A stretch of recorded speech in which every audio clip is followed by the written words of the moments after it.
today's the first day. Wanna be closer to you. Closer to you, yeah. You to be all mine.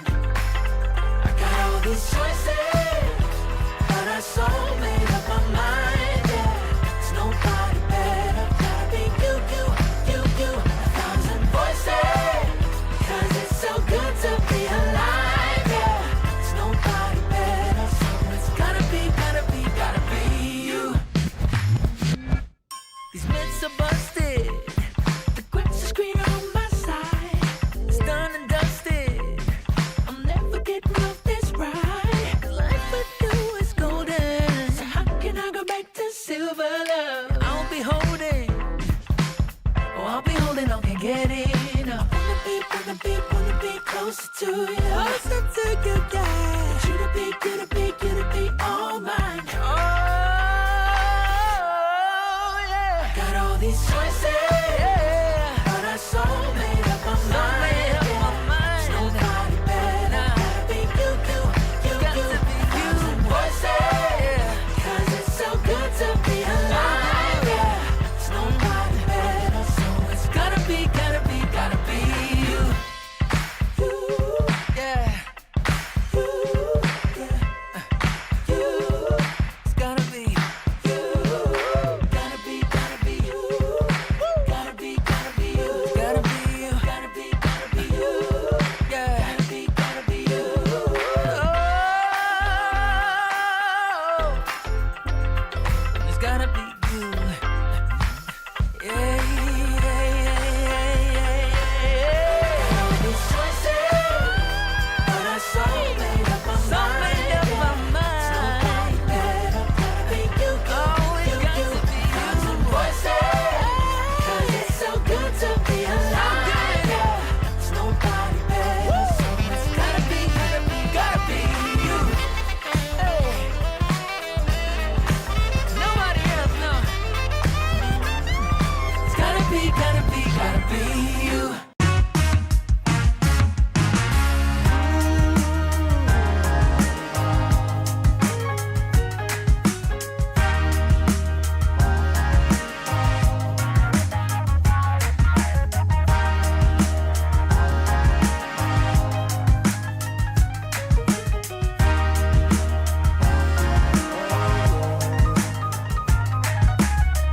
Turned on the dime when I saw you walking by.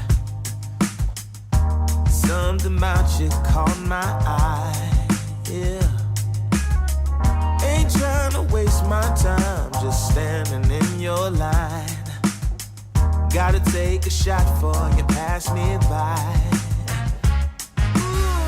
So you wanna be alone for a minute? Come on, tell me what's on your mind. I wanna know what makes you happy. I wanna know, can I make you mine? Ooh, I wanna know if you know that I treat you right. I wanna know, can I spend the night? Well, I had my eyes on you for a little while now.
I've been waiting a long time, just longing for a glance from you.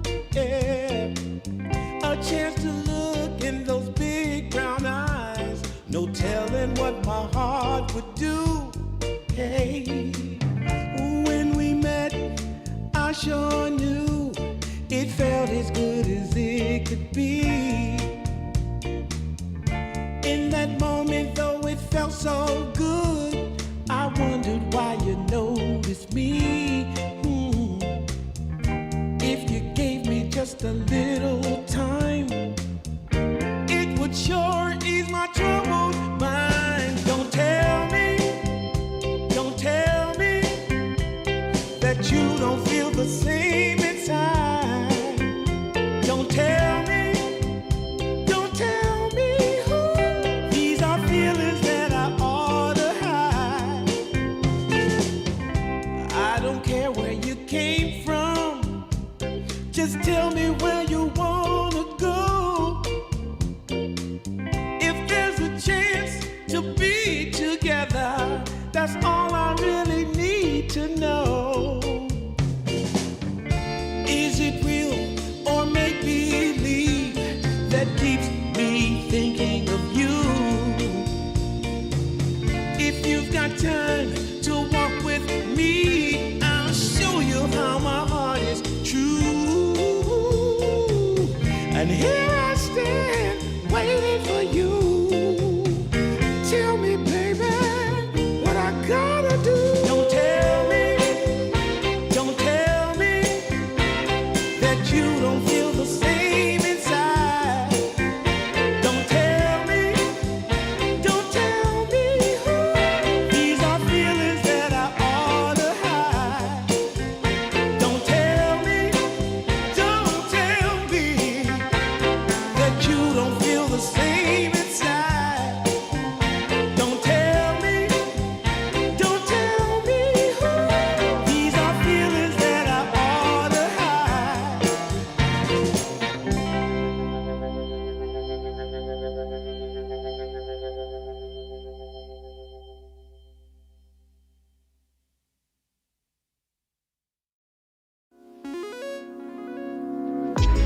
Coming out the gate with the heat.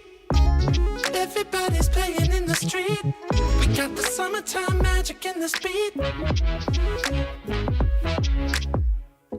Sun is in my eye, feeling high. Only good vibes, I'm alive. And if you see me driving by, don't be shy. I'm so excited. You know just what I wanna do.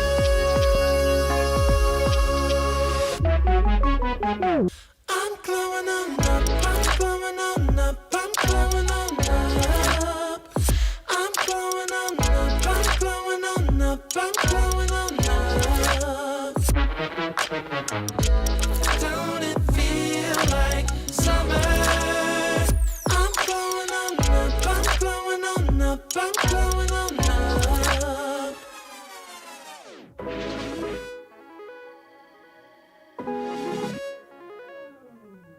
Blow up, show up, soak up aromas, float to Sonoma, roll up to Nola, trope up, blow up, slow up, show up, get real, choke up, you're flowing, you're glowing, astral samosa, you're landing on Europa, your horns blowing, you're chosen, all the deep cuts you know it. I got the pre-glow and the post-glow, inspiration knows no boundaries where it flows. Your fingertips to the globes tilt to the universe on stilts. Hold on and chill. I'm so excited. You know just what I wanna do.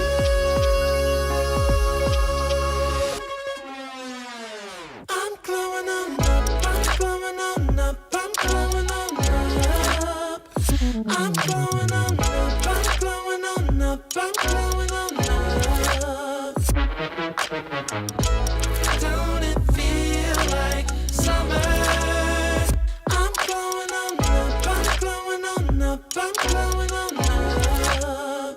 I'm glowing on up, I'm glowing on up, I'm glowing on up. I'm blowing on up, I'm blowing on up, I'm blowing on up.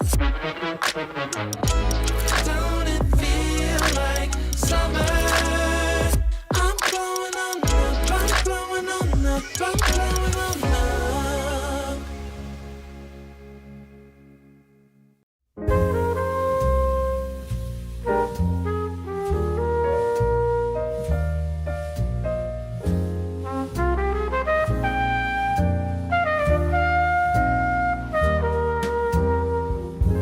I haven't found the one. I never knew what others do.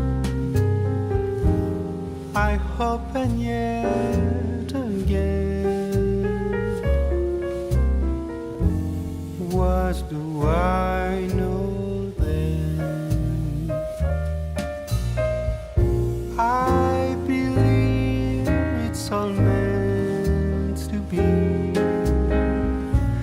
All my dreams are so out of reach. I fool around, but we never know. I fell in love, but a long time ago.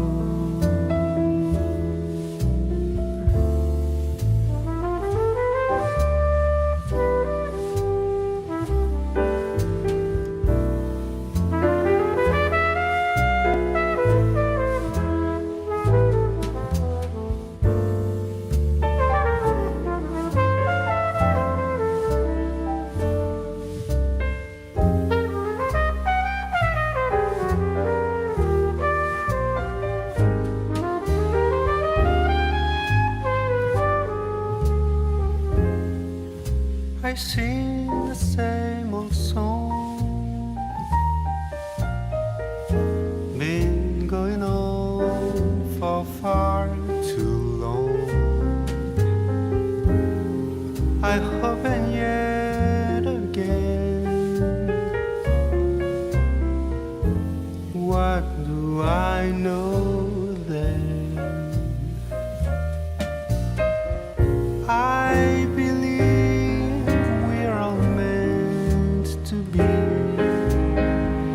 All my dreams are so out of reach. I fool around, but we never know. I fell in love, but a long time ago.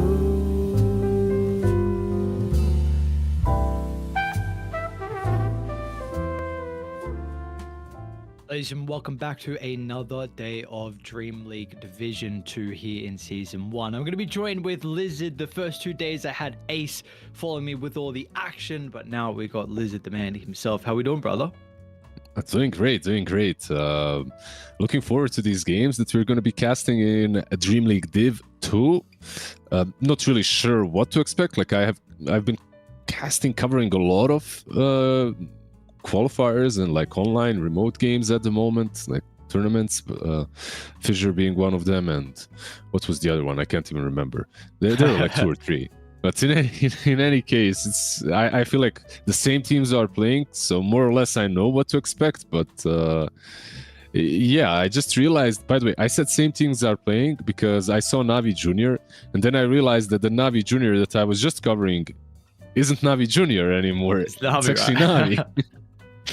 Yeah, no, I know. I saw this also when I was taking a look at the teams and the schedule, and I saw Navi Junior. I'm like, hang on a second, like which I got confused. You think he was the previous Navi, and no, they have a new junior roster, and we can see how they're performing as well, and how all the teams are looking with the standings so far, covering with the first day and the second day. So we're getting some teams that are, pushing themselves towards the top. We got some 2-0s, we got some 0-2s. Navi Junior actually being, unfortunately, one of those teams with a 0-2 start. Oh, so we are doing the toilet bowl of the beginning of the tournament. The 0-2 and the 0-1s. I mean, of course, it doesn't have to mean a lot, right? Like you just started, so you could have maybe faced off the two best teams. Who did Navi Junior play, by the way? I guess they played Hunters, Four Pirates, or Pipsqueak. That's who they had to play. I'm just not sure which two of those. Hunters and Four Pirates. Okay. I have no idea how good or bad these teams are, so I can't really tell what that means. I think I heard Four Pirates actually being all right. Am I correct, or? I think they're decent. I think they've been around for a very long time, and some of the qualify. I think they're the team that made like qualify through to like a PG of Wallachia, and they have stuck around with exactly the same roster since then. And I think they're pretty decent. Yeah. Yeah, like we'll see how well they do and everyone else. But yeah, the Passion UA as well. I think I remember casting this team on one of those like regional tournaments, like specifically in Ukraine. I think we were casting, they were a part of it, but down the line, of course, they played some other tournaments as well. They're not in the other group, of course. They're not unknown, not all of their players as well. When we're looking at our upcoming series, sorry for taking your role here, but are there any players that are kind of known, or is it all just new guys in the block? For the upcoming series, I guess Raw Gaming is the big one, right? They're the team that have probably the people who you would be familiar with the most. They're only Chinese team as well, which is another thing. You got Ulu, Butterfly Effect, Catyu, Red Panda. And I'm double checking the position. Oh, they're Chinese. Yes, they are. Oh, so the only Chinese team. So yeah, a lot of the names there would be familiar. I need to look up again how to pronounce the Shengxi is how you pronounce it, the position 3. So we've also seen him on like Asked Aries previously when that was an organization. So they it looks like they've been playing a lot of qualifiers at the moment together. They've just been swapping around the position 1. So Ulu just joined. I saw previously that they were playing with a different one, but yeah, they've been playing a lot of the qualifiers so far in the past couple of months. I mean, they have some guys that have been around, like you said, for a long time. This isn't necessarily on paper your Division 2 team, Roar. From what I see from these players, they have been around for in other teams that have been in Tier 1 scene even. But what about Navi GR, like JR? Like they are I don't know anyone. Like this is I think for me one of those situations where I'm like, damn, like I don't even recognize these nicknames from pubs to an extent. So gonna be interesting what they can do. Like Krolyash, GBC, Rubicon, Gothic, and Hyuga. Absolutely unknown to me, but sometimes maybe a year and a half ago, I felt the same about Navi Junior. Like I'd see them in pubs, but I didn't see them what they can do. Ex Navi Junior, that is. And now they're in the senior spot.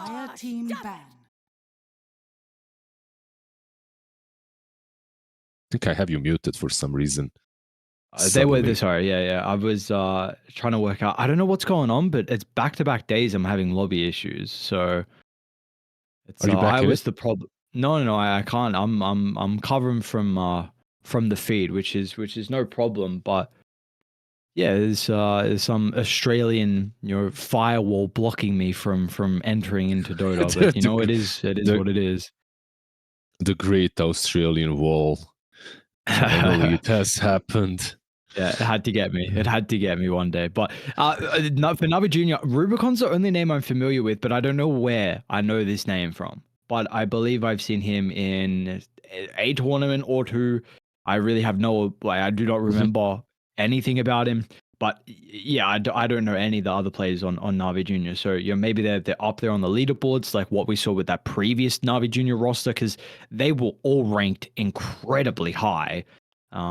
So I guess the only person is like their coach, Swordard, who was with the main Navi roster for a while, Mhm. and he went to a couple LAMs, DreamLeague, Clavision, PG of Wallachia as well as season 2. So Sword, it's very go. Sword Art is kind of a staple Yeah, for sure. yeah, He's which is he's been around. that's amazing for these players, right? Then to have a coach who has been around and gone through the ringer kind of a little bit with some previous rosters, and also probably developed a lot of the other rosters as well. That's all you need, really. Like when you're a team full of youngsters, you just need a coach or a position 5, that can bring that experience. It's like an age-old story. Like I come from the time and day in Dota in which position 5 was we didn't even have coaches back in the day, and That was the coach, right? Coach, I'm captain, sorry? whatever. The position 5 was Position, kind of like the coach, position captain, 5. yeah. But okay, so when I started, actually, position 5s were regarded as the most useless position, like that contributes nothing, and you just put someone with the lowest skill on it. And then people started realizing, oh, wait, we have some benefit from this captain guy, position 5. Then people started even getting we'll get there. We'll get there. Then people started getting coaches as well. And then people realized, wait, we just need 5 extremely skilled players with a good coach, and that's like ticket to success. I don't know, man. Like out of all the drafts that I have seen, I haven't seen an Arc Warden in a long, long time. In my pubs, sure, I'm seeing him, but in pro games, this hero is absolutely garbage and dead. But maybe they can make it work. If you find enough space, you can make anything work. 10 seconds. But this is a first pick into the second phase Arc Warden. Like what the hell what's going on here? What are they cooking up, Navi Junior? This is some insane stuff. Yeah, considering that they do have a coach that's seasoned, maybe it's some flex as well. Arc can be always was flex between 1 and 2.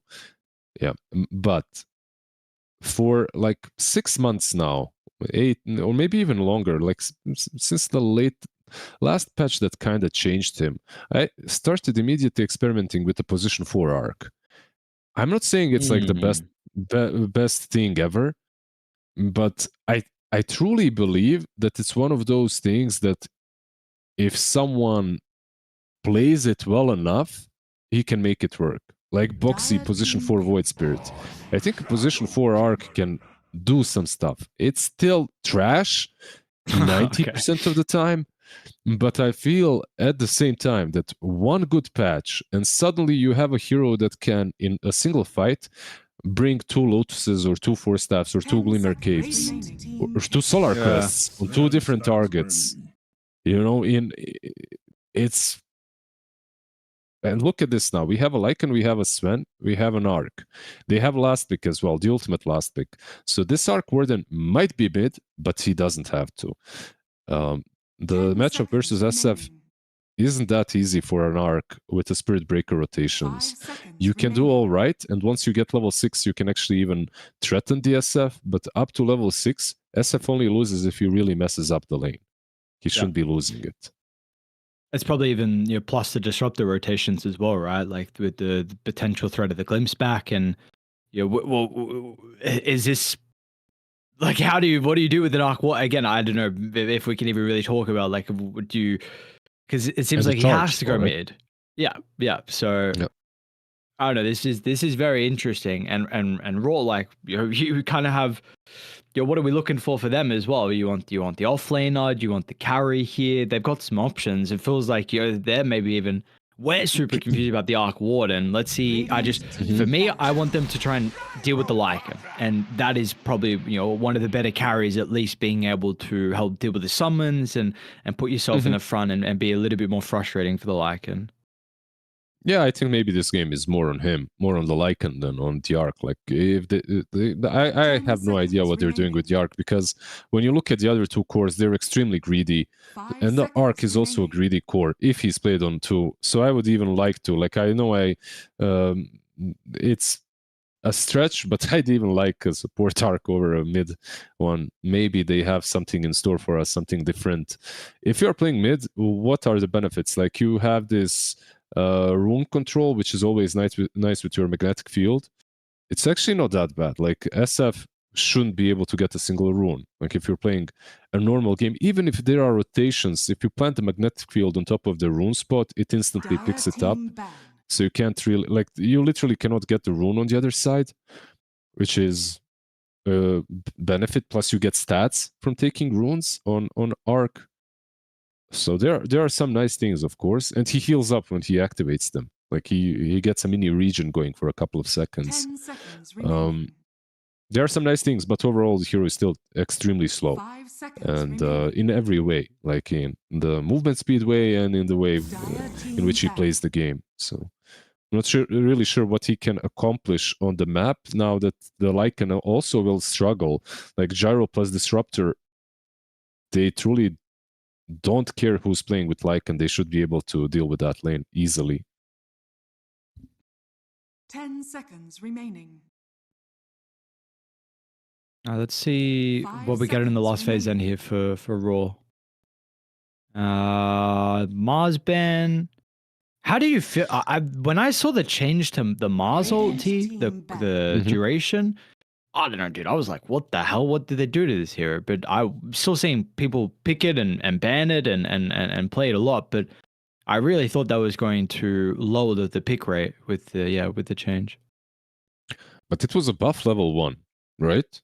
10 seconds. No, I think it remaining. was just. Oh, actually, maybe it was. Is it? I think it Level- went to 5.5, and it's just. I think it was 5. So maybe you're right, actually. Yeah, level 1 it got buffed, but other 2 levels it got lowered like half a second, something like that. Or like second level is the same and the last level is lower, not sure. In any case, obviously it wasn't a massive nerf to him. Like in now in hindsight, when you look at how it developed, and I mean, if you drop from 5.5 to 5, that's like what, not even 10% You may now decrease. select your heroes. So it you can feel it in games, but that hero plays around the arena as much as around Yules and some spear combos. So we'll see. All right, my like friend. Tiny's picked up. You got your wish. It's an Arc 4. Yeah. Insane. No, well, I literally have never seen this team before in my life. Like I've never watched this stack of Navi Junior play, but I just felt that opening up with Lycan and Arc isn't like an opener that is normal. They were trying to juke something out, and they did. They got themselves an Arc Warden. Now my question is like, you're playing Arc Warden, Lycan into Gyro plus Disruptor. I mean, I know when I like playing Arc Warden 4, that's when my offlaner is a beast. Not Beast Master, but just a strong offlaner that, like a centaur, you know, that I can hide behind and cast spells and feel useful even though I'm useless, and anything else would have done as much. And then when I get 6, I feel really powerful. The trick is, this game, I don't think their lane is strong. Like, their lane is weak. So by the time you come online and you're strong, it might not matter as much. We'll see. I respect the hustle, though. He's got a very high win rate. Look at that on Arc Warden. Oh, well. All right, let's see. Let's see if he's going to be able to pull off the Arc Warden. While the draft was going on, I was also taking a look at the leaderboard as well for the Navi Junior players. And so Rubicon, the carry, is rank 80. I couldn't find the mid laner. The offlaner, Kroll Ash, however you want to say it, I think he was like 150. And then the supports were like 800 and 1000. So the carry and offlaner, though, are very, very high.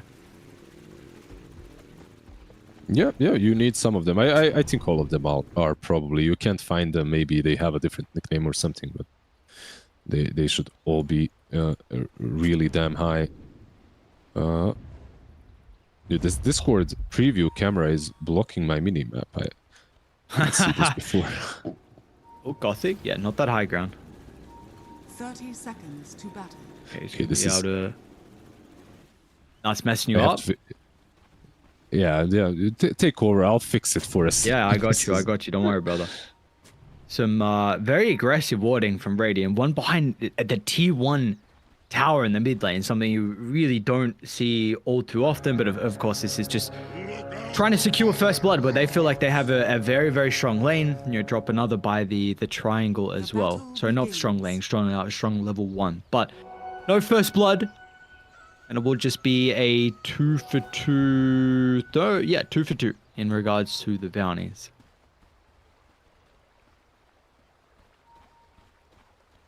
I'm intrigued on how this mid lane personally is going to go. The Tiny to the Shadow Fiend. I mean, I feel like, is this just, I guess maybe Tiny with the crash landing. You know, we still don't see this hero as much anymore, but he used to kind of just be able to be fine in like any lane. But this SF hero is just an absolute monster. And, you know, we saw so many times now just against melee matchups, you just completely free farm and even just can zone away the other mid too. So let's see how GBC is going to be able to go. Dude, your camera behind, like on your we'll see how it goes, by the way. Tiny is probably gonna do well, but your camera behind, it has like the lights are reflecting like square horseshoe and a square. You see that? I thought those were icons because it was so small and I was trying to like click it but no, this is my lights, brother. It's okay, don't worry. But yeah, so far on the bot lane, they are managing to push the lane. So Lycan, I guess, is farming under the tower. This arc might be even dead already. It's gonna drop really low. They'll get him. He tried to bring the wolf over. Unfortunately, it was a little bit too late to soak up some of the rocket barrage damage. So Ulu is gonna find first blood, and this is small panda, not red panda. He has this is a name change. Okay. This is someone who, I mean, this guy's been around for quite a while as well. You're Sparking Arrow, Aster Ares. He was on that elephant team with Somnus and goddamn who else? What other incredible player was on there? Eurus, Yang, FY. So red panda to small panda, he goes.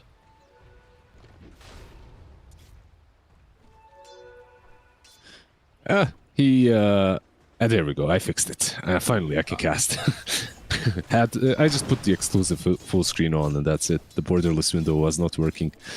But yeah, this is like a very strong hero right now. I feel Disruptor is one of better heroes as 5 at the moment, has a high win rate over most tournaments as well. And with Gyro, like, you can actually always pressure because the glimpse is so good. It's kind of nice into the Lycan as well. You can't run away. You get glimpsed back very often. Gyro is sitting on top of net worth, but last hits. But I have to say, like 11 last hits and 8 denies from Lycan is not too shabby at all. Yeah, he's doing all right. Top lane, bit of a fight for the Lotus. Aggressive Banishment is now going to put the Shadow Team in a bit of an awkward position until Rubicon's able to save him. Bot lane, Arc. Okay, another kill. Gothic. This is, like you mentioned, the aggression with the Gyrocopter along with the Disruptor. So the Lycan is, you know, he's fine. Don't know how many denies are against the Wolves, but the problem is, sure, if you're getting a bunch of denies and slowing down Ulu's farm, you want to try and prevent some of the kills you're giving over. And speaking of kills, GBC in the mid lane, well, this is kind of what we'll bring up and what we've seen very often, like Shadow Fiend into a melee matchup. Like, this is just, you're asking for him to be able to find kills. Yeah, like usually he shouldn't be getting solo kills, especially when you they saw the SF, right, and they picked the Tiny into it. Yeah, I guess they just had a wrong idea on how this matchup is gonna go. Tiny has some kill potential here, though. If he manages to toss you under the tower, it can get a little bit scary, but in general now he's not even going to get the water runes on mid lane, so he's gonna lose that as well.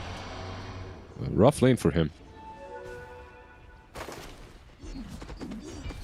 You're in. Oh, that's right. You're in game, right? Can you check the ping of Raw? I don't know what they get from China to Yeah, that's what I was thinking as well. I don't. Can I check it without opening console because I don't have it on laptop? I don't it think is. so. Yeah. I think it's Yeah, the that- slash, but I don't know if that's default or if you need to enable it. Maybe you need to enable it. Yeah, I don't have it enabled on my laptop. I see. Can't. Sorry, but No, you're my fine. question as Whoa, well. whoa. Yeah, nice bash. Easy. The TP. Okay, they've already used a glimpse from Small Panda, so Lycan's able to get out. We're seeing the lanes. Like, is this a bit concerning with what we're getting at the moment? Mid lane is starting to be a bit of a wash. You know, with some kill threat with the Spirit Breaker. We already see your bottom as well, that they're having a great time. Top, the Sven is farming, but you know, there may be troubles pretty shortly with some kill threat, like, you know, Disruptor even coming through the portal with like the Rolling Thunder or something. Yeah, absolutely. Mid lane Tiny again. He's probably dead. He doesn't have should be sauce. Doesn't. No. Oh, GBC. One more. They got him. Gothics gonna try and TP in. Small Panda's Maybe nearby Arc as well. as well. Butterfly Effect will charge up the Requiem and does get a decent amount of damage onto SD? that Arc Warden. Now, SD's here with 2 points up at the banishments. Got a Blood Grenade as well, and Butterfly Effect tries to pop the Fairy Fire, but it's not enough. So at least the Shadow Demon's going to be able to get a response, a consolation prize. He gets himself up to level 4. Also kind of takes the Power Rune out of the hands of the Shadow Fiend, which would have been nice with the regen. Yeah, this is a disaster. Like, the laning stage is absolutely terrible for Navi Jr. This isn't how it's supposed to be going in any of your games. Like, your mid laner died twice now, once to a solo SF, once to a gank of Spirit Breaker. Your offlane Lycan, honestly, like, not. I mean, he's not doing great. It could be worse. I feel like some situations Arc Warden will die again. He's also 0-4, by the way. And the charge on Lycan down bottom, specifically on a minute 7 Wisdom Shrine, they're gonna take it. Like, you can't even contest it. Even if you TP'd with everyone, you're just gonna lose your heroes. Oh, they're gonna even try and kill him as well. No way. First hit bash, second hit bash. They're gonna get the kill as a result. And now the SD Butterfly on the left. Effect. Wow, alright, bro. What's going on? We this is a beatdown. What? This is a bloodbath. Like, the mid lane was a bad matchup for them, and the off lane as well. I truly believe this was. I mean, Arc Warden position 4 can do a lot, but realistically, whatever you put on a 4 with a Lycan, that lane is lost versus a Gyro Disruptor. Gyro is just way too strong with Disruptor versus Lycan. You'll be able to dive him under the tier 2, and usually a losing Lycan games looks exactly like this. He loses his tier 1 tower before he gets the Dominator.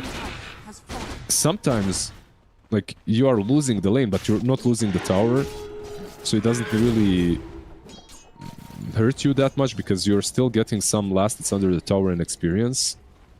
But this is already looking like a huge mess. So how do you even begin to think about stabilizing this game for Navi Jr.? They need to get some levels and start making like some crazy rotations. Even though they're only 3k behind, it's 8 minutes in. Maybe get level 6 on Arc and play something off of that, but he's not gonna get it anytime soon. He's level 4. Arc does not have a way of recovering that easily. Like, I swear, you might be speaking to the only caster in the world that has played position 4 Arc Warden. And you get like a position 4 Arc Warden game. When it starts going badly, you truly just suck. Like, there is not a lot that you can do to recover. He needs like a lane. But the problem is his Tiny needs to get farm as well. SD on top. This hero also wants a lane too. You know, you can try and... Well, nice attempt with the deny, but you kind of want to play the safe lane once your carry evacuates. You can kind of just spam poison, waste a bunch of time, delay the tower, but that's not particularly easy when you're playing into the heroes that they have on Radiant, and especially with an advantage. Like Disruptor, Spirit Breaker with the lead, Pango as well. Not even that, you include Shadow Fiend in there too, with the presence, like being able to start walking down buildings. Like this is a lineup that when you build a lead, there is nowhere that's safe on the map. So how do the cores get farmed? How do the supports get farmed? Like it's a horrible position to be in. Yeah, I think it's like there is one hero on their side. Okay, Leica now has Dominator, so he can maybe do something. But there is one hero that kinda can always surprise you with the amount of damage that he deals even without too many items. That's the Sven. If you overcommit under a tower, let's say. Oh, they mix up their spells on mid lane. It's bad. Tiny spot. They're trying Nether striking back into the Requiem, and Tiny will go down. They're looking for an extra 5 heroes from Raw Gaming, but this has just been, you know, kind of the name of the game for them so far in game 1. It is just, you know, a bloodbath running down Na'Vi Jr., looking to get up in their face, and they're not going to stop anytime soon. Yeah, absolutely. It's the charge, right? Like you have Spirit Breaker now with phases, drums almost completed. Good luck defending anything. You need to use Sven and the Lycan. Like both of these heroes need to start. He's gonna use form just to run away on bottom lane. He does not kill the Lycan, the Gyro here. That's rough. By the way, Arc still level 4. Maybe mid lane a kill? Disruptor with the glimpse back. Ayuga will take all the damage, and GBC is going to try and come into Disrupt with the combination, but no, tower goes down, kill is claimed. Like you said, Shapeshift used bottom defensively. He might even just run into Ulu as well. Is anyone else nearby to try and offer some assistance? They've got the charge. Spirit Breaker is on the complete opposite side of the map, and no one else is really nearby, so it's just going to be up to Ulu. And dude, Ulu's really going deep for this, man. Can anyone else get here from Dire? And yeah, with Rubicon TPing in, they got no stun, so it's just the first, and Ulu's going to be able to charge himself away, so a potential opportunity opening for them to get a massive kill onto the Gyrocopter. They're not even able to do that. I'm shocked he didn't pop ult and Mask of Madness, because he had enough mana. He didn't have it there, but he had Magic Stick and Healing Lotus. He could have used those 2, popped ulti and went on Gyro with Mask of Madness. I mean, he'd have enough movement speed. Like his movement speed is 400 plus with Mask of Madness. Like he actually would have killed the Gyro. I'm unsure. I think he was just afraid of SF and Spirit Breaker. I get it. Like, if he dies, I mean, realistically, this game is over already. But if he dies, you can GG out as well.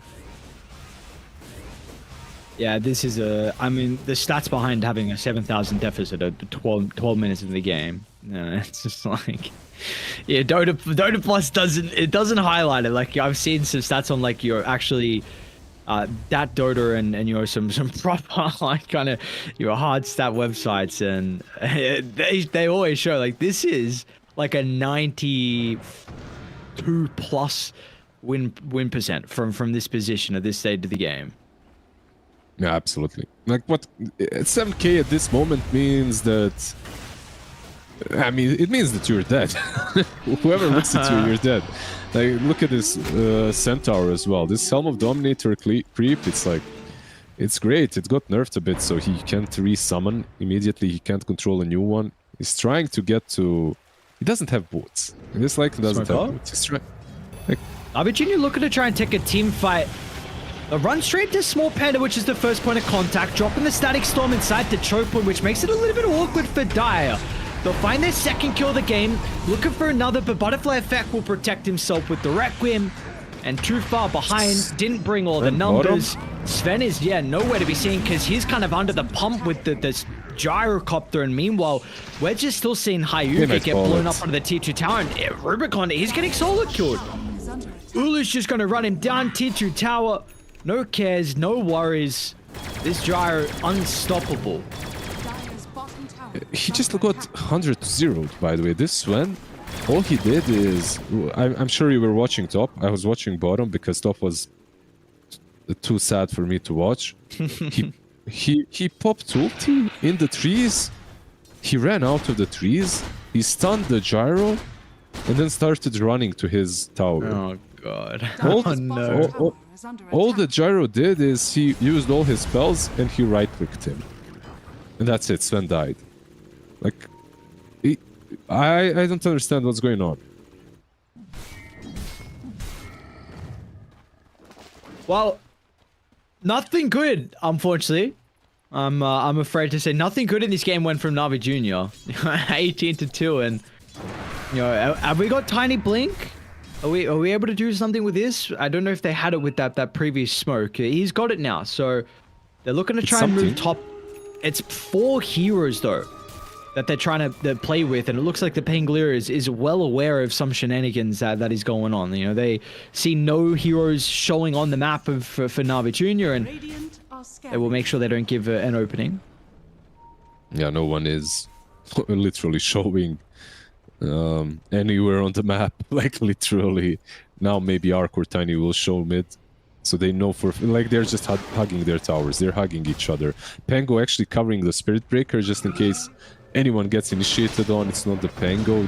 Yeah, they're playing this very properly on Radiant. 9k advantage now, gonna be 10k at minute 16, 17. The blink needs to be used. Like this is the power spike, like you said, from Tiny, and they continue rotating. They continue searching. Maybe down bottom. But they need to find the skill. That's so sad.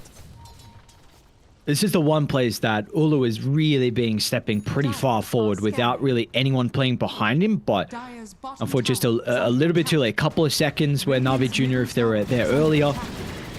Maybe here though, GBC, is he going to be able to get the toss back? Is anyone in range? You bet they are, but ready, they're coming over. Is Ulu going to be able to survive? And do they have the damage to bring him down before the reinforcements? They're trying to do the best they can, but the glimpse will send the Lycan away, and Ulu's going to live.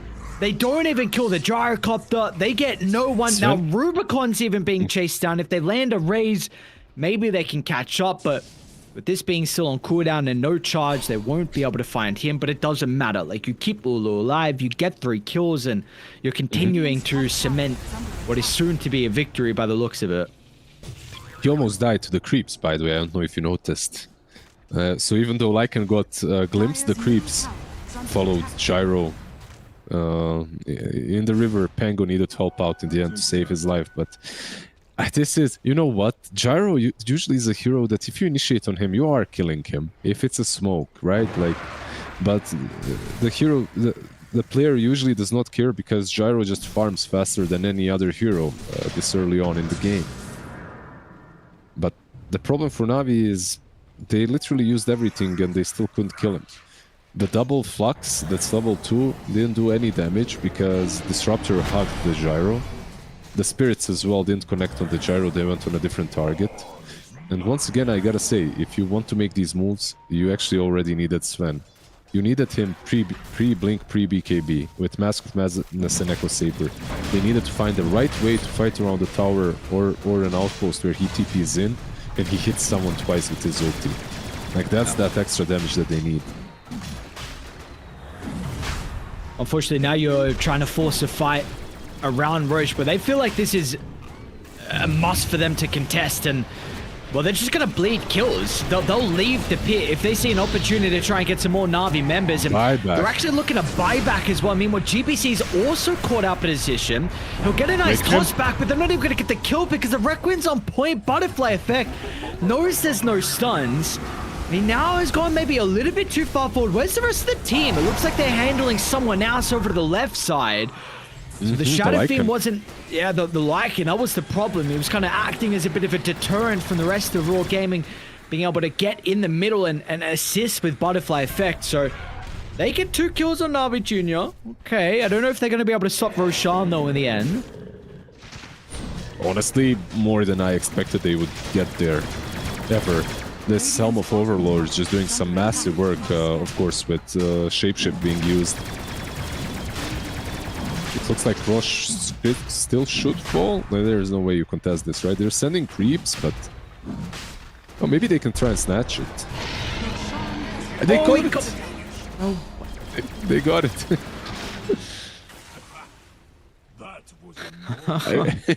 I mean, it's funny, I guess. Radiant's bottom tower. Oh, that's not funny though. Yep. He's very dead, very fast. You know what's actually like? Sometimes I feel snatching rush like this is actually bad for your bot lane.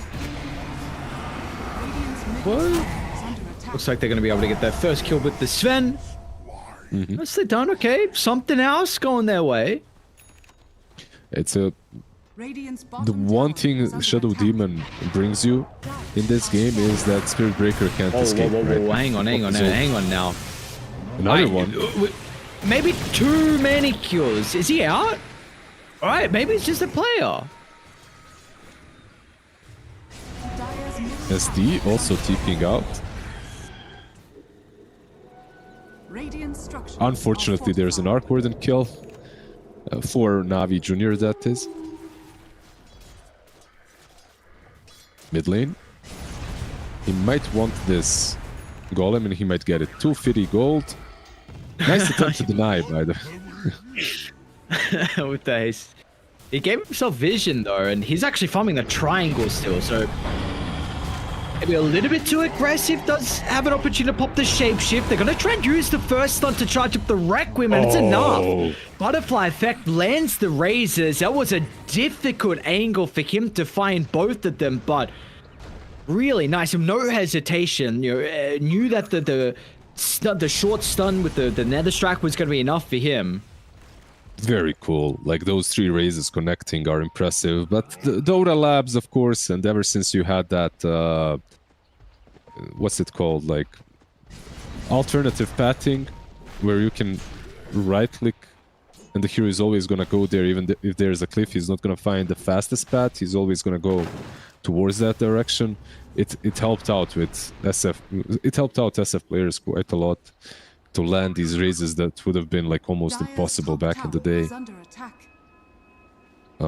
Yeah, cool kills, and they're getting a lot of Overlord last hits as well. To keep in mind, this is 250 gold. It's quite a lot. Sure. Well, what's going on? Sven's finding farm.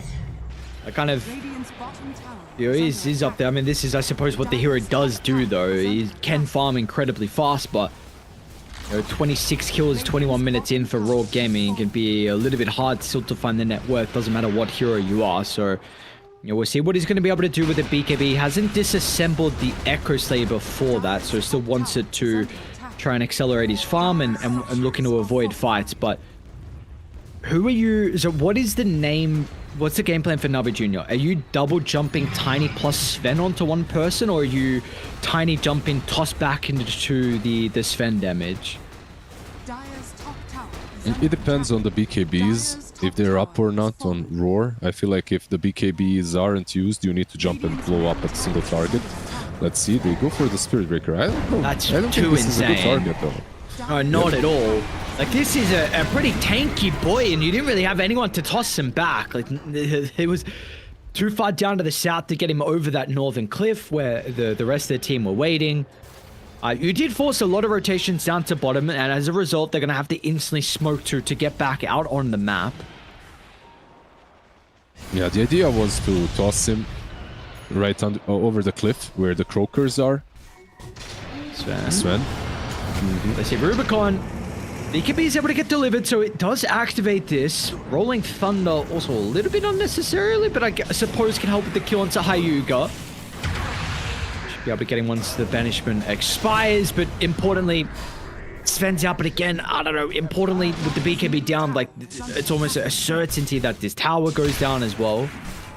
Maybe even high ground push. They have Satanic on Gyro. Aegis will be reclaimed in 20 seconds, so maybe they will not pressure high ground just yet. Maybe they will still respect the tossback potential. Let's see. I feel like there is one way Roar loses this game. It's like the high ground push into a tossback. Gotta say that minute 24, 16k deficit is still massive, but it doesn't feel as bad as 7k at 12 minutes. Tiny. Nice use. No, doesn't, but this is your mid lane last pick. We're about to have 9 deaths. And is anyone here? Like, they're at the T3 tower, guys. Butterfly effect. Pop the BKB. Rubicon's going to be able to get the kill, but they won't stop the Shadow Fiend from escaping. So I was seeing that. I'm like, come on. They're letting this dive happen, but something else is going on the mid lane as well. Core9 Nash getting ran down, shapeshift. They're going to be able to drag him back. Na'Vi are smoked up at the moment, but Rubicon, can he find the angle to jump in? He's getting a lot of damage onto Ulu. Ulu activates the Satanic at the last second. He has prepared up some of the initial damage, but now once they've kited the Sven, God Strength is out from that initial go. Yes, he's got a cute sidestep to miss the Rolling Thunder. BKB is there, but the physical damage will be enough. They also got the glimpse back for another, and we might be at the stage where they're going to call it quits because they are swarming inside their base and soon to pillage some of the objectives as well. If you're taking this game as a learning experience, you're probably just not calling it. You continue playing, right? Like, until your throne is falling. I feel like Na'Vi Junior are that kind of a team from what I'm seeing. Because if you wanted to call it quits, once you saw that your idea isn't working, you would have done it long time ago. You know, like most teams, like if this is like a Scream game, you're calling it at minute 15 after your Sven dies solo to a gyro. But yeah, they're gonna hold it. The Arc Warden did get his shard delivered, by the way, so he has that double spark as well. So quadruple spark with your Tempest double. Not too terrible. Like at times it can deal a lot of damage. That last fight when they went on Gyro, they didn't have Tiny, and they almost killed him, so there is a chance. It's very low, but there is a chance. Oh, is that actually, it was surprising how much damage they were able to do, but who knows how different it is. Now, I mean, it's a butterfly Satanic Gyro.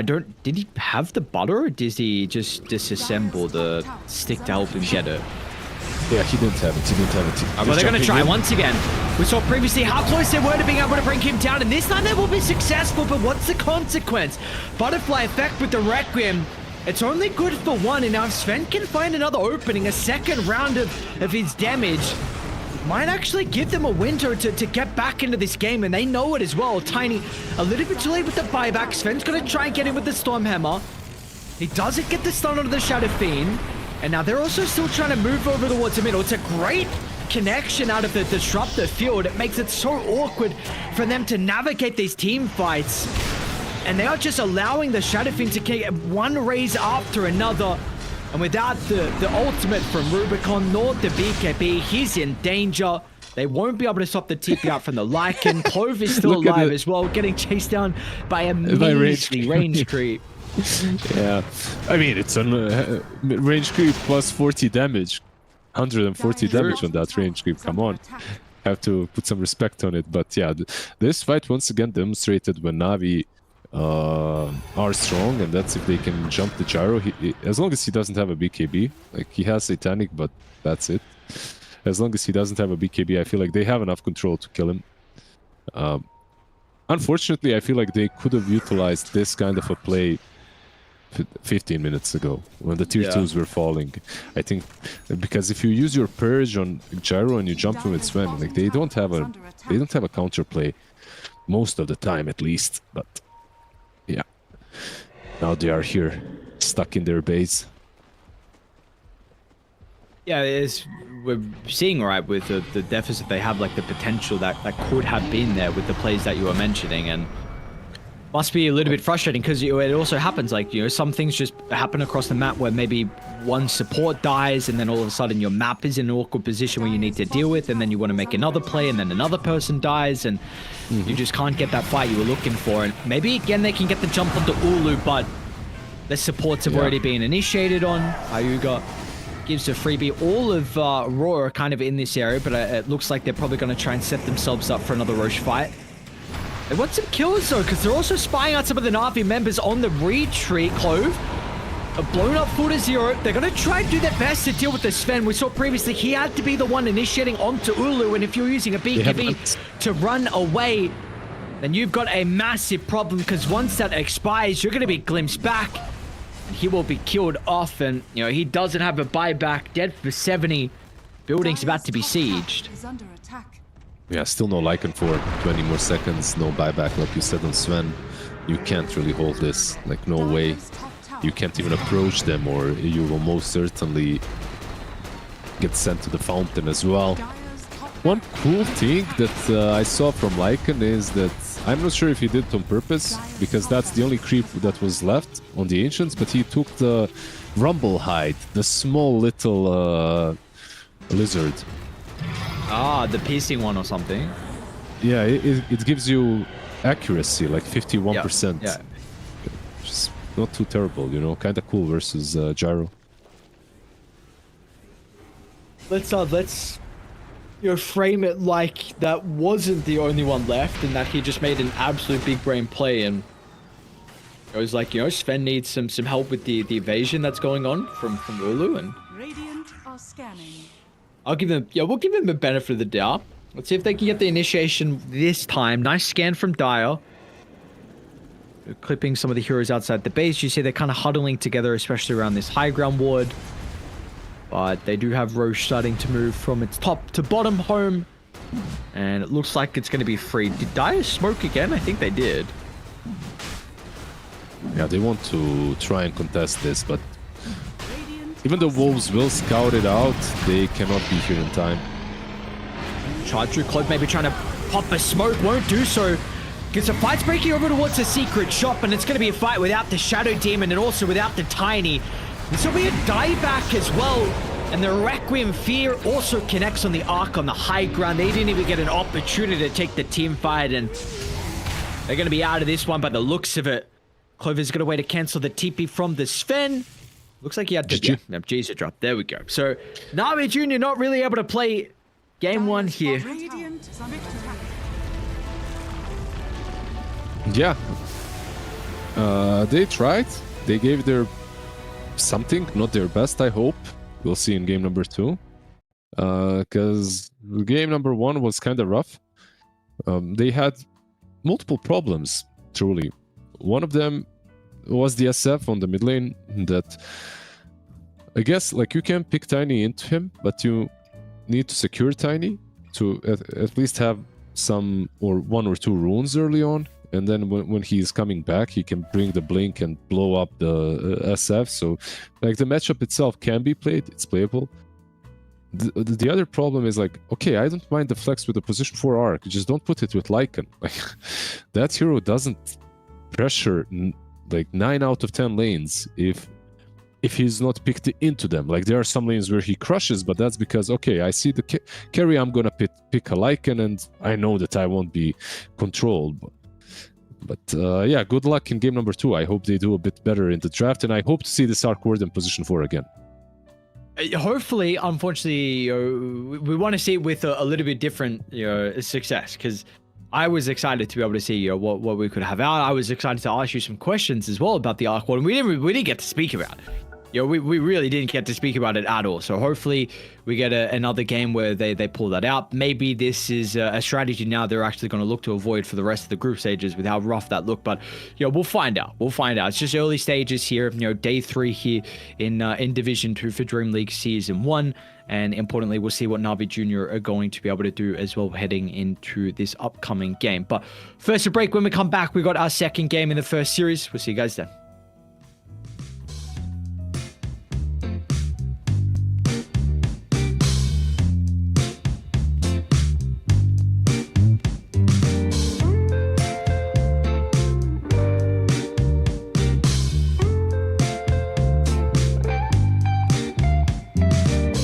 Well, I can tell just by the way that you're smiling that you're still unsure. And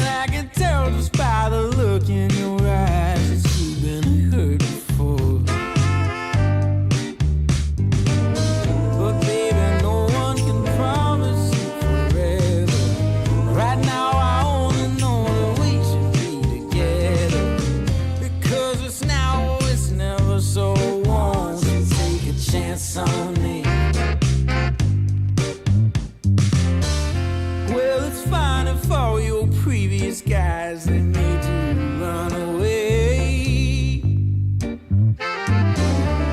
You can bet you'd only have one regret, and that's if you didn't stay. Walk my way. 'Cause baby, no one can promise you tomorrow, but today you take away all of my sorrows. You know I'd beg and I'd borrow for you, so won't you take a chance on me? Right from the moment we met, I knew that I couldn't let my fear get the best of me. And every moment since then has proven time and again that we're exactly where we're supposed to be. Yeah. Oh, won't you take a chance on me? Ooh, oh, won't you take a chance on me?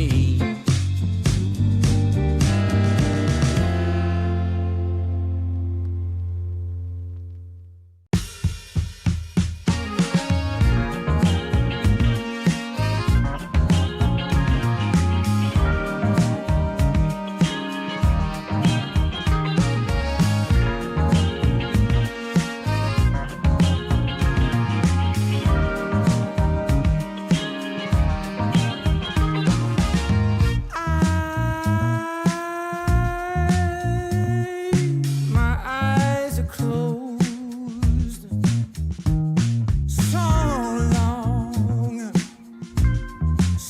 long after the sun comes up.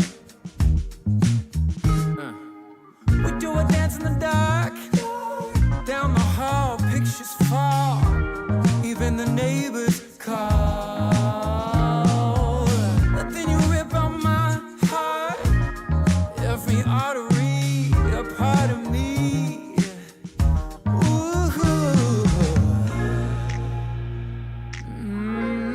it's obvious to me that you love to watch me bleed.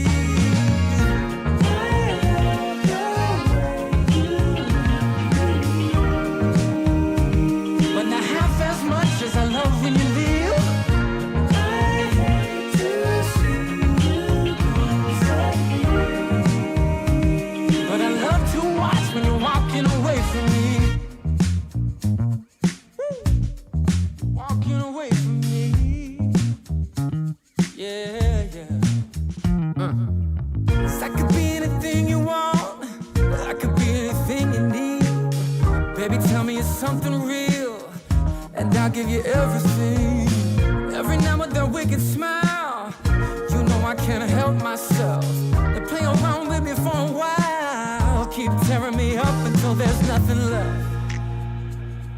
Ooh, it's obvious to me. Yeah, you love to watch me bleed.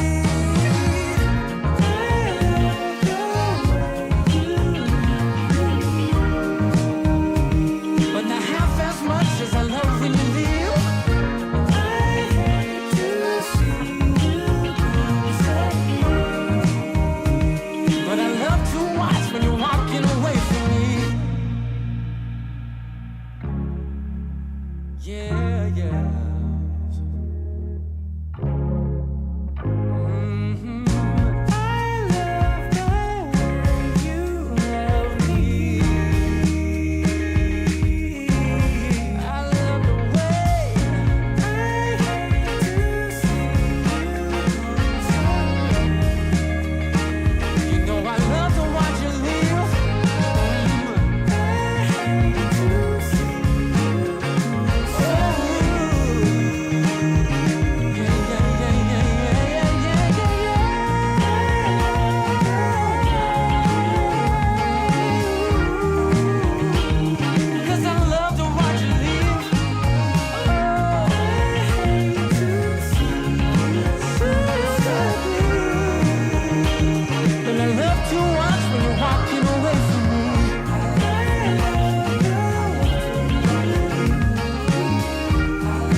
Whoever's here today's the first day. Wanna be closer to you. Closer to you, yeah. You to be all mine. I got all these choices, but I so made up my mind, yeah.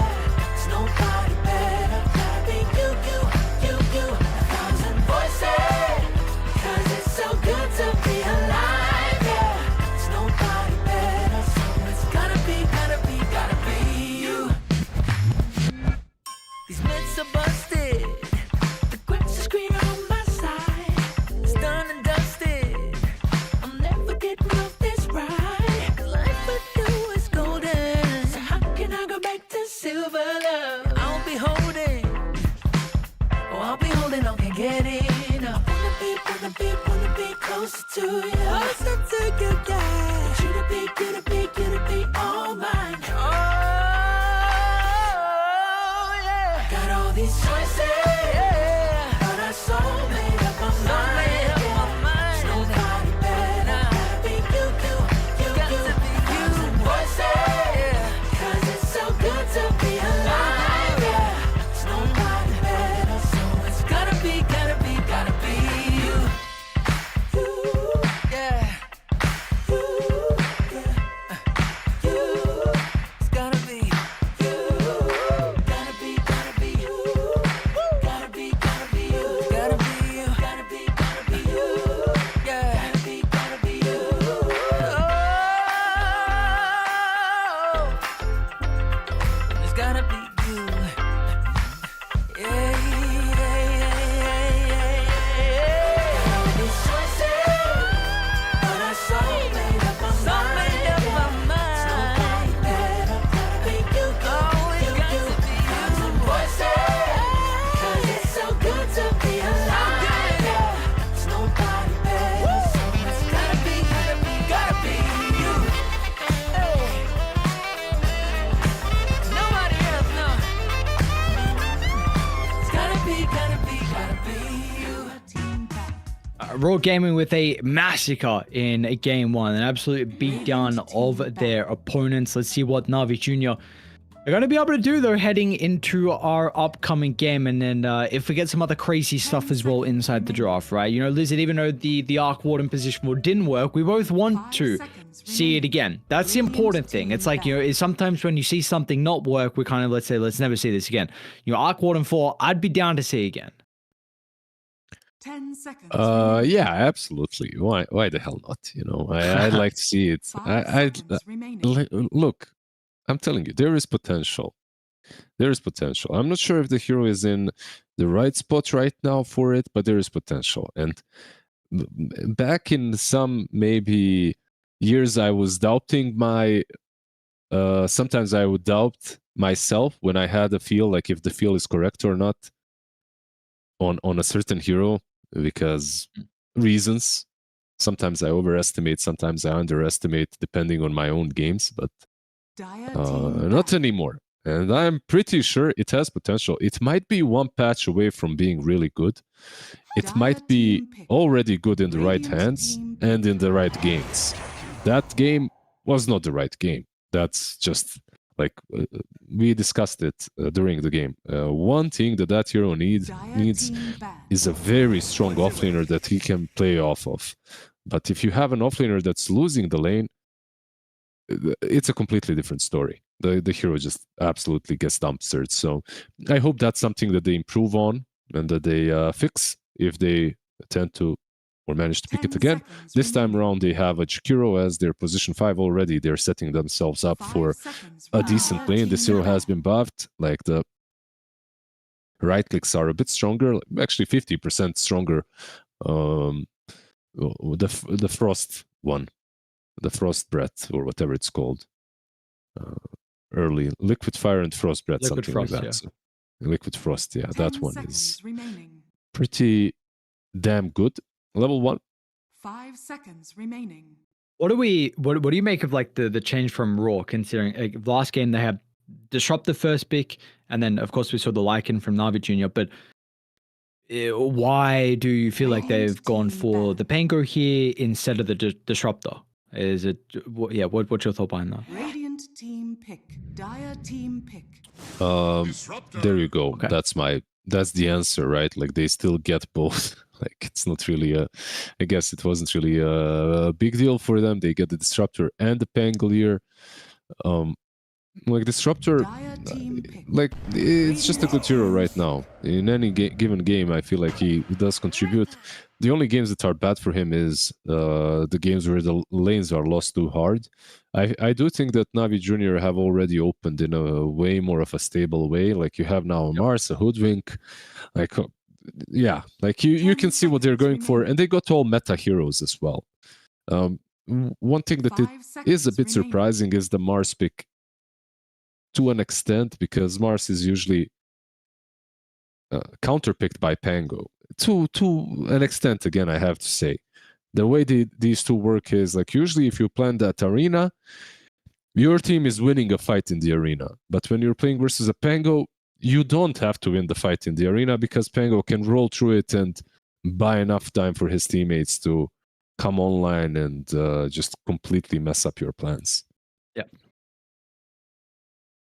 Yeah, the interaction between these two is kind of interesting throughout the game. So we'll see how much that's going to be a concern. That's a very interesting one, but the Scythe getting picked up here for Raw. So I feel like this is a hero that we've been seeing just a little bit more, but I think this is mainly because, the new VP roster with Antares, and then also, if he's playing it, then the other teams in the qualifiers, you kind of have to play the Sky. I think Eki plays a decent amount too, so maybe this is now like on the rise. People are starting to see a little bit more Sky, and now we get it in our draft.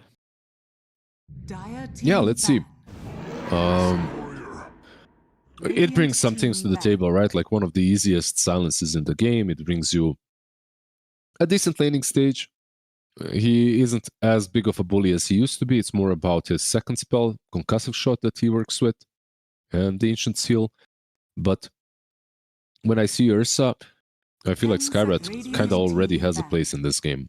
They literally made it a bit easier for him to find his correct skill build and his presence, because usually when you're playing Sky, what's really cool about the hero, but what's also kind of difficult for some players, is to decide which spell to go for, because you can literally go 1-1 and max out the seal. You can go maxing out your Kinbolt. You can go maxing out the Concussive Shot. In this kind of a game, I think you max out Concussive and Silence.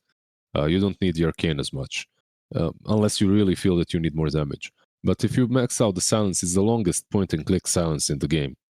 And you just use it on Ursa, suddenly you can kill him in every engagement before he gets his enrage up. And you have follow-up from the Storm and the Pango. So overall, I think that Ursa might... The pick is all right into the Pango, but at the same time, he might struggle a little bit from the silences.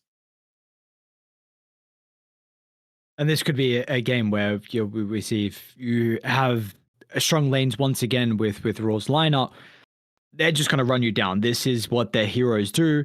We're probably going to get a carry that's very similar to be able to do that as well. Your Abaddon, Troll, very good laner to assist with the Disruptor making rotations. With the Abaddon maybe a little bit slower, but once you get Radiance, you can really just look to control the map.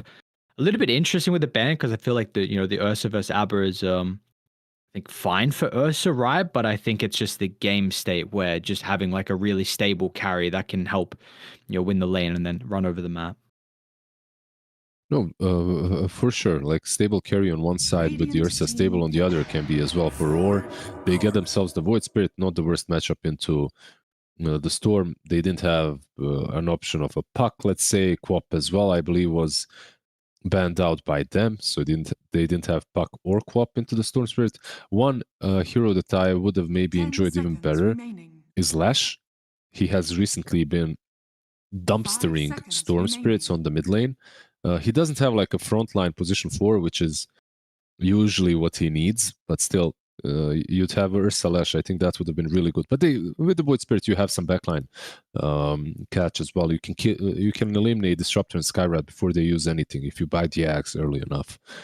On Roar, what do they need? What kind of a carry would you suggest for them? Maybe What's left in the pool? They also banned out heroes that are good versus Ursa, like a TA. Choose your hero. Okay. Yeah, kind of cool, right? Like you have a hero that's good into the arena. The matchup versus Ursa is, I mean, it's not necessarily that great for Lifestealer, but you can itemize for it. Like you can get the Axe down the line as well, together with the Radiance. It can work.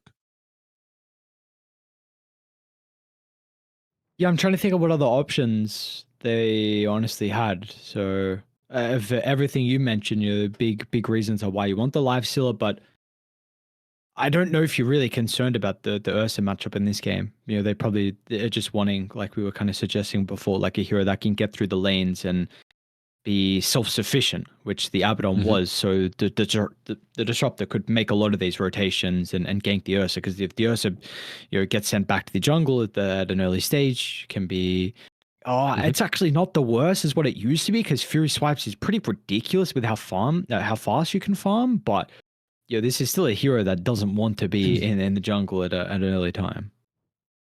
Yeah, and it's probably going to be like some Gore Storm Lifestealer, right? Like jumps into the Ancient and comes to your lane.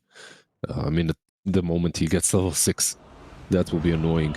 But overall, I don't know, kind of cool draft from Navi Jr. I gotta say, if they didn't get so handled in the last game, I'd say that I actually think that their draft is better for this game. But Prepare Roar, for they... battle. I feel like let's see this game number 2, because sometimes it's hard to judge a team if your laning stage is just completely dumpstered, you know? Like you get dumpstered in the first 10 minutes and you can't play Dota anymore. Yeah, and then you're heading to the next game as commentators with like a warped perspective on how good this team actually is, or how maybe not good this team actually is. So let's do a reset. Because their first 3 picks were like, to me already, when we saw Mars, Jakiro, and Hoodwink, this is like screaming out to me that they just wanted a lineup that was much more stable. You have your combo, right? Very easy. Like Mars jump in arena with your spear into sharpshooter or macropie, whatever. It's just so much easier than the heroes that they had previously, where you were going really, really cute with the Arc Warden. Like that's enough said. But now you just go for stable, bunch of stuns, bunch of initiation. And we'll see. We'll see if that's going to be enough. But again, concerns, is this going to be... What do the lanes look like? When we go through all 3 lanes, do you feel like they may get run over? Which then is a massive problem when you have Radiant's lineup, because when they get a lead, they may not lose it. I don't think these lanes get run over. Like, I think their lanes are... If they play them well, mechanically, I think their lanes are not weak. They might lose Jakiro here, though. This is already a bad start. Yeah. Especially if they get the first blood to Butterfly Effect, which... it was close, but it's going to be able to find it. So, okay, this was already a matchup where I was a little bit concerned. I think Butterfly Effect in like every team that I've seen that he's been on. I'll also quickly say this. I'm a big Butterfly Effect fan. When I used to cover a lot more of like, T2, the third-party Chinese tournaments, I think it was exceptional. And almost like every time people verse him, they first phase ban his heroes. I think he's just always pivotal to whatever team he's on. We saw it this game with like the Quap +1 ban. And already like Storm versus melee matchup is going to be, I would say, a little bit more Storm favored. And now you give him first blood. So yeah, not good signs. Yeah. Void Spirit is not like some melee heroes on mid lane. Like he can lane into... many heroes that are considered kind of broken in the matchups. Like he's picked into heroes that, like even into Lesh he can play, into Lesh, into Ember, into whatever, but he doesn't necessarily win too many lanes. I feel like teams are starting to pick him up a bit more though. Not just going for the Vessel build. I don't think this is like a Vessel game though. Like Vessel is pretty trash for Dara this game, so they might possibly need an Aghanims as fast as possible. He's maybe gonna get the Manta for the silences. We'll see what happens from the mid lane. Already good start, of course, for Storm.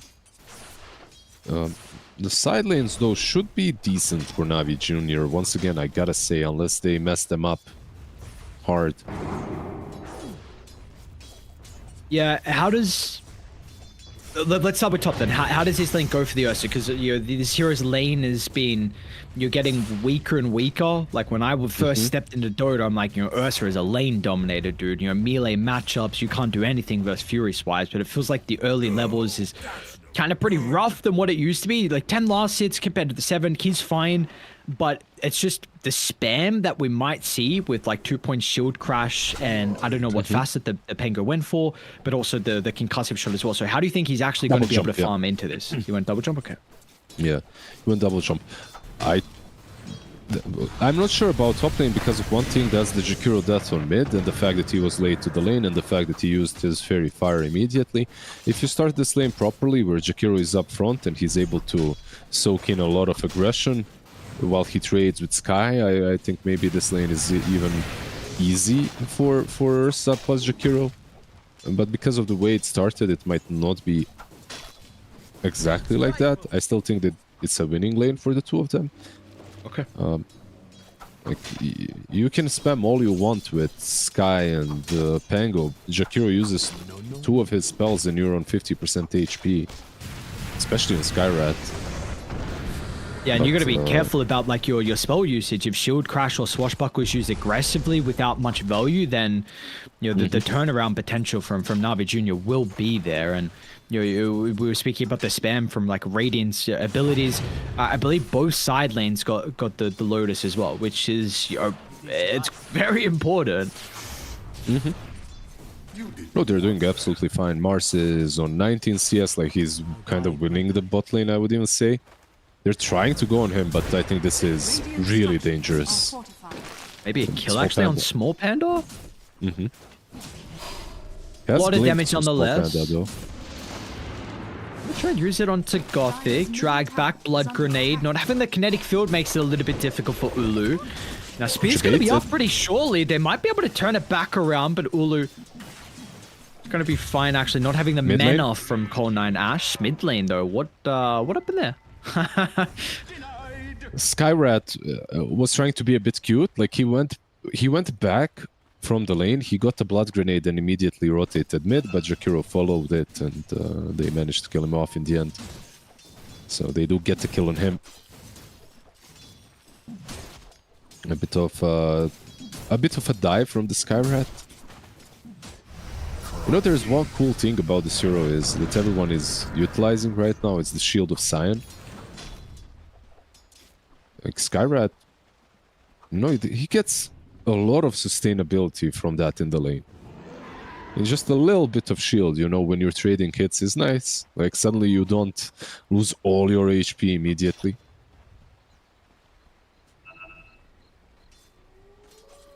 I've really seen this hero and I honestly forgot this was what the facet did. You just get a magic field, basically. Barrier. Yeah. You get the barrier from equals to 10 plus 1 pair his hero level. Does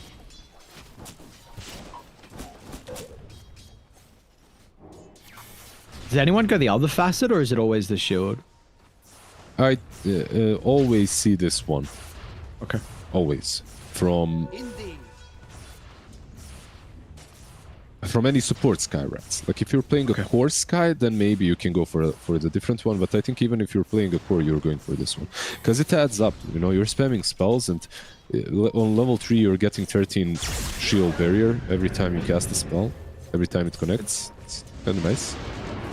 UBC had to use this to simulate early on to dodge the zip from Butterfly Effect, so he doesn't have it now to avoid the glimpse. And with that level 6 advantage, we got a kill onto the Void Spirit. Butterfly Effect's going to be a little bit cautious so that he doesn't use too much of his mana. Feels like he has enough to get the kill and get away without Gothic striking back in. Oh, would you love to see it? Now, does he go back for the Hoodwink or do we go top? What's the call? Farming? This is where you kiss Gaben's icon on your wall, Yeah, he's got the full shrine set up. Yes, but actually bot lane, Core9 Ash. Well, there's that regen used to great effect. I thought he was going to go back and farm, but no, Butterfly Effect moves to bottom. Dominating streak now for him, 4-0. And yeah, the blessings to Gaben the Shrine, it's definitely paying off. You light another candle for all the fallen warriors against you every time you get a good rune. And maybe even a minute 7. This Shrine, is insane, okay. though. Jakiro moved away a bit. And the bushwhack missed. He got it? He got it. Bro, no way. I feel like that should be lost. How did he get that? Yeah, he gets the Wisdom Shrine. He gets a couple of kills on mid lane. He's 4-0-0 now. Yeah, just... I mean, literally what happened in game number 1 is happening again. It's just a little bit more condensed on the mid lane. The side lanes didn't go as well for Roar Gaming, but the mid lane definitely did. And how, like, crappy for GBC, right? Where, unfortunately, in what is already maybe a little bit more of a frustrating matchup, you give first blood to your other mid, and another one. Now he's even getting more kills as well. These galvanized stacks is up to 8 for Butterfly Effect. Right before the power rune timing, he gets a haste. A pretty good one for Storm as well at this stage of the game. Yeah, one thing. Yep, it takes some stacks too. It's a free Storm game, by the way. One thing that we didn't really talk about during the draft is like these two supports just don't contribute to catching the Storm. Like you are literally stuck waiting for Yule's Scepter on Void Spirit or Mars before you can catch him. And that's considering how the lanes have went super far away from the light of this Dota day. Maybe a Nags on Void Spirit at some point, but gonna be rough. Helm of Dominator Lifestealer, by the way. All right, let's go. Let's go, baby. I'm down. I'm down to see this. Yeah, I don't know. I don't remember really seeing many lifestealers at TI or even afterwards, but I don't know. Helm Dom on this year. That's insane, bro. What an item, even after the nerfs. Like, okay. Top lane, I think Ursa's maybe getting ran out at the moment. There's Pango that's dying. But now did he use the Enrage? It's still there, so they're actually just going to try and dump all their spells onto the Jakiro instead, which is a far easier kill. Maybe they can catch Ursa with the haste as well. Let's see, or just take the tower. Void Spirit is rotating like he wants to fight, but yeah, that's going to be really difficult to fight to make. By the way, I don't know if you were watching, but first few days of TI, like the first day, I had a panel segment where I was talking about Helm of Dominator before it even became a thing. Like I pointed out that Void Spirit is gonna get going on. Have we got anything else afterwards? Static Storm, a little bit wasted because no one there was a follow up on the Ursa. Now you don't have this for a further fight. They're going to try and deal with Small Panda, but he's not really valuable without this ultimate, so you're wasting a lot of time from the Void, which means that Butterfly Effect can easily deal with the Hoodwink. And now they've got the Silence to be able to set up with the Rolling Thunder as well. When the Void's in danger, all Astral Step charges have been used. GBC's got nowhere to go. One more up in a second. Has he wasted enough time? I don't think he's going to get enough distance away. Plenty of mana for Butterfly Effect, a zip and a chase down. Monster kill streak, and again, galvanized galore for him. Yeah, the Lifestealer gets a kill in the back. By the way, I started that story. I had like I had a reason why. It wasn't just like it wasn't just like some humble bragging or something that I recognized was gonna be picked, but I completely forgot where I was leading into. So and now it just sounds like you're bragging. Yeah, let's just forget it. My bad. No, I believe you, dude. I believe you. There was a reason why you called it. Yeah, the item is just... Even after the nerfs, it's still very strong. It's still good, I would say. Oh. Is he going to be okay? Ursa with the DD starting to move on over. Okay, so they're going to be able to deal with the Disruptor, and looks like they'll also catch up to Double S as well. So nice moves from Navi Jr. They, I believe, TP'd a lot of heroes into this lane after they died previously. They're kind of stuck there, and it also is just a massive beacon that the Jakiro is a... Oh, is a free kill? Okay, Sister Shroud is still quite the item. Almost got them with it. Dire's bottom tower is under attack. Dire's bottom tower has fallen. Minute 12 rune. Radiant's top Maybe they tower can is under get attack. a decent fight here. But damn, Pango is TPing as well. They're setting up for it perfectly. Fly fake.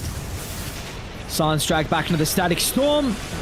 No save to be able to assist with the Void Spirit. They do their best with the Ice Pop, which almost covers him, but now Hyuga is stuck in the tree line and continuing to add more and more kills at the front of the tower.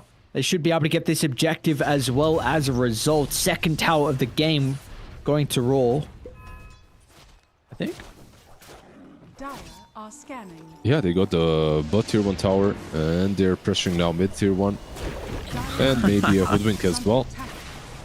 Radiant's bottom tower is under Ulu. Okay, we'll be able to get the kill and jump away. Small Panda. attack. Has fallen. He's going to be protected with the Infest as well. And now are they in some trouble? Do they have a way to be able to drag them back? Ursa, there's the glimpse. That's the control they needed. And the catch to stop him getting from the safety of that tier 2 tower. Double kill for Ulu. Back to farming. Now this is looking exactly like game number 1. Yeah. Dire's top tower is under attack. And they're actually even going to try and smoke and sweep over towards the Wisdom. Potentially stealing it once again. I mean, can't let this happen. Is Gothic level 5 still? Oh, bro. Level 5 Teep is in instant death. So miserable. Die, respawn, die again. Even Another Coal one. Mine Ashes potentially gonna die too. Nice spear. A defensive arena. Oh, it's like Dire's almost as good top as tower dying. is under attack. A defensive arena. And they zoned him back to base while you're taking their Wisdom Shrine. The only one farming at all right now feels like is Ursa. He has his Battle Fury. And it's a very similar situation, by the way. Like in the last game, I feel like this is a hero that can make a difference. But when you're losing a game this hard, he needs to join a little bit sooner than he'd usually like to. I think he needs to join in the next couple of moves that Roar makes. Like, you know, those aggressive moves when they're diving your tier 2 or your jungle, trying to kill the Void Spirit or someone. He needs to TP and to do something. It's easier said than done, of course, but Jakiro is just gonna die. He's running into the Wisdom Shrine for some reason. Maybe he can't TP. Well, both supports are 5. I guess he's just praying that for some reason the Wisdom was still left up. But he's just continuing to bleed some kills over. We are seeing, though, like, I know what you're mentioning about this game and the previous game with the Ursa, you know, potentially needing to show up to these fights, but I don't know how you do that. Like a tiny compared to a Void Spirit with like a blink toss back into the Void. This game, it's just so night and day different of being able to take these fights with a disadvantage. Because what does the Void Spirit itemize this game? Like, I don't know if this hero feels good rushing Scepter or like going for Manta, what he's doing. We see a lot of the Urn, sometimes into Spirit Vessel. I think Echo Saber's even viable too, but Manta first. Like, I know why he's going Manta this game, but Manta first is just, it's kind of, it's crazy. Yeah, it's not that Maybe not terrible because he's universal, right? They're gonna get the Sky, maybe. Are they? They're gonna get him, right? Oh my god, the shield is big. But Pango abandoned him. Pango, you traitor. Oh, the long zip in, butterfly effect. They're going to be able to get GBC as well. So abandoned just momentarily, and it was just baiting. He wanted them to overstep. You know what happened there? Pango didn't learn what the facet actually does on Skyrat. Skyrat with that facet got so much magic shield that he was actually able to survive if Pango just rolled in immediately. But okay. That happens sometimes. When Skyrat isn't necessarily the hero that's played the most, so you don't necessarily see how he can survive at that point. So just you work with the info that you had from before. It looks like they will smoke up on the other side, by the way. Do they have it on anyone? They don't. Never mind. My bad. They won't smoke. The way they were moving basically felt like they might. I can find it around mid though. Like, let's see. the arena and a choke point where you finally have your support ultimates. Maybe the Ursa's able to right-click as well, but this is the concern that you were mentioning inside the draft, where the Pango is just quite a decent hero to be able to disrupt inside the arena. Maybe this is an opening, but instant Zorm zip across the map. And Mars was also, he was out of there. He didn't want anything to do with this area. Wanted to go back to farming. I think wanting to finish that yours. So kill full wave's going to get claimed. You've got Ulu also just up inside the triangle area. Mid lane, they'll have a glimpse. You cannot escape this. Yep. Dire's I mean, bottom Void Spirit tower can. is under He's attack. out, but Radiant's top tower is under attack. Ursa has a blink. He needs to join before the BKB. There's just absolutely no way they play the game the same way they did in game number 1. They're trying to do Smoke it here. up. Well, Panda runs up to the Hold higher up. ground ward, does get that static storm before he dies, and that's under the Ursa to prevent the enrage. So Ursa was forced to show up to the fight, but unfortunately for him, it's not going to be rewarded for his efforts. They might be able to do with the pink lead. Does get a decent amount of shield back from the crash, and they're now cleaning up. Ulu's going to be here to clean up. Yeah, they don't even get the Pango. Butterfly effects, so there's so much mana to work with thanks to the Galvanized stack. He's beyond godlike. A nice bushwhack's going to stop him from trying to zip on over to stop the TP out from Void, but it's a 3 for 2 in the end. The boys on Navi Jr.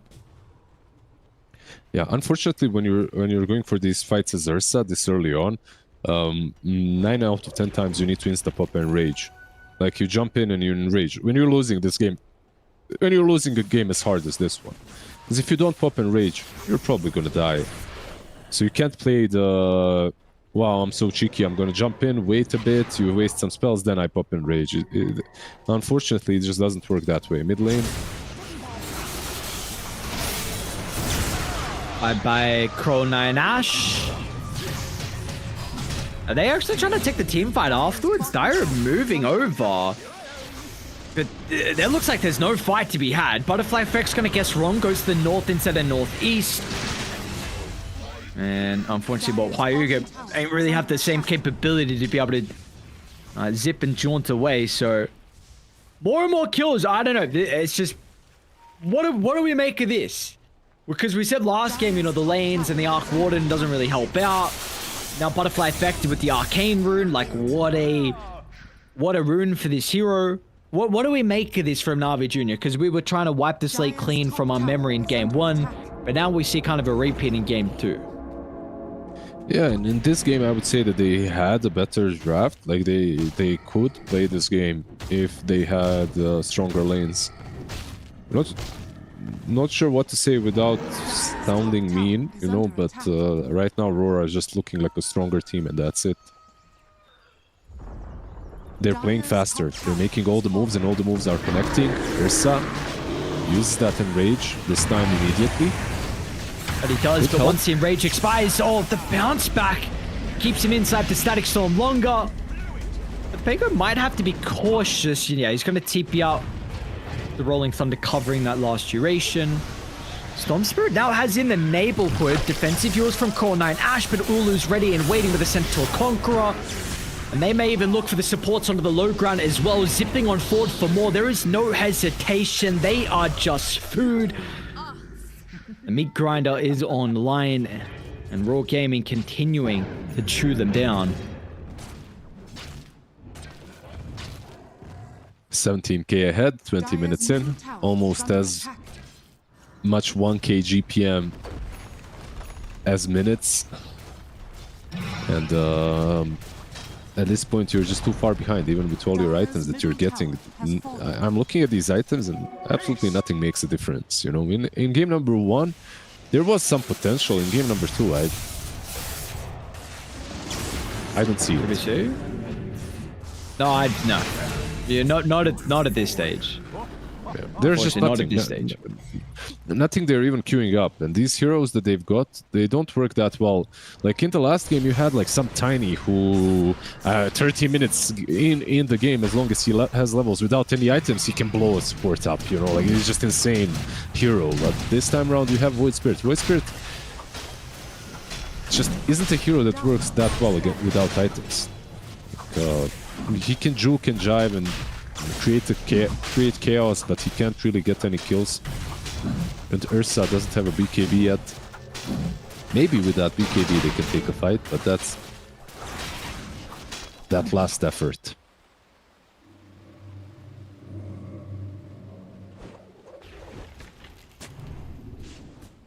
So I'm just taking a look at how long the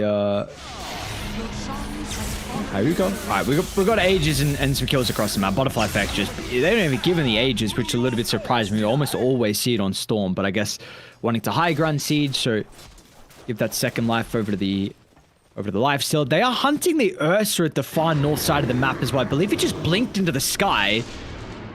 And they're in range of the glimpse as well, so they're going to be able to stop the TP. Now, Rubicon, at least, he's kind of close to the base, but feels like he needs to go for the kill instead of being able to run away, so he has cemented his own death. And we are about to get the high ground assaulted. Yep, they're pinging out the mid lane, going straight towards it. They have the creep from the Helm of Dominator still to work with, so it helps out a little bit, but what can you do? Jukiro maybe with the macro fire has delayed this a little bit, but he's just gonna get jumped.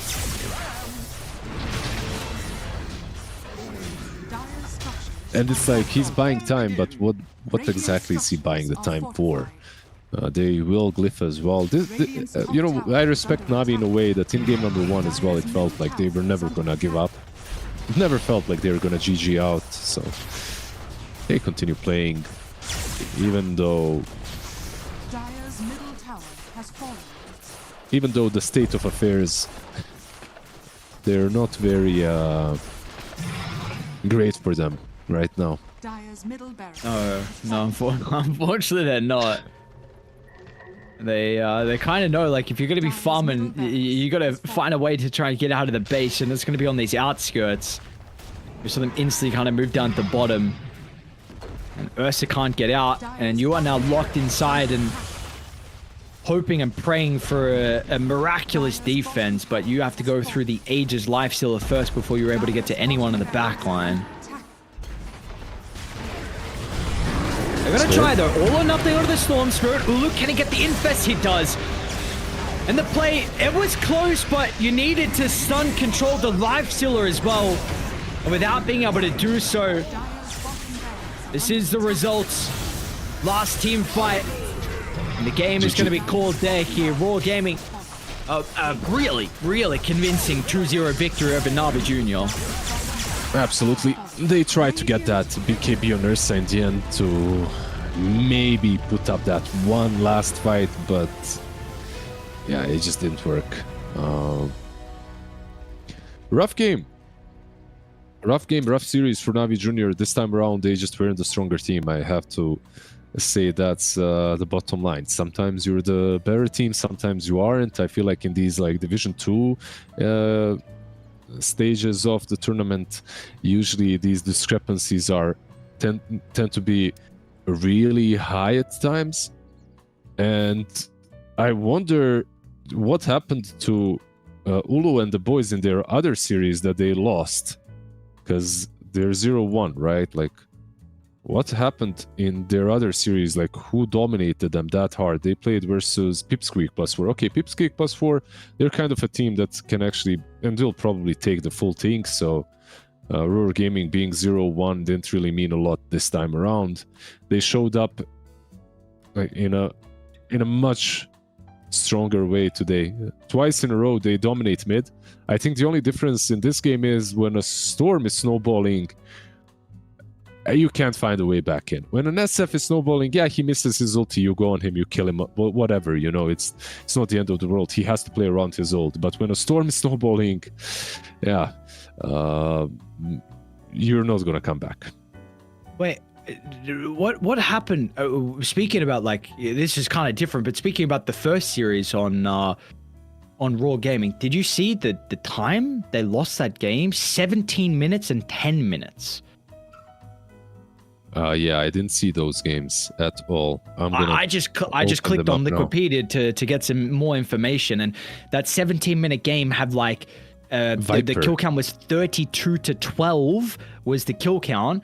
And then the other game was 3-19 at 11 minutes in, and yeah, they called it quits. They wanted nothing to do with that. So this is a hell of a turnaround from them, from absolutely being massive. Like that series loss was probably more miserable and demoralizing and everything than what they just did to Navi Jr. So that's something for them to be able to bounce back and get the victory in such a clean way as well. So I don't know if that's to say, like, to show that Pipsqueak are just like a tier above, and then Raw are under, and then Navi are maybe I don't know how far below they are from that, but it's a long group stages, 7 days all up.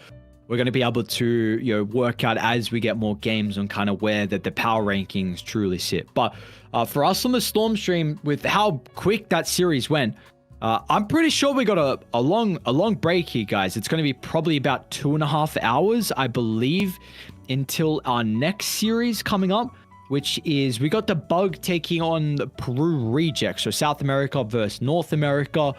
Gonna be a long break. We'll see you guys then. About 2.5 hours. When we come back, we've got our final series of the day. Go get some food, go get some water, go watch some other streams.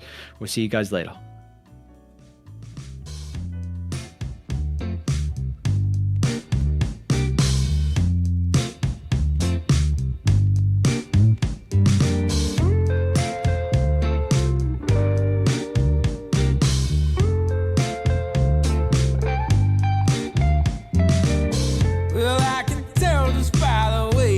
Smiling that you're still unsure, and I can tell just by the look in your eyes that you've been hurt before. But baby, no one can promise you forever. Right now I only know that we should be together, because it's now or it's never. So won't you take a chance on me? Well, it's fine if all your previous guys, they made you run away. You can bet you'd only have one regret, and that's if you didn't stay. Walk my way, 'cause baby, no one can promise you tomorrow. But today you take away all of my sorrows. You know I'd beg and I'd borrow for you, so won't you take a chance on me? Right from the moment we met, I knew that I couldn't let my fear get the best of me. And every moment since then has proven time and again that we're exactly where we're supposed to be. Yeah. Oh, won't you take a chance on me? Ooh, oh, won't you take a chance on me?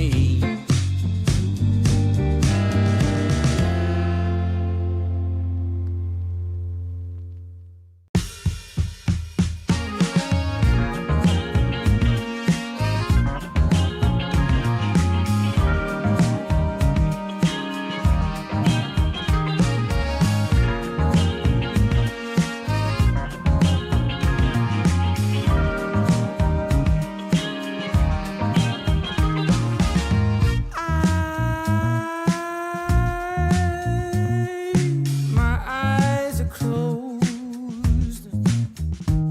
so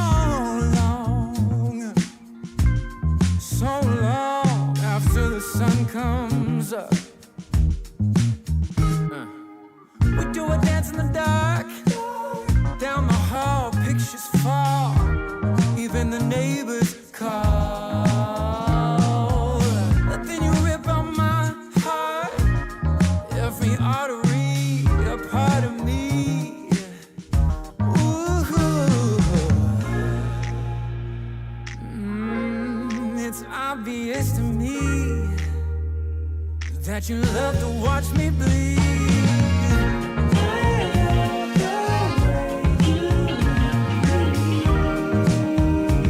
But not half as much as I love when you leave.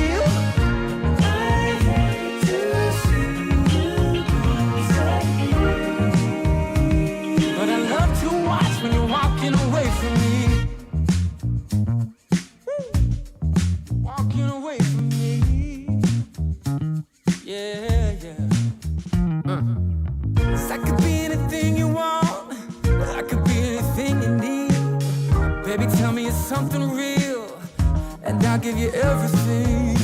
Every now and then wicked smile. You know I can't help myself. They play around with me for a while. Keep tearing me up until there's nothing left. Ooh, it's obvious to me. Yeah, you love to watch me bleed.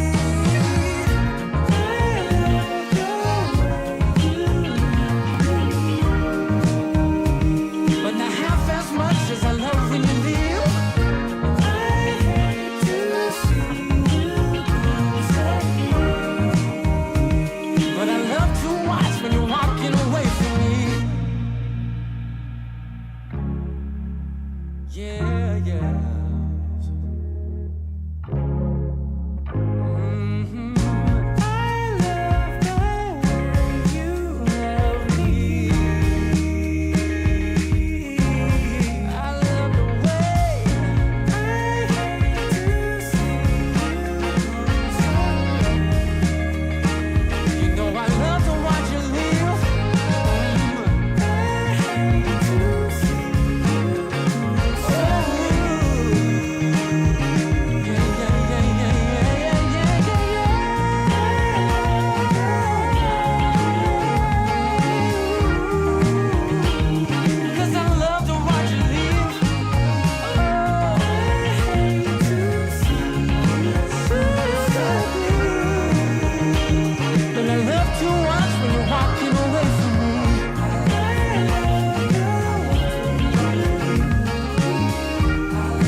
Here today's the first day. I wanna be closer to you. Closer to you, yeah.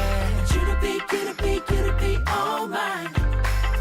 I got all these choices, but I so made up my mind, yeah. There's nobody better. Gotta be you. A thousand voices, 'cause it's so good to be alive, yeah. There's nobody better, so it's gotta be you. These myths are busted. The grass is greener on my side. It's done and dusted. I'm never getting off this ride. 'Cause life with you is golden. So how can I go back to silver love? I'll be holding. Oh, I'll be holding on, can't get enough. Wanna be closer to you. Closer to you, yeah. You to be all mine. Oh, yeah. Got all these choices, Yeah. but I so made up my So mind. made up my mind. There's nobody better. Nah. Gotta be you. Got to be you. Thousand voices, Yeah. 'cause it's so good to be alive, yeah. There's nobody better, so it's Gotta be you. you. Yeah. It's gotta be. You. Gotta be you. Gotta be you. Gotta be you. Gotta be you. Yeah. Gotta be you. Oh, it's gotta be you. Yeah.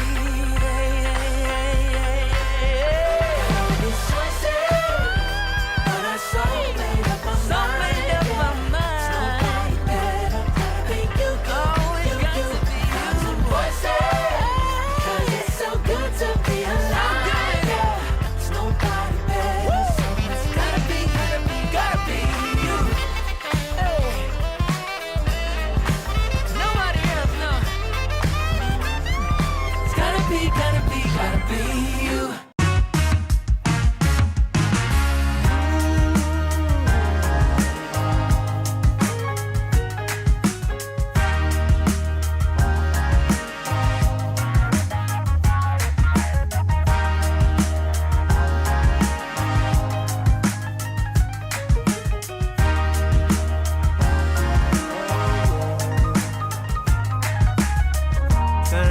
a dime when I saw you walking by. Something about you caught my eye, yeah. Ain't trying to waste my time, just standing in your line. Gotta take a shot before you pass me by. So you wanna be alone for a minute? Well, come on, tell me what's on your mind. I wanna know what makes you happy. I wanna know, can I make you mine? Ooh, I wanna know if you know that I treat you right. I wanna know, can I spend the night?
just longing for a glance from you. Yeah. A chance to look in those big brown eyes. No telling what my heart would do. Hey, when we met, I sure knew it felt as good as it could be. In that moment, though it felt so good, I wondered why you noticed me. If you gave me just a little time, it would sure ease my troubled mind. Don't tell me that you don't feel the same inside. Don't tell me. These are feelings that I ought to hide. I don't care where you came from. Just tell me where you wanna go. If there's a chance to be together, that's all I really need to know. Is it real or make believe that keeps me thinking of you? If you've got time to walk with me, I'll show you how my heart is true. And here I stand, waiting for you. Tell me, baby, what I gotta do. Don't tell me that you don't feel the same inside. Don't tell me. These are feelings that I ought to hide. Don't tell me that you don't feel the same inside. Don't tell me. These are feelings that I ought to hide.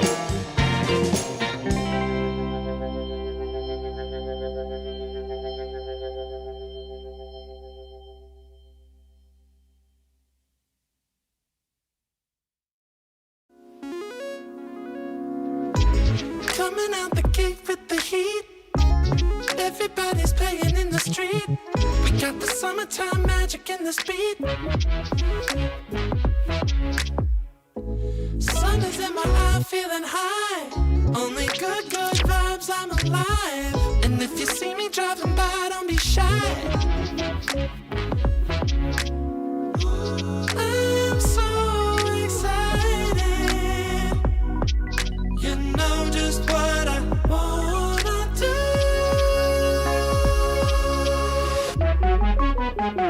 I'm glowing on up, I'm glowing on up, I'm glowing on up. I'm glowing on up, I'm glowing on up, I'm glowing on up. Don't it feel like summer? I'm glowing on up, I'm glowing on up, I'm glowing on up.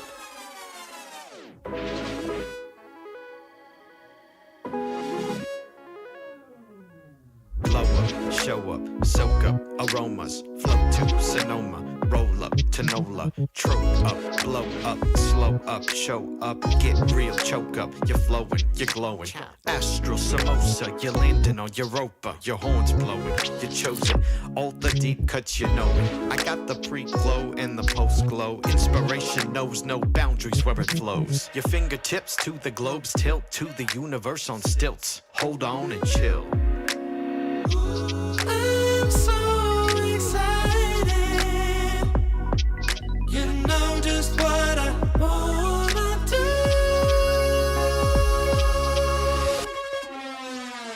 I'm glowing on up, I'm glowing on up, I'm glowing on up. I'm glowing on up, I'm glowing on up, I'm glowing on up. Don't it feel like summer?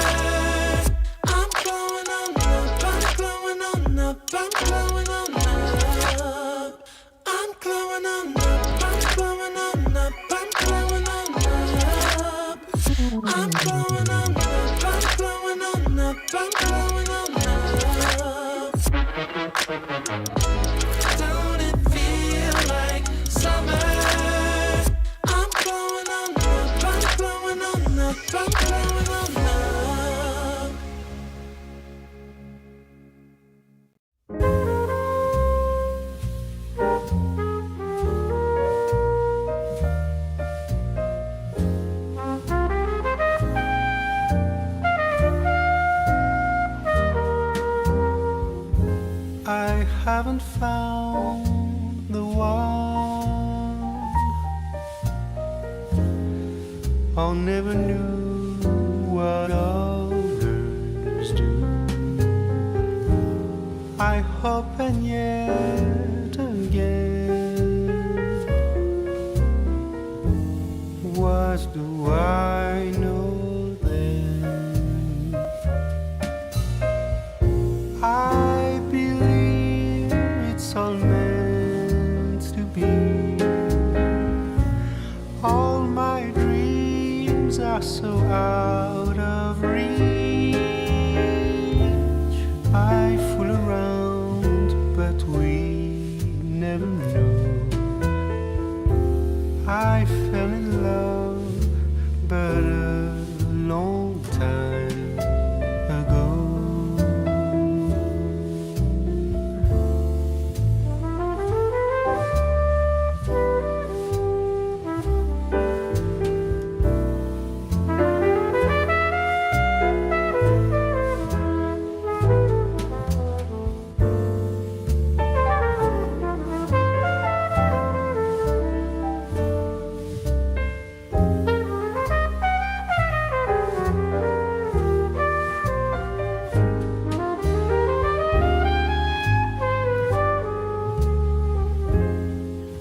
I sing the same old song, been going on for far too long. I hope and yet again, what do I know then? I believe we're all meant to be. All my dreams are so out of reach. I fool around, but we never know. I fell in love, but a long time ago.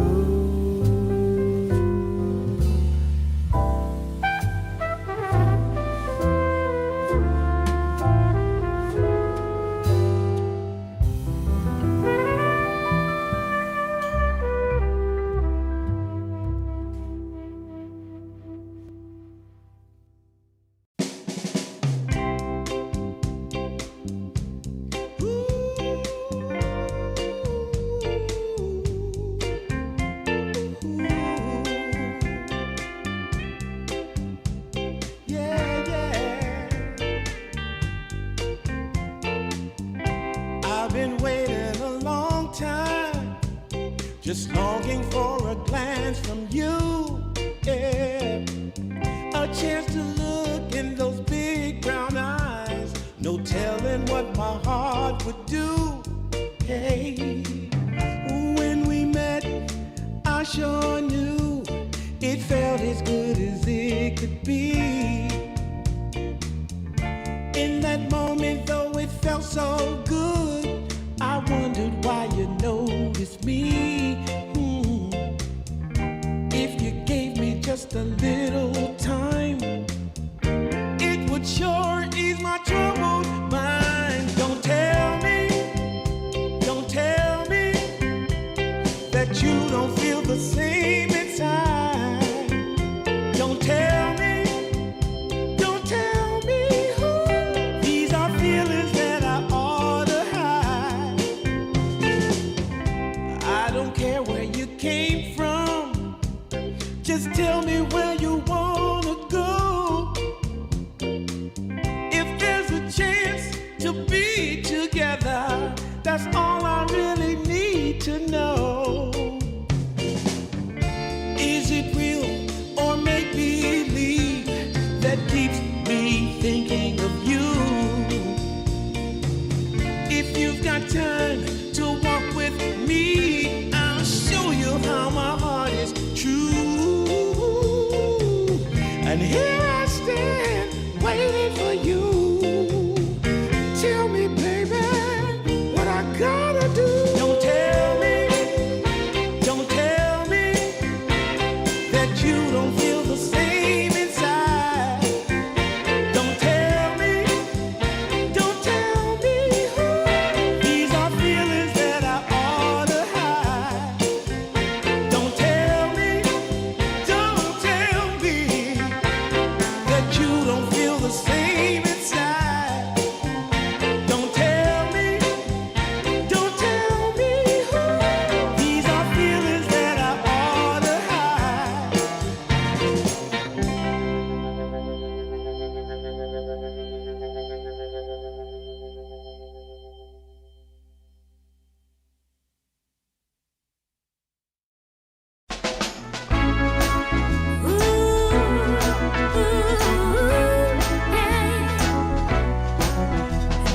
Never been so happy like I am with you. You make me feel so good that I can't believe it's true. Yeah. I have to pinch myself once every day. Since I heard you say, baby, wanna give you all of my love, give you all of my love, yeah. You know I feel so lucky just spending time with you, yeah.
me in my mind all the time. No one I could turn to. Now that I can see your love has set me free. You came along, made me strong. I've waited such a long time, and I just can't believe in this new love I have found. Yeah, don't want it to stop when you know you got a good thing that makes me feel fine. Ooh, wherever it leads me, you know it's all fine. I never thought that this could sweep me off the ground. Oh, I don't want it to stop when it's feeling this good.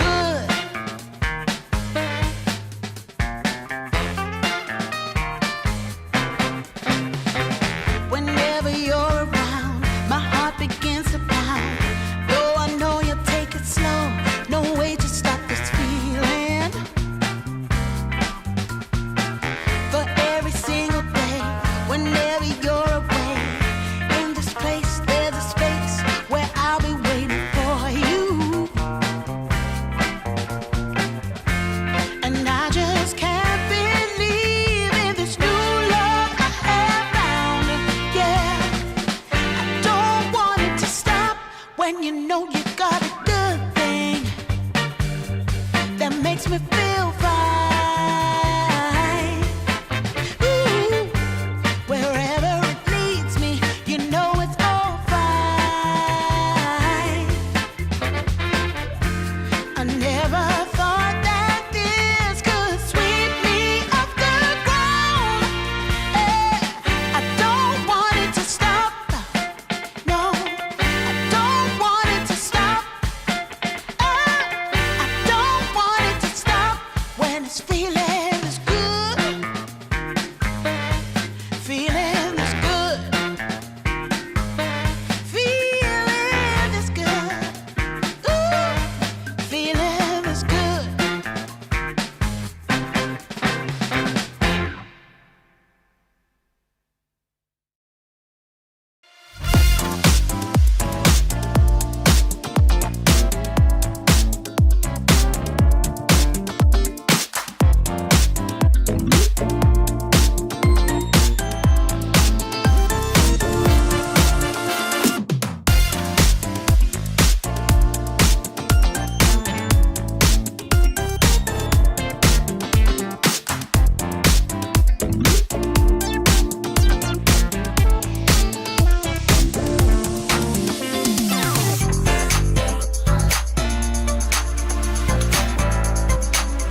Yeah, yeah, yeah. Ooh, everything I want, everything I need. Got everything I want, everything I want, everything I need. Everything I need,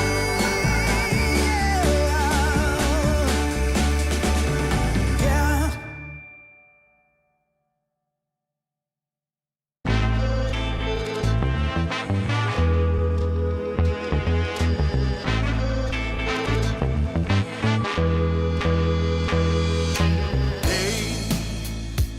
I've had days of struggle.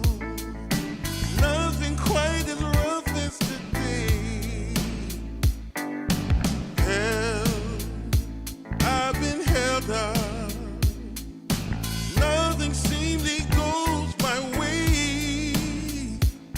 Oh, I not a man for crying. For a storm of tears I crave. Take all this sorrow from me. How much more do I have to pray? Foolish of me, you might say.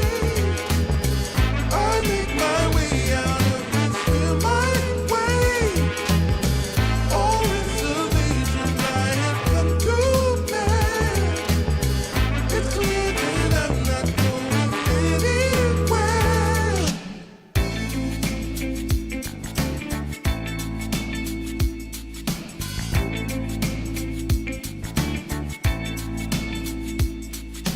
Hey, I've had days of struggle. Nothing quite as rough as today. Held, I've been held up. Nothing seemingly goes my way. Oh, I'm not a man for crying. For a storm of tears I crave. Take all this sorrow from me. How much more do I have to pray? Foolish of me, you might say. I make my way out of this, feel my way. All reservations I have come to make. It's clear that I'm not going anywhere. Foolish of me, you might say. I make my way out of this, feel my way. All reservations I have come to make. It's clear that I'm not going anywhere.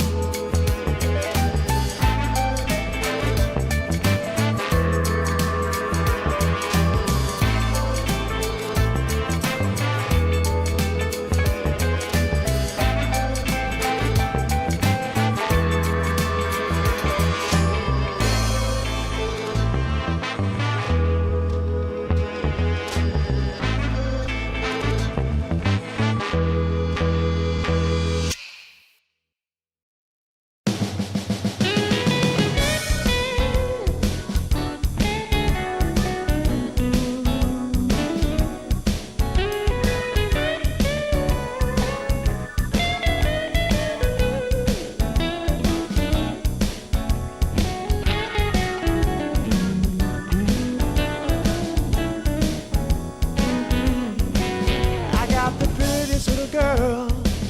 She's as pretty as can be. Yeah, yeah. I got the prettiest little girl. She's as pretty as can be. But what I don't understand is what she sees in me. Ooh, I've been drinking too much, staying out all night. I can't remember my left from my right.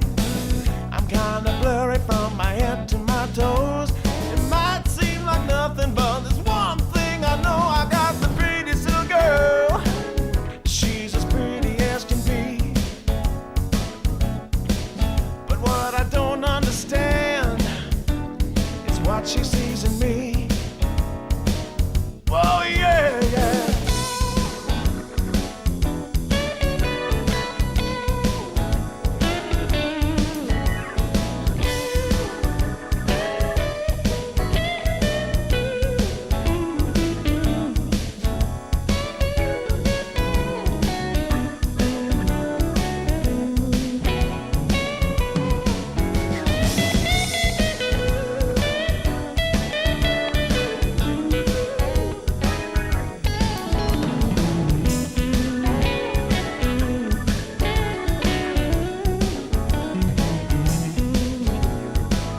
is dripping.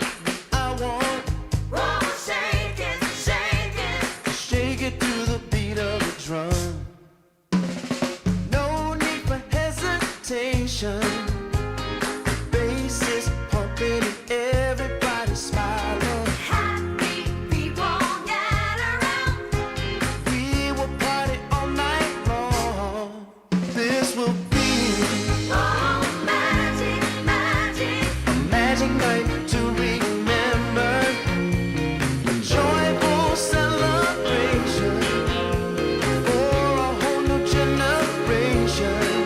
This will be Oh, magic, magic. a magic night to have together. No more limitation.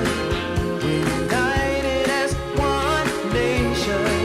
This will be Oh, magic, magic. a magic night to remember. Joyful celebration for a whole new generation. This will be Oh, magic, magic. a magic night to have together.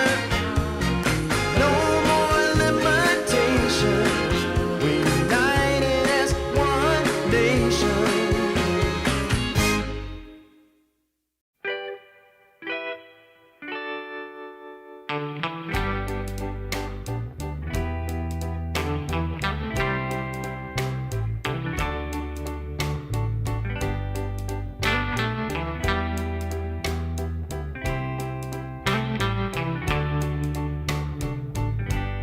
Sometimes I'll be foolish.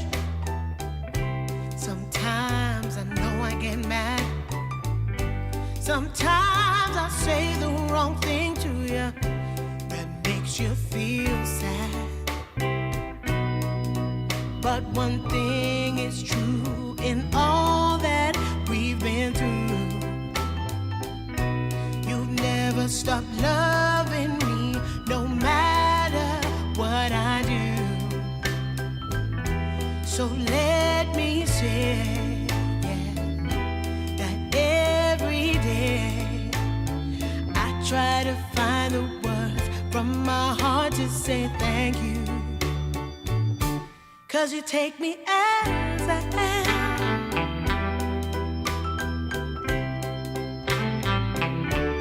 You take me as I am. Oh, baby. If you stop loving me, well, I would understand. But I won't take you for granted, no, no. When you hold my hand, your love makes me feel that I could fly to the moon. Not even the birds above can sing a sweeter tune.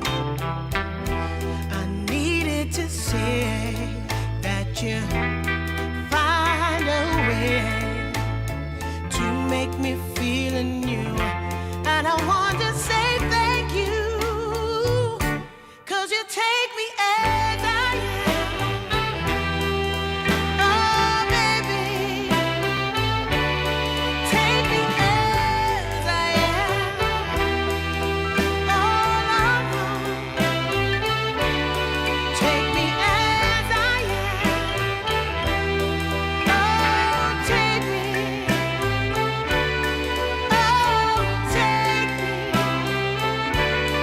Yeah, take me.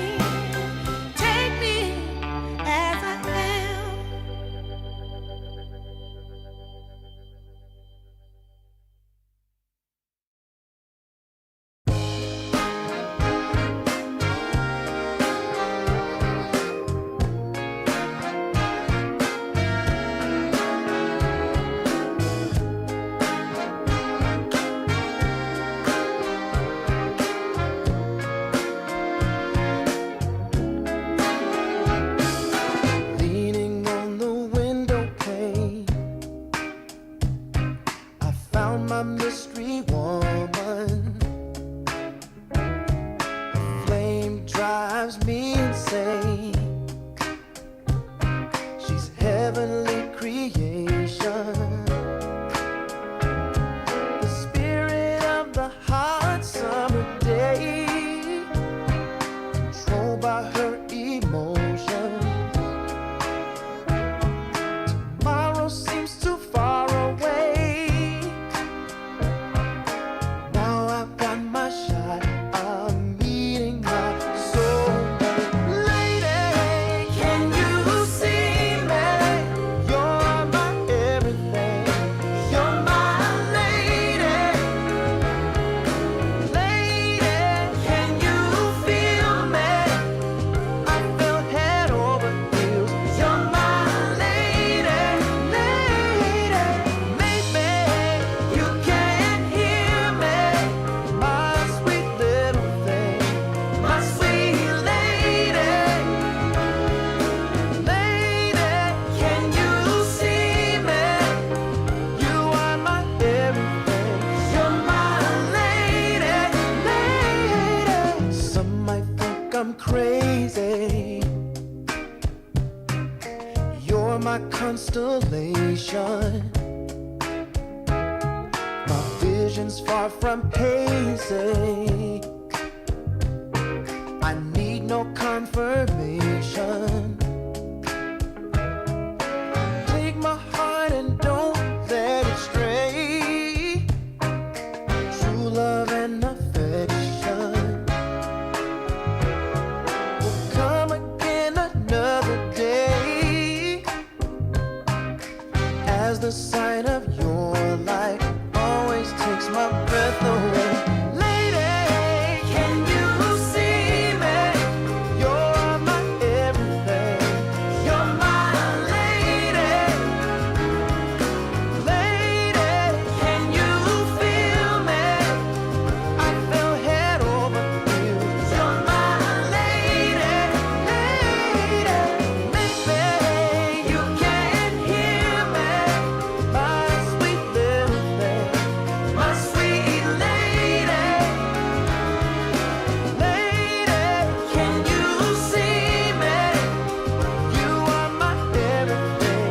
You're my lady, lady.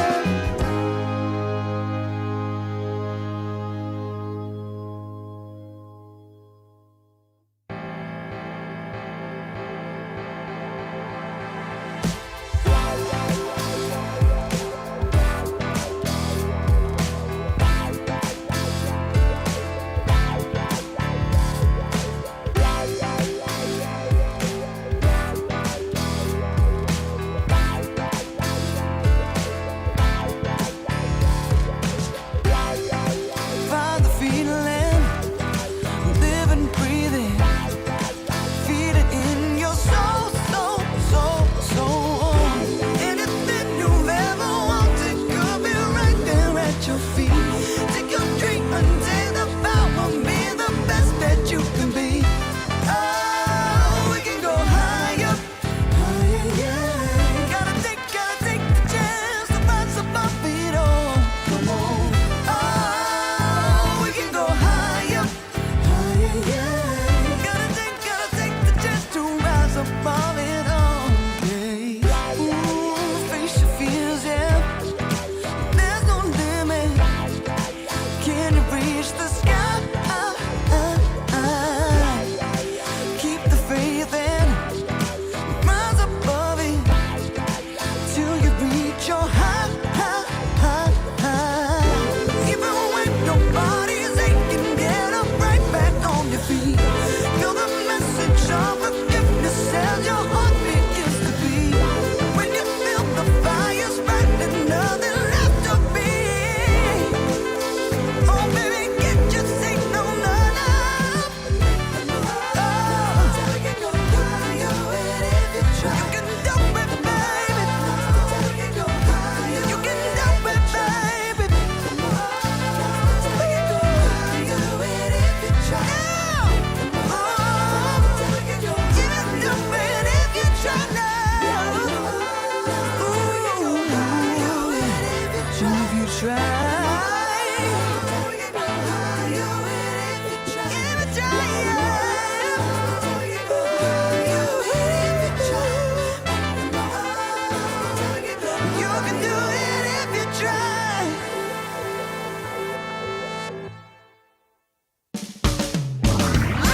better come out in the street.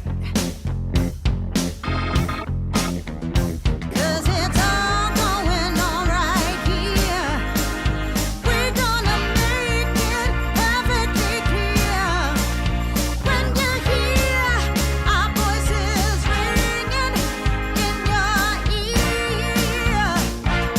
Yeah, yeah, yeah, yeah. Run, tell your mama. She better come around.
I've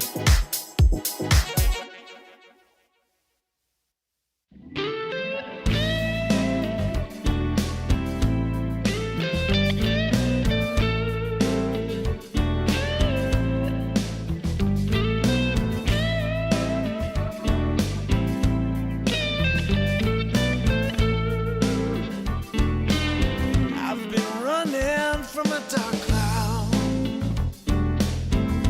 It's hanging over me. I've been running from a dark cloud. It's hanging over me. I gotta find me an angel to come and set me free.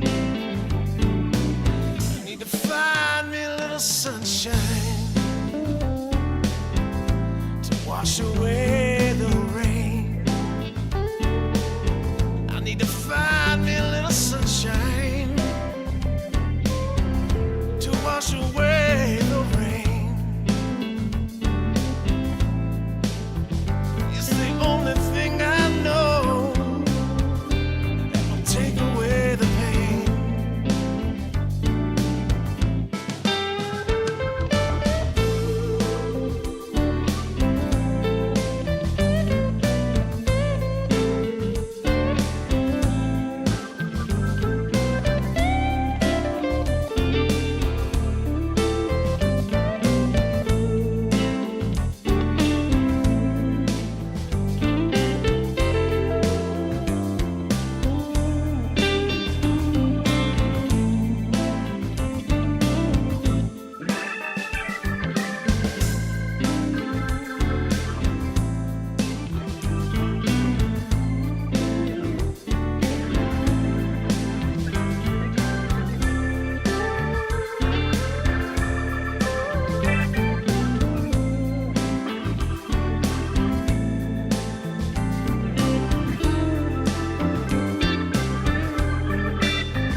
my bag of bud, my camels and jack.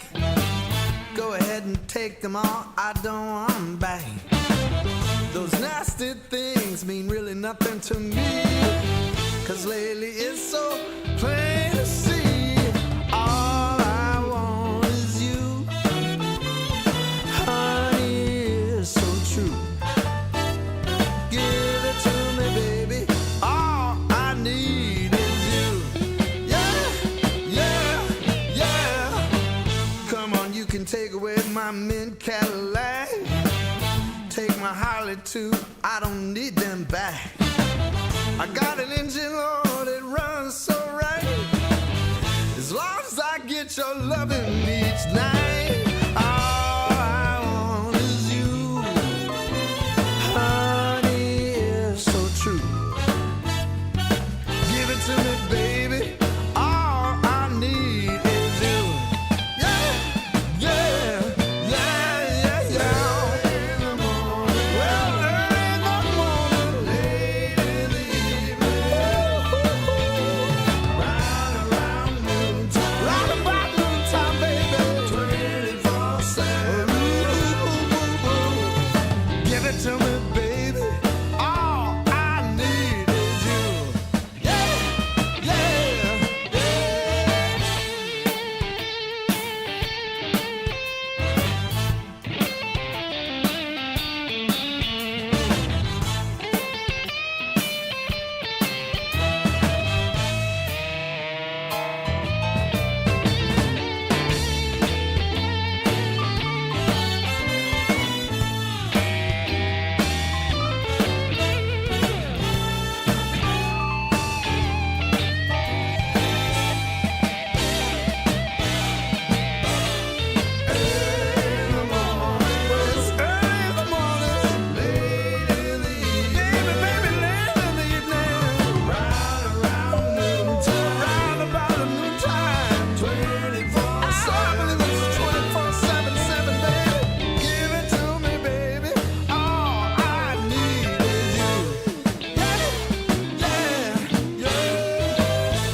My camels and jack.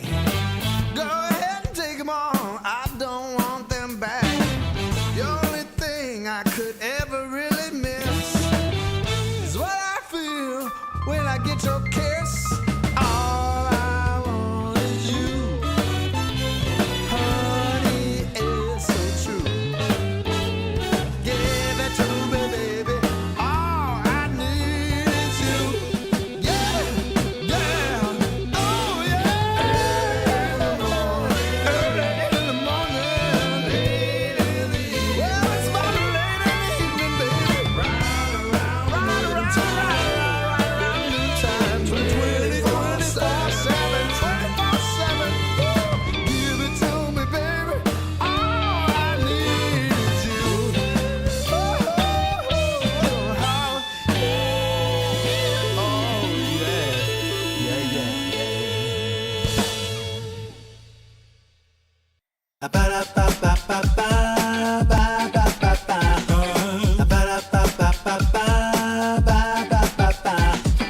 If you wanna get with me, all you gotta do, call me when you need me, I'll be waiting for you. I know exactly what you want, satisfy your need.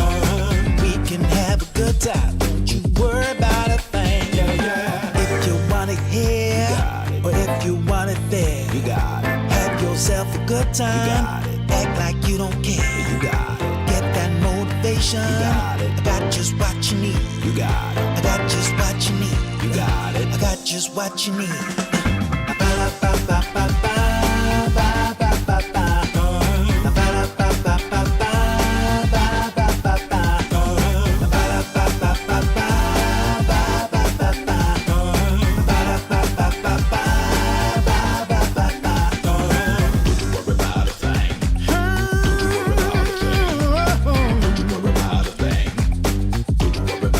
Don't you know you got it, baby? Don't you know you got it, baby?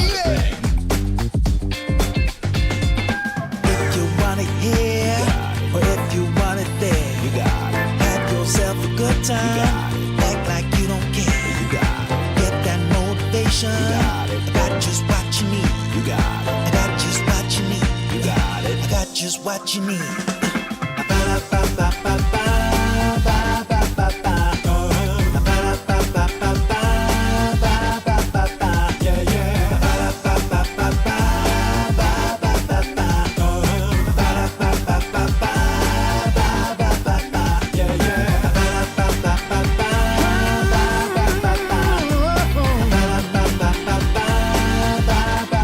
But you know you got it, baby.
She's driving me crazy, and I'm out of my mind. But you don't go messing around with a girl like that, a girl like that. You know she's gonna take your heart, and you're never gonna get it back. So don't go messing with a girl like that.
'Cause when we dance to the music, you know that's what it's all about.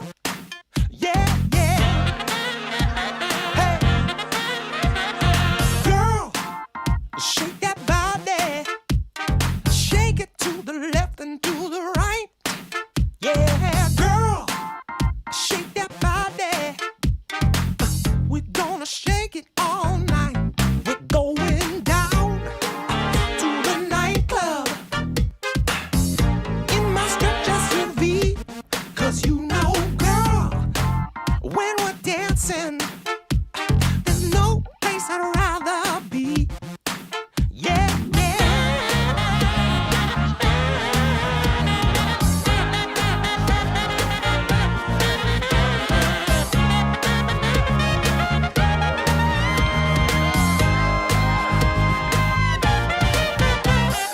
Girl, shake that body. Ooh, girl, shake that body. Yeah. Ooh, ooh, ooh, don't be late to the party. Don't be afraid to scream and shout. 'Cause when we dance, dance to the music, we're gonna know what it's all about. Hey, hey, girl, shake that body. Ooh, girl, shake that body. Oh, girl.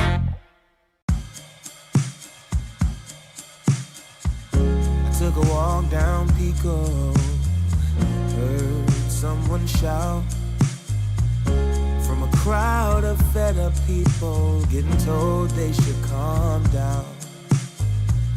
Didn't wanna fight, but the tears that fill their eyes are brought by the people sworn to preserve their rights. Oh, how could you not see it all coming? Stuck in our ways and running out of time.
Just ask yourself, am I ready for you? 100% now. I'm ready. 100% now. Yes, I'm ready. Eyes wide open. I'm ready to move. 100% now. Take a chance in a new direction. Any place you wanna go. I don't have all the right answers, but one thing I know, I'm so ready for you. 100% now. I'm ready. 100%. You know I'm ready. Yes, I'm ready. Eyes wide open. I'm ready. I'm ready to move. Well,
well, I can tell just by the way that you're smiling that you're still unsure. And I can tell just by the look in your eyes that you've been hurt before. But baby, no one can promise you forever. Right now I only know that we should be together. Because it's now or it's never, so won't you take a chance on me? Well, it's fine if all your previous guys, they made you run away. You can bet you'd only have one regret, and that's if you didn't stay. Walk my way. 'Cause baby, no one can promise you tomorrow. But today you take away all of my sorrows. You know I'd beg and I'd borrow for you, so won't you take a chance on me? Right from the moment we met, I knew that I couldn't let my fear get the best of me. And every moment since then has proven time and again that we're exactly where we're supposed to be. Yeah. Oh, won't you take a chance on me? Ooh, oh, won't you take a chance on me?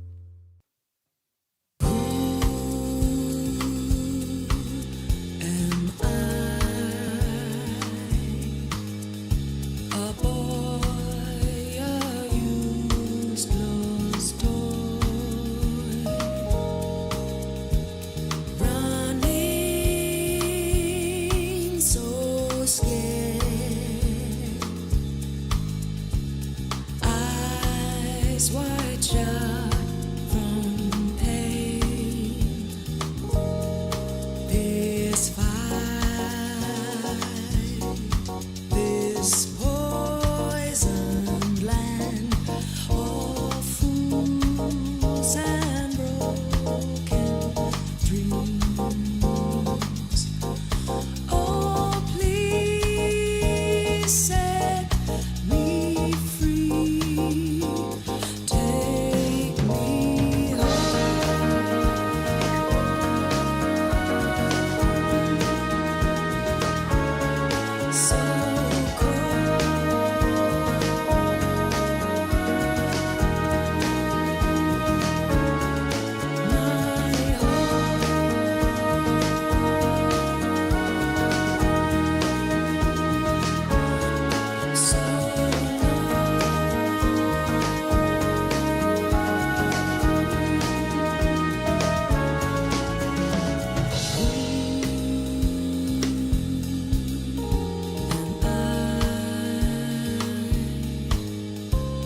dragging on the floor, crawling, falling, washed up on the shore. This fight we blind.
After a long break, we are back with some action here. We got Peru Rejects taking on the Bug. A bit of a America's blockbuster here, Lizard. North America taking on South America. We've only got one NA team, but we do have two South American teams, and the only representative being the Bug, currently sitting with a 0-2 series count. So not what they would be hoping for, unfortunately. Let's see if they can turn it around. Yeah, not looking that great. Starting off early with 0-2, but we did just notice Roar as well in our... We did just watch them, right? Like in their last series, they started off in a very poor way in which they got slammed in the first series. What was it, like minute 10 and minute 17? Something like that, where they lost. But they came into the second series, of course, and they made a strong comeback. So we'll see if something similar can happen here. I'm looking at some, like you mentioned, NASA stuff happening. I'm seeing some Arkosh players from the past in here. It's gonna be interesting. That will be, and for their opponents being Peru Rejects, I mean, at least I came into the event expecting this team to perform pretty well, to be honest. I thought they were going to have probably around the top, considering what do we got in there? I think Zero Tenacity, OG, and One Win were the teams I was looking at, being like your top four.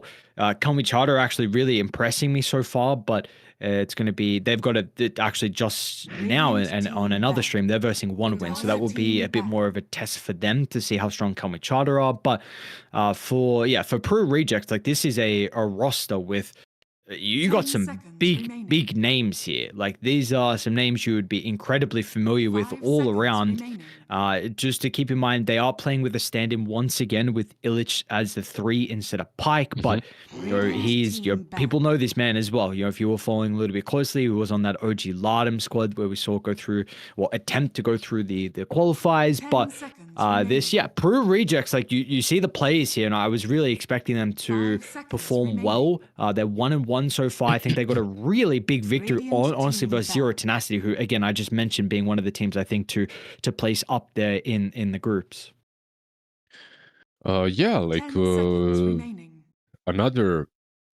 Another team from SA is doing really well, and they just won Fissure Universe something, episode 6, I believe. They won it. They won versus a Mouse. Heroic is what I'm talking about, of course. And internationally, they're looking like they're in a pretty good spot. So we'll see if the other side of that team that kind of got kicked or removed, or had to move on, can repeat something similar. When it comes to the Bug, I don't really know what to expect. It's don't tread on the Bug, I guess. That's the don't tread. It's just don't tread on me. It's one of those kind of flags that they have rocking. So far, Disruptor and Tusk, very standard opening, right? Like, I know we didn't see it in the last game, but this hero on Peru Rejects Tusk, I think, is probably the strongest position for at the moment, just because of the heroes that he plays around. Not necessarily because Tusk is like incredibly strong, just because it opens up a lot of combos on offlane and on mid lane. What are the ones in particular mid that you look at? Because I feel like the offlane ones, the Enigma is definitely the obvious, but what about the mid heroes? You might maybe not guess this. Basically with Tusk, you usually expect some tag team combos, right? But on the mid lane, actually, Leshrac does amazingly well with Tusk. It's like perhaps synergy that you don't immediately see, but when you play against it, it becomes very apparent. You have this hero in a Tusk that runs in first, gives all the info, and has a save, and can prolong fights, these small skirmishes. And from the mid lane, if you have something like a Leshrac, he can follow up with the first item blink and just play around Tusk's Snowball and Ice Shards, you cannot run away from Tusk as well, because he has like 3 spells that keep you in, 4 spells 10 that slow you seconds or remaining. block you or stun you. And then on top of all of that, Lash 5 seconds cannot initiate remaining. well, which Tusk can do with the Blink. Plus he has Snowball to keep him pumping all his damage out while in the Snowball still. So just a Yeah. lot of synergy. But they grab themselves a Slardar. This is, you know what I like about this tournament? The openers are absolutely wild. Like Mhm. I don't see this in any other tournament, you know, like opening with Tusk Slardar, or in the last series Lycan plus Arc. Yeah, it's definitely a breath of fresh air, right? With seeing the different openers that we have so far. It's definitely nice to see. So, hopefully this will continue throughout the later games, so we might have a bit of a meta cement. I know we had that letter patch, but still in every tournament, we kind of get little different metas, different flavors of the month from either team. But hopefully we get some more experimenting. And for the bug, they're gonna go the Storm Spirit. So this is your I Annihilate staple. His I believe Grandmaster, incredibly comfortable. We saw him play it yesterday. I think honestly for me, even though they weren't able to get any victories yesterday, in their series, the bug 10 versus Kamichara, seconds remaining. I think I Annihilate was able to find. He was able to farm, and he was 5 able to have net seconds worth, remaining. and we could see the impact that he was able to provide with the Storm and the Puck in that second game. But unfortunately, it was just everything else was a bit of a Radiant problem. And team pick. for me, from that series, I'd really like to see them prioritize on their lanes. And do you think these are 2 supports that do that? I think so. Yeah, like they are a bit. Do you, 10 seconds I'm remaining. not really sure. Like you don't have a real position for. That's something that 5 I'm gonna say seconds about these remaining. sports, like Silencer and Disruptor. You have like 2 5s. I guess Disruptor can be the 4. But even playing Silencer into Slardar and Tusk, to me, if Tusk and Slardar are laning together, sounds like a abysmal experience. Just a snowball into the stun, into another stun, into ice shards. Like you're going to feed no matter what your carry is, unless it's like a troll. I'd really like to see a troll pick up by Peru rejects to snatch it from the bug, or insta pick on the bug if they can get it, because he would be absolutely ridiculously strong. Slardar is played mid, of course. There is also that, but into the storm, it's not as great. So we'll see. The silencer covers the storm spirit a little bit, but in general, I don't like it here. I think it. I mean, first and foremost, silencer plus disruptor is kind of weak, and you're kind of doubling down on the same thing as well when you think about it. Like Yeah. Disruptor's Radiant biggest team ulti is silence, and with Silencer you're kind of bringing more of the same, and now you have a Lycan running you down with Tusk. It doesn't even have to be Lycan, he can just send the wolves. So Slardar most likely will be mid. Not the greatest endurer of Slardar into Storm Spirit as well, I gotta say, though. 10 seconds remaining. Yeah, we seen some ranged melee matchups. We saw the 5 Shadow Fiend seconds earlier, remaining. the Storm Spirit pretty happy in this matchup. I don't know how. I honestly haven't seen it, to be honest, so I don't know with like the high armor and the stats inside the river, but I just have to imagine it's still going to be favored for the Storm. I think so as well. I think so too. But something tells me that I might be wrong. Something tells me that this Lardar might do a bit better. Because he is, like you said, he's in the river, he's in the mid lane. He can bash you, stun you. You know, like there are 2 different ways of dealing extra damage with the Slardar. So maybe he does a bit better, but I would still say Storm does well. One of the reasons, by the way, why Puck not in this Division 2, but in Division 1, in other Tier 1 tournaments, is first phase ban is because of Storm, is because there are 2 heroes that aren't played at all. That's the Shadow Shaman and the Lion. And then Storm comes into play because Puck is banned out all the time. And Peru Rejects, they couldn't pick Puck because Silencer was picked on the other side. Because Silencer plus Storm actually can deal with with a puck pick mid. So now that I kind of laid it all out, it makes sense why they picked Silencer after the Storm, because Slardar is still flexible and puck wasn't banned. I didn't see that puck wasn't banned. They still get themselves a Shadow Shaman though, which does work nicely into the Storm Spirit. I'm just worried that this hero in general isn't that great. Not in the best position for a very long time. With the Tide pick, what do you have to ban? You have to ban Ursa and you have to ban Monkey King, right? Like those are the two heroes that you need to get rid of. So Monkey King banned out by the bug. On the other side, I don't know if I don't think you need to ban Troll anymore. If your Slardar is mid and Lycan offlane, maybe Gyro is a better option. 10 seconds remaining. Troll is Gyro is also a bug, good. right? Yeah. I mean, for 5 Peru to seconds ban, remaining. I would ban Yep. Troll and Gyro. I think those two heroes are probably the hardest. Like some would ban out Terrorblade as well, but then maybe Shadow Shaman plays a 4 with Chicken Fingers, and your Radiant illusions are team just back. dying. They're gonna ban out the Troll.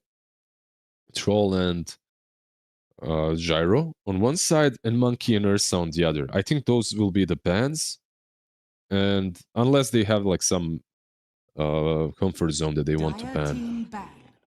they ban the Ursa themselves. Interesting.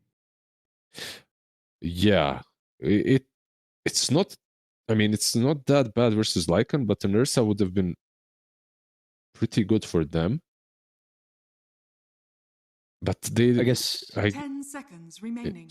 yeah, go ahead. I was just gonna say. I mean, the bug could have picked it themselves. 5 Like, if you seconds don't ban the Ursa here, then who knows if they would have actually banned it? You know, they could have banned something else and picked the Ursa. Yeah, I was gonna. I thought the same thing as I was. Like while I was saying it, I was checking who has the last pick in general. So yeah, good shout. Yeah, I don't know what else bothers you here that you truly need to ban it. Then I feel like Gyro is good on both sides. The bug can still get it, and I think they would be very happy with their draft. Like, if you want to Dire team pick. go SF ban, okay, so interesting. He would be strong with Slardar and Tusk, right? Like that. There's that. Yeah. And it feels like there's potential kill threat, like whether it's a Shaman or Toss lane, as well. I know you're mentioning throughout the game with the minus armor, so 10 seconds. very interesting. Let's see if they gyro on the bug and then what we get from Peru rejects. I'm looking like a Jug and Life Stealer. Okay, there's your TP, so it kind of changes it. I know if you can juggle Life Stealer because of Silencer Disruptor. I think that makes it a little bit more difficult. So what carries we got for Parker? Like, do you just gyro? Like, this is his hero, Grandmaster. Like, is there any 10 reason why you seconds don't verse the TB now? I don't think so. I think it's 5 pretty good. seconds remaining. I think the Lycan is greedy enough for you to go Gyro. Okay, Medusa as well as an option. A bit of a different option, but maybe a bit of a greedier option, I should say. Gyro would bring you more in the mid game. Medusa brings you more in the ultra late game. So eventually with Medusa you're happy as long as you're not losing way too much int from the silencer. This matchup of TB into Medusa can kind of go both ways, but the pressure is on TB to set the tempo and control the pace of the game. And I mentioned TB earlier. I didn't think they're going to pick it because of Chicken Fingers. And you can see that Shadow Shaman now has Chicken Fingers. I don't know if you can see it, but he has it selected. And they could realistically just play Tusk plus Medusa. It's a strong lane. And then Shadow Shaman plus Lycan. And Shadow Shaman and Lycan actually shouldn't realistically lose that lane. TB does pretty damn well into Lycan, usually because of high armor. And Howl doesn't hurt you as much as it does hurt other heroes. But with Chicken Fingers just destroying all your illusions, maybe it's actually not that bad for Lycan at all. It's so interesting with Dota how there's your little matchups change with like you're saying with the TB versus Lycan, but now we need to think of it completely differently because the Shadow Shaman comes in and kind of negates that advantage that maybe the Terrorblade would be playing with. So We'll see what Peru Rejects are going to be able to do off the back of this. I got some questions around how mid's going to go as well for Dark Margo. I mean, we know this guy for a very long time, through that really strong stint that we saw from him and Thunder and whatnot. I think when he was on EG2, he's like always pigeonholed into like melee blink initiating mid heroes. So let's see. I mean, Slaughter at the moment, a lot of teams in Division 2 are actually putting a high priority on this hero. The teams are like first phasing it as well. I know we saw it early in the draft, like in the first week in the second phase. Yeah. People are first phasing. It's getting first phase banned too. Let's see. The question for me is like, how does mid go for this hero? I don't really remember the numbers in regards to his innate. So I need to double check that and see like if that's actually maybe enough to help sustain the lane versus the storm. He gets 18% bonus movement speed, 2.5 HP regen. He gets 3 bonus armor and 8 bonus damage. That's him in the river on level 1. And of course, down the line it levels with corrosive haze, so it becomes better and better. I see. It doubles basically almost each level. It doubles, then it gets a quarter, and then another quarter. Overall it's significant, of course, going in the mid lane. He's got leg day facet as well. But Storm on paper should still do kind of fine versus him because it's a melee matchup. There's one thing though. This global silence usually makes Storm a very happy chap because he can just jump in, it covers him, he's fine, he can get his pickoffs. This game you're playing in Slardar, and Slardar doesn't care as much about global silence like some other heroes. You buy BKB naturally, but also you just can right click, and with the right clicks you do get that bash eventually on every third attack, so every fourth attack I should say, so yeah. If we take a look at the like strengths and weaknesses, well, what is the path to success for the Bug? Let's actually do that. What do you feel like needs to go right for them to find this victory? It's interesting. Like they have Storm who can make plays, but he has no one that I can see on their side that could do that with him. Like they have very low amount of damage from the supports and from the cores early on. So they kind of have to play around the meta to take down objectives. That's how I see it. They need to force big fights. Like small and skirmishes for them will just not work. That's how I see it for now, at least. Maybe if they win their lanes heavily, that can happen. But if you look at their heroes, these are all heroes that work around their ultis. Like you have Ravage, you have Global, you have Static Storm, you have TB with the meta. So I'm not gonna pretend and lie that I'm the biggest fan of their draft. I'm not. I think that it's a bit harder to play, but if Storm has a good game, it can work. I just want to see as well what Tide builds. Like, what's his idea for this game even? I wouldn't even mind some Helm of Dominator on him to pressure the map and give his team some different style of taking objectives than meta. Okay, so if he goes Dom, what is the build after? We're not really. It doesn't. I mean, the Shard has some value, right? Versus the Slaughter and the Lycan, but are you going like Dom Blink Shard? Are you going Dom into utility? Do you need Blink? That's like the one question. I feel like you're going... I don't think he's gonna go Dom, but if he did, I think like Dom into Crimson versus Medusa or something like that for the team. Some utility would be solid. Not with the Shard, of course. I'm not really sure. Like Tide Hunter right now for me as well is an unexplored hero in the current meta. Like you just build what you need for the game, just like Underlord does. But Underlord, on the other hand, has like a very easy build up into Ags. Like you buy Ags almost every game and it's good. On Tide Hunter, I don't feel it's as strong. All right, well, let's see what the item build is going to be for the Tide Hunter.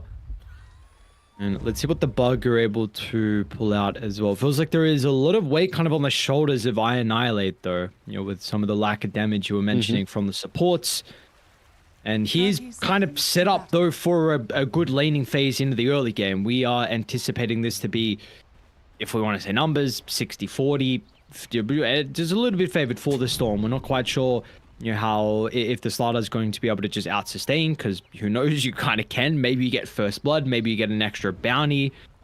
They can always play a large factor here, and we'll see how those bounties are going to swing. There will be no first blood by the looks of it, unless Parker somehow goes down, and no, he's going to give up the bounty, so it will be a 2-for-2. So no advantage that anyone is playing with to start this game. The only thing that I see is that it's maybe a little bit easier to execute on Radiant if Slardar has a decent game.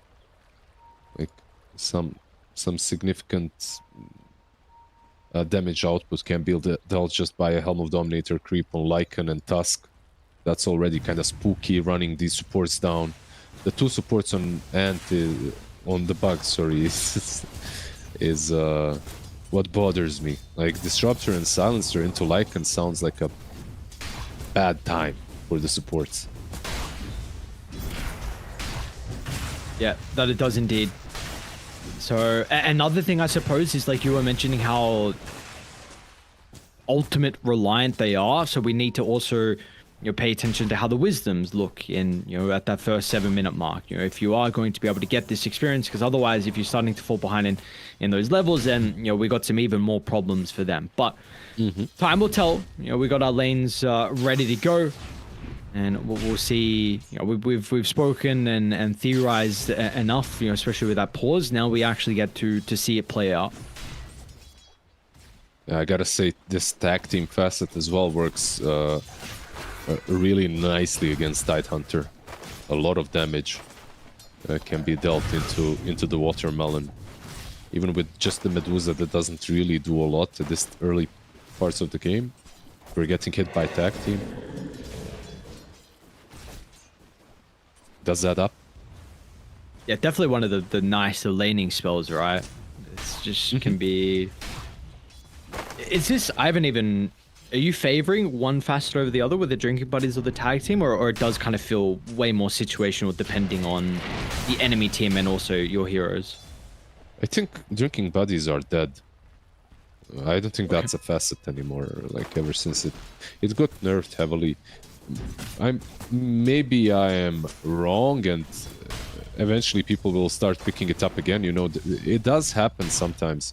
A spell gets nerfed and it's still strong, but people don't play it just because it's nerfed, and the psychological effect is too hard. For Drinking Buddies, I don't know. I don't think that's the case. I think they're in a pretty rough spot right now. Sure. Okay. Very even on mid lane, by the way, so far. Yeah, which is good to see. Dark Margrove level 3, 2 points up in the Crush. And he's got the bottle. So definitely is, again, a hero that we feel like, you know, fits his playstyle and role quite well.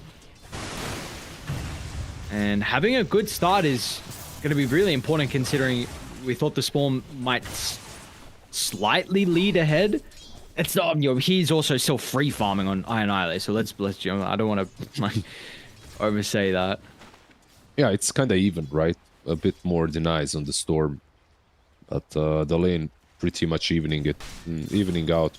Not sure who benefits more from levels here as well, but I'm sure that the rotation potential is stronger on Radiant than it is on Dire. Just when it comes to maybe getting a kill together with Slardar. I can eat my words as well if some Disruptor rotates in with a glimpse, of course. Yeah, but it would be so much nicer if you had the different support as well than a Silencer. Like Disruptor +1, but now you've got a Disruptor and Silencer, unfortunately. Difficult to rotate into the mid, and you know, we're going to see the possibility of Radiant, like Shaman, Tusk, even Wolves potentially running into the lane. Yeah, we can even see, I feel like it's an easier time for the Lycan. Okay, Tusk. We might see a kill.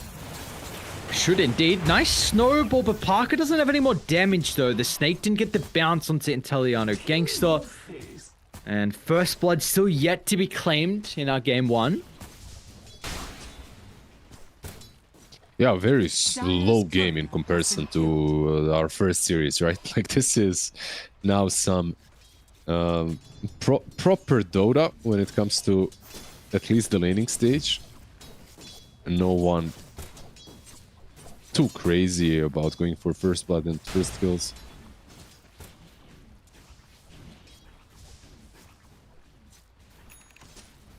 Another thing you mentioned inside the draft, Brad, was the Terrorblade versus the Lycan matchup. And we are seeing it on TV. It's very even too. So the Shaman assisting with being able to deal with the illusions mid lane.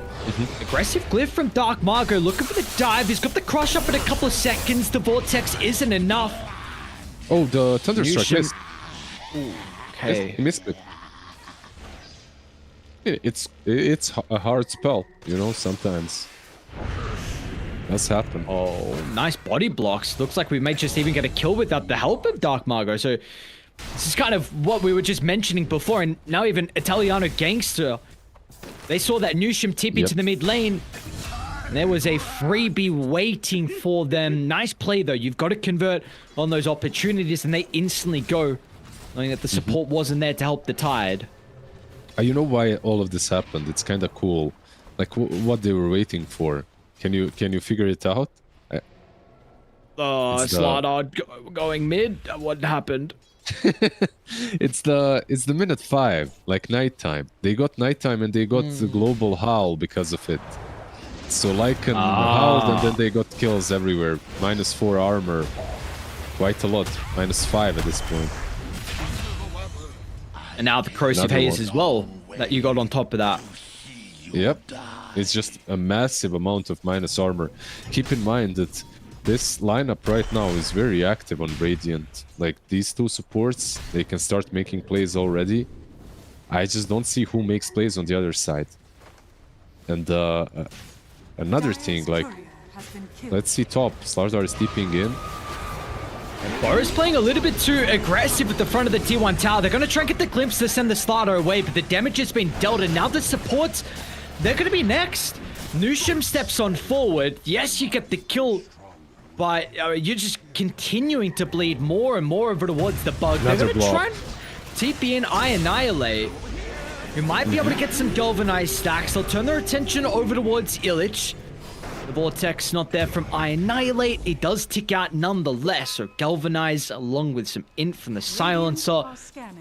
Yeah, it's not a bad rotation, but still, you'd hate to lose the Terrorblade and Dark Margo free farming mid, forcing out a glyph as well. Yeah, it was a bit late. Of course, Storm, if he TP'd earlier, he wouldn't really accomplished a lot, but he TP's when they were diving for a little bit too long. Some int for Silencer as well. He got 2 brain drain charges, not too shabby.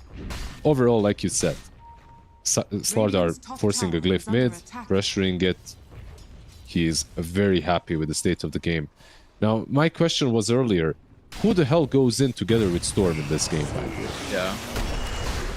Picking the Storm Spirit crushed up. First stun, if they got anywhere to be able to cancel the shackles, the glimpse is too late.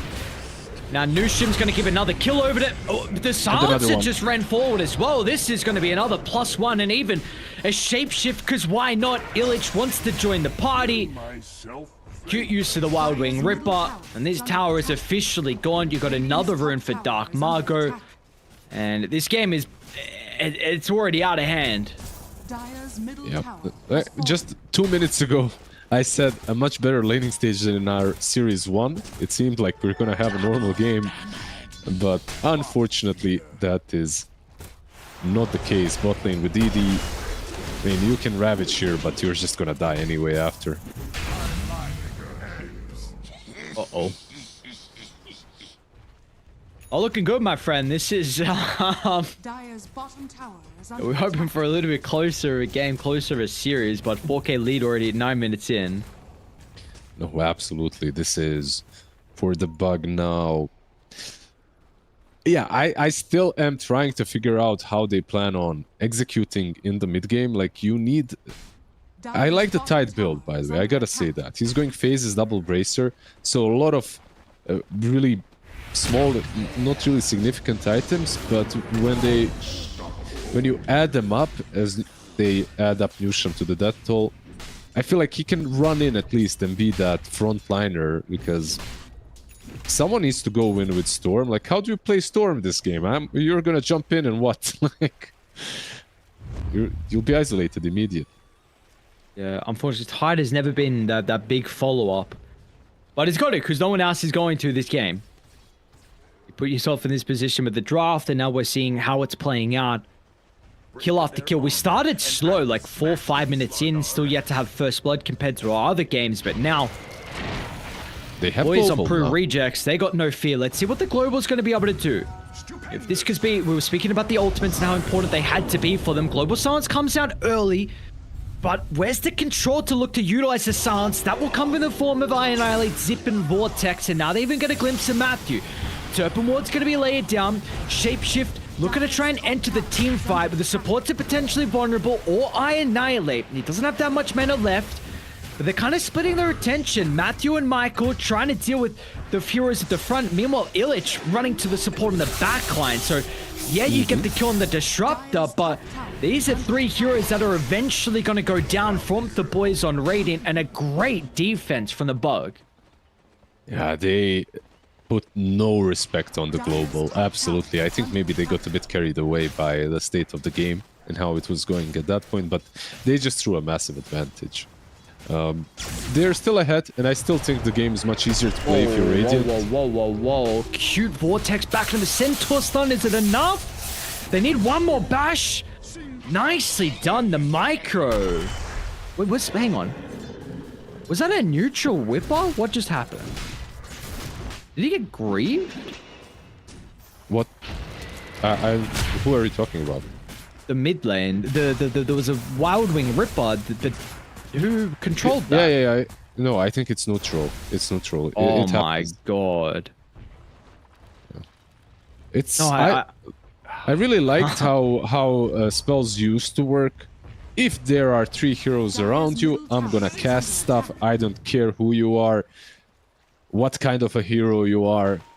They didn't discriminate, you know, these creeps. But now I feel, sometimes I just feel discriminated against. I run in alone and this you just cast a spell on me. Like, what the hell is going on, Gaben?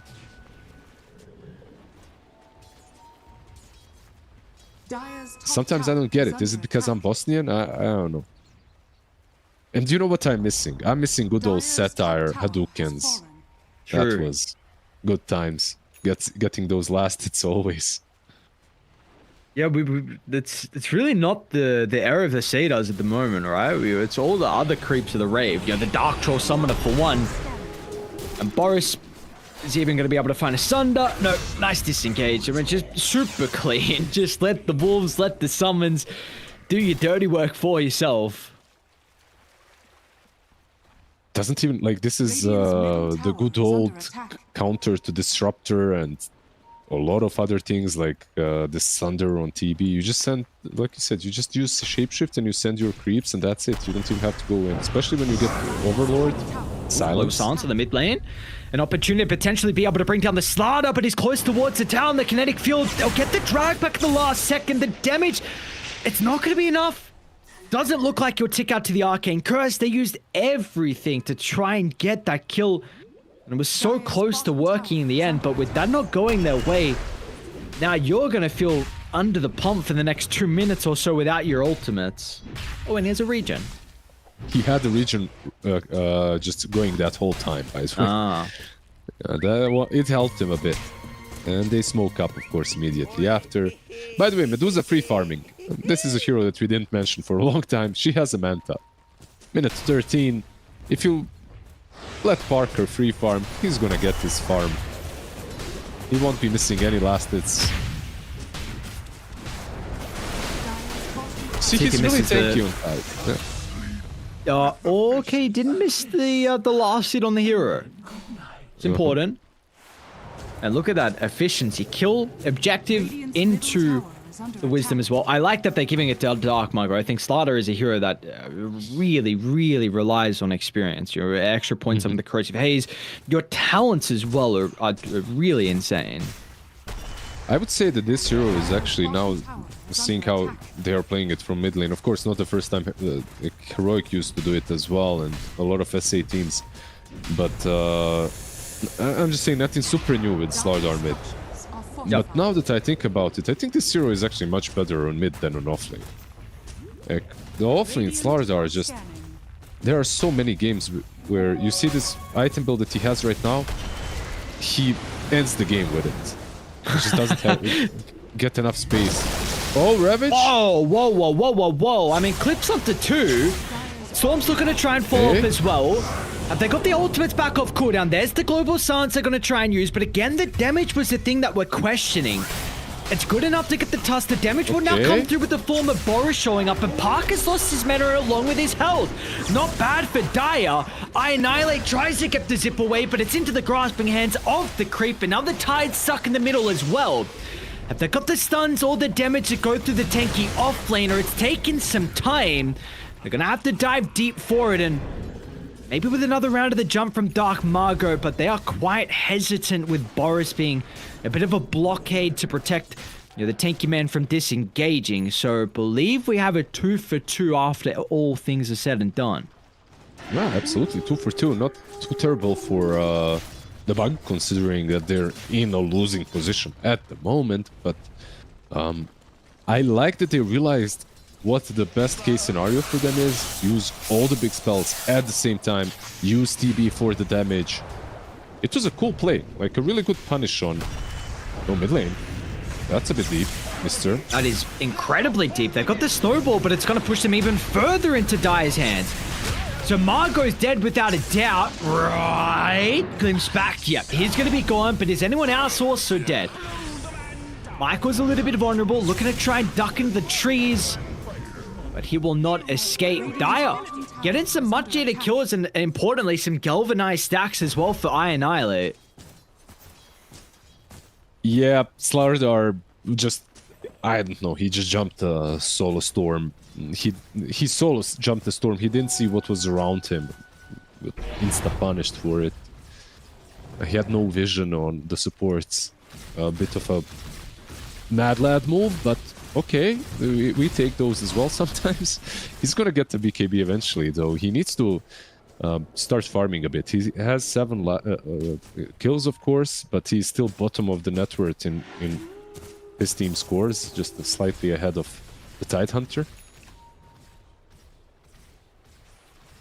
We'll go for Rosh. I mean, there's global now, and they have meta as well. They could maybe even contest this if they get there fast enough. They're gonna try. Parker is not currently here. A bit surprising, you'd expect him to be the one taking Roche, but that's not the case, and it's not gonna cost them though. They might still take a fight up on that higher ground. Italiano gangsters will reveal their position with the gush. And no fight though. So Age is given over towards Dark Margot on the Slardar.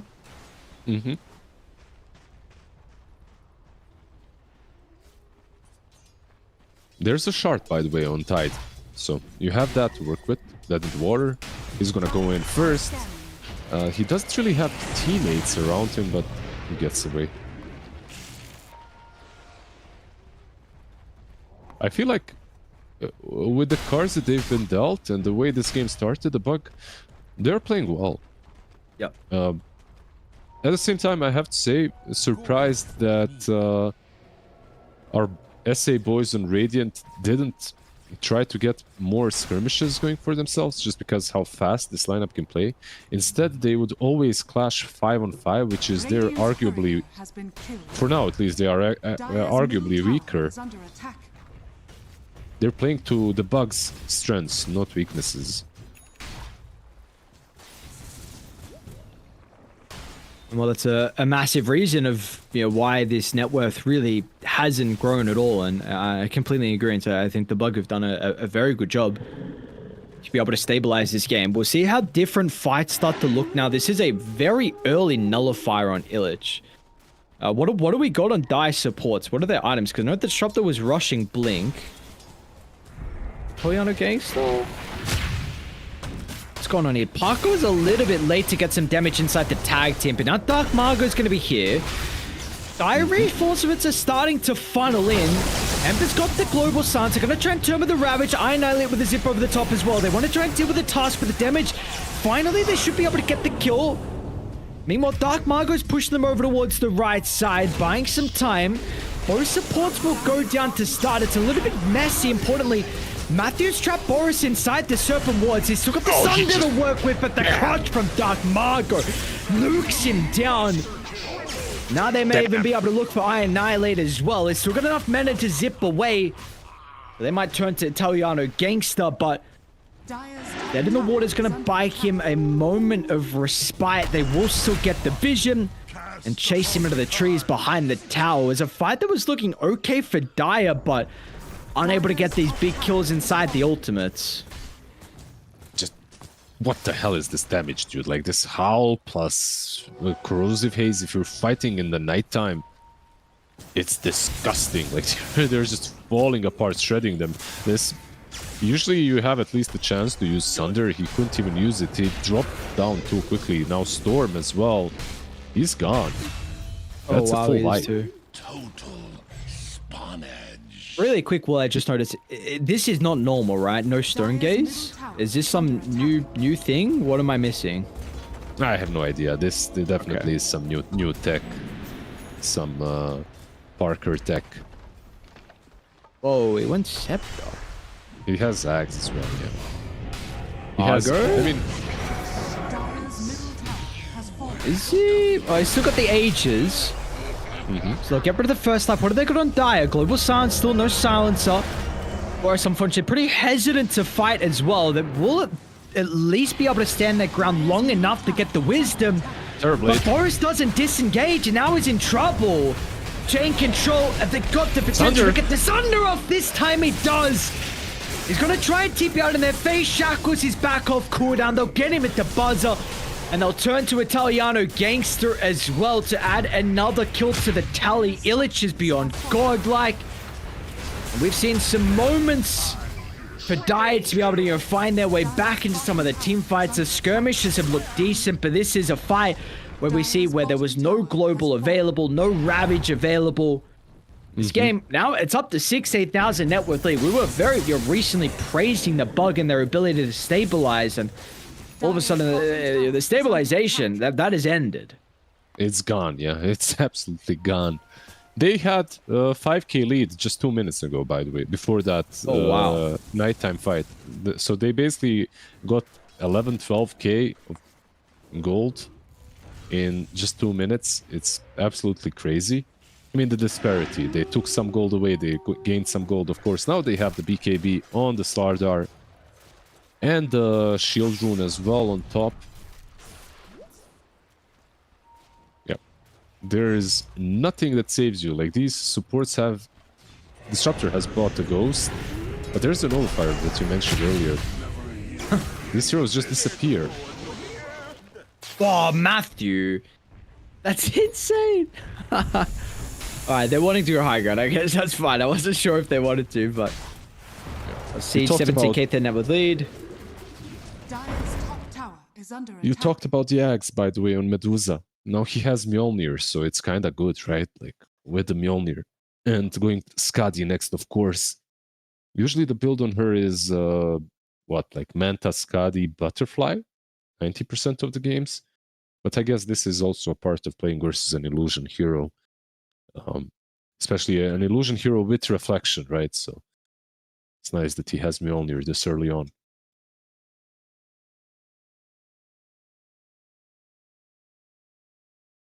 Yeah, I keep forgetting this is the Scepter on the Dusat. My brain defaults to the other one, the old one. What was the old one even? Oh man, don't say that. It must have been so long ago. That's bad for me to think it's still the same. It was the turn to stone on the snake.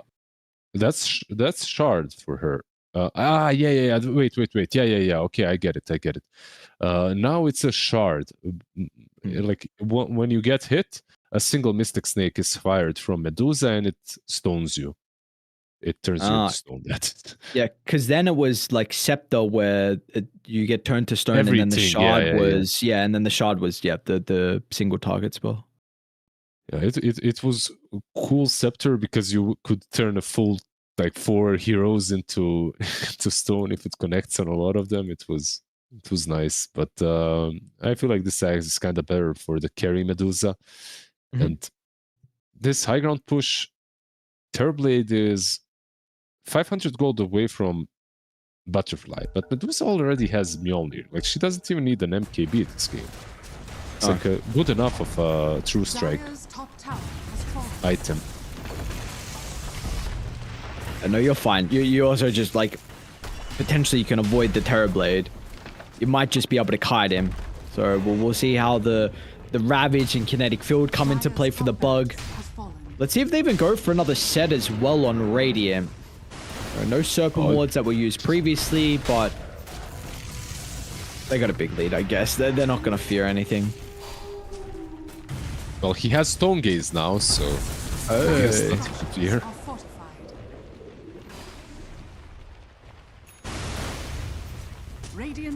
Parker can't go any more stats. Someone should tell him that his neutral. Someone should tell him that his ulti gives him damage as well. Max it out then. TB in the back. They got jump. Global Silence as well to try and protect the Terrorblade. He's going to be able to step over to the right side and reevaluate the fight. Meanwhile, Iron Isle trying to deal with the tusk, but he's going to get jumped. We're still going to focus over towards Boris. Protected with the Ravage, trying to disengage towards the base. He's going to be able to make it. A 1-for-1, both skirmishes. We're seeing a lot of the supports are dying to start the team fight, but finally we'll get a core that also takes a spill. Not enough mana to get more distance away, and Italiano Gangster stuck around, and G's a drop. They are out of here. So with the boys on Peru, Reject's going to be able to take game 1 in pretty convincing fashion. Yeah, this last fight, Terrorblade just got mauled by Slardar. No one else was truly even needed. Medusa with like 1 or 2 right clicks, and that's it. He started running back immediately, which was kind of funny. He still had Thunder, and the BKBs were out, but he didn't even want to risk it to use that on anyone. Instead he just ran base. They GG'd out. Like a very, I have to say, I really liked Peru's draft. I think it is pretty damn cool what they drafted, but I also feel that there are some ways of dealing with it, because it's mostly physical damage. So maybe there was an idea that the bug or an item that they could have purchased to alleviate this pain that they were feeling, but in general, their team fight, they were all about fighting team fights, right? You saw it. Without big ultis, like, they couldn't do a lot. Yeah. So let's see what the adaptation is going to be for them heading into the next game, where they can have a mix of some team fighting ability, and then also the option for them to be able to take these skirmishes and have heroes that can play with the Storm, because we see they like the Storm, and Annihilate plays well on this hero and hero similar. But you need people to play with him in these fights. So let's see maybe some differences in regards to like even having one support that can play with him, maybe an offlaner as well. We'll have to see. We'll have to see what they want to change. But at the moment, struggling so far in Division 2 for DreamLeague Season 1. But again, we'll see what the changes are going to be. We're going to break. When we come back, we got more action. See you guys soon.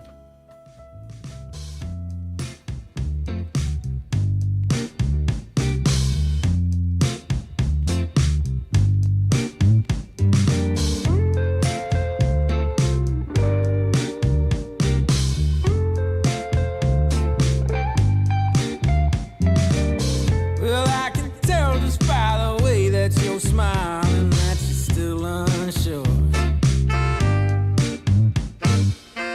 And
Right from the moment we met, I knew that I couldn't let my fear get the best of me. And every moment since then has proven time and again that we're exactly where we're supposed to be. Yeah. Oh, won't you take a chance on me? Ooh, oh, won't you take a chance on me?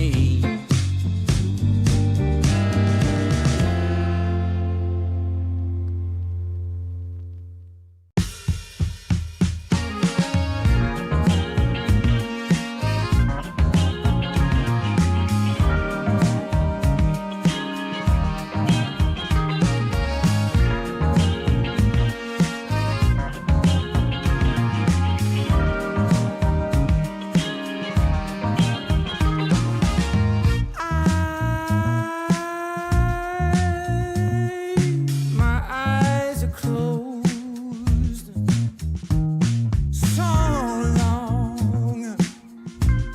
so long after the sun comes up.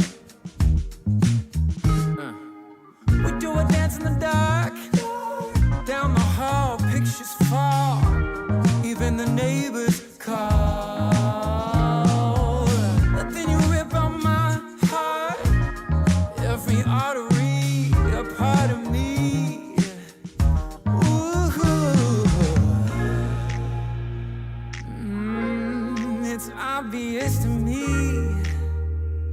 that you love to watch me bleed.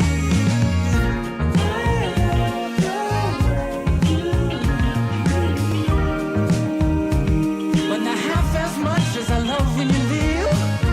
I hate to see you go sadly.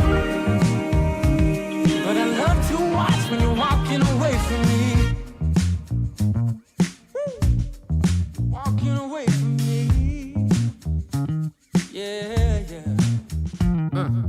'Cause I could be anything you want. I could be anything you need. Baby, tell me it's something real, and I'll give you everything. Every now and then, wicked smile. You know I can't help myself. They play around with me for a while, keep tearing me up until there's nothing left. Ooh, it's obvious to me. Yeah, you love to watch me bleed.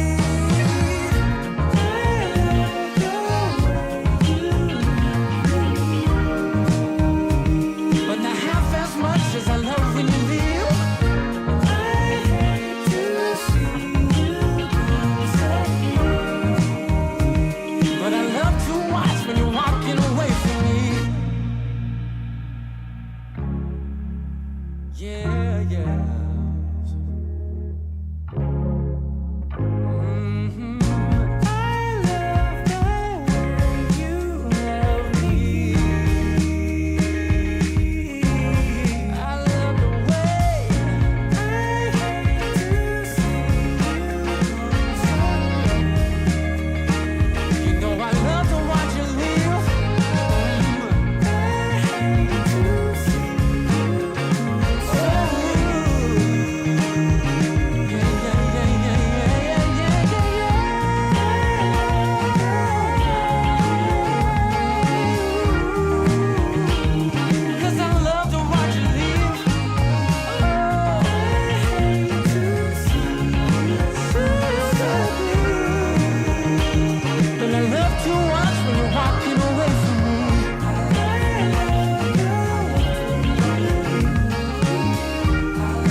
River's here, today's the first day. Wanna be closer to you. Closer to you, yeah. You to be all mine. I got all these choices, but I so made up my mind, yeah. There's nobody better. Gotta be you.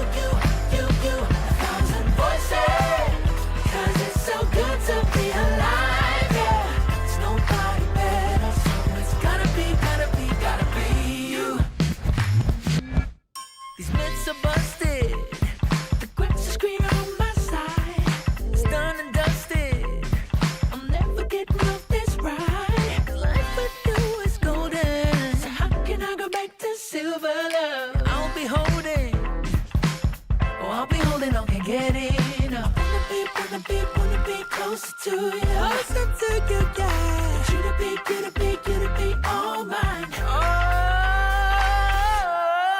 yeah. Got all these choices, Yeah. but I so made up my mind. Made up my mind. There's nobody better. Gotta be you.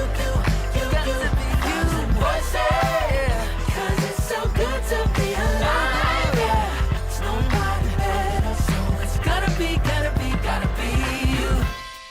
you. Yeah. It's gotta be. Gotta be you. Gotta be you. Gotta be you. Gotta be you. Yeah.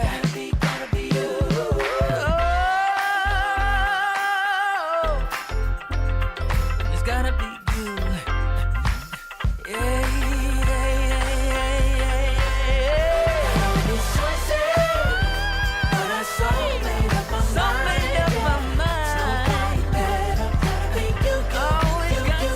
1,000 voices, 'cause it's so good to be alive, yeah. There's nobody better, so it's gotta be you. Hey. Nobody else, no. It's gotta be you.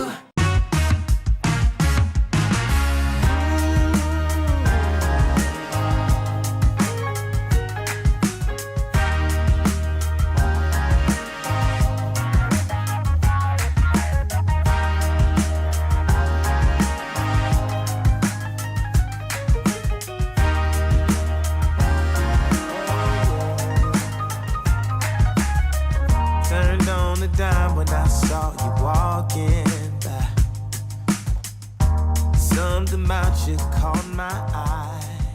Yeah. Peru rejects with a convincing Game 1 victory. Lizard, we gotta turn to you, the mastermind himself, the man who came up with the Helm of the Dominator, patch and meta and everything. You knew it was coming. No, I heard what you said earlier.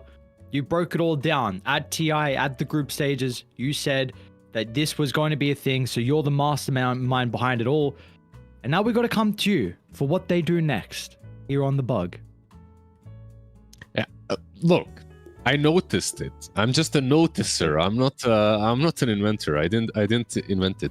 I did play it on Phoenix on offlane before TI, like a couple of weeks before TI, and then at TI Phoenix was played on offlane with Dominator. I did do that, I'll give you, but I far from inventing Dominator. I think Marcy players figured it out. Like everyone started spamming it because Marcy was in the meta, and then I believe Yatora started copying it on other heroes on position 1. But yeah, far from being a mastermind and far from figuring that one out. But for the bug, I don't think you need to be a mastermind to figure out what they should fix in this upcoming game. I think it's very simple. I think getting a support that isn't completely reliant on his big ulti would be massive for them. Maybe an option. But maybe this team just likes playing around their ultis, and if you do like playing around your ultis, if you like to be that reliant on big spells, I'm fine with that. But then you have to perhaps make sure that the enemy team doesn't have the ultimate skirmishing lineup, like Slardar mid that is literally just running across the map, making stuff happen whenever he feels like it. 10 seconds remaining. Yeah, we're 5 gonna seconds remaining. we're gonna have to see some changes. Do you first pick Slardar? So is this hero first pick? If you're, you know what? Storm got picked after the Slardar, right? So he was their answer Yes. to the Slardar. That Yeah. kind of worries me for the bug because yeah, Peru rejects now. I think you pick it up again. Why the hell not? Like they thought they had you. They thought that the gotcha pick was the Storm, and it truly wasn't. Radiant team ban. All right. Well, they'll get rid of the Lycan though. So Illich, I believe he's been playing it multiple times 10 now seconds remaining. so far in the group stages. Of course, yeah, what we just saw previously, 5 seconds and remaining. we'll see what are the other ban that we're looking to get rid of here. It's so like because it's so different from team to team and game to game. So Dire team ban. they do ban it. All right, no Slardar. Yeah, they had to. I think they had an idea on how to deal with it. 10 That seconds was the remaining. Storm mid. The idea failed. Just get rid of the 5 Slardar, play seconds something a bit remaining. easier. Like now they can play in a similar way, I think. Just do what you did before. I won't mind it at all, but make sure that they can't pick something like Slardar Dire mid lane team to pick. mess you up. Radiant team pick. These bans are very weird to me. Like I'm okay from the bug, I can even get it, but on the other side, like some shadow demon randomly in the first stage, I feel like this is also some Dire team ban. inside knowledge between these two teams, and we get a disruptor task once again. The same two heroes. So I think you On the other sides, no. Sorry, go.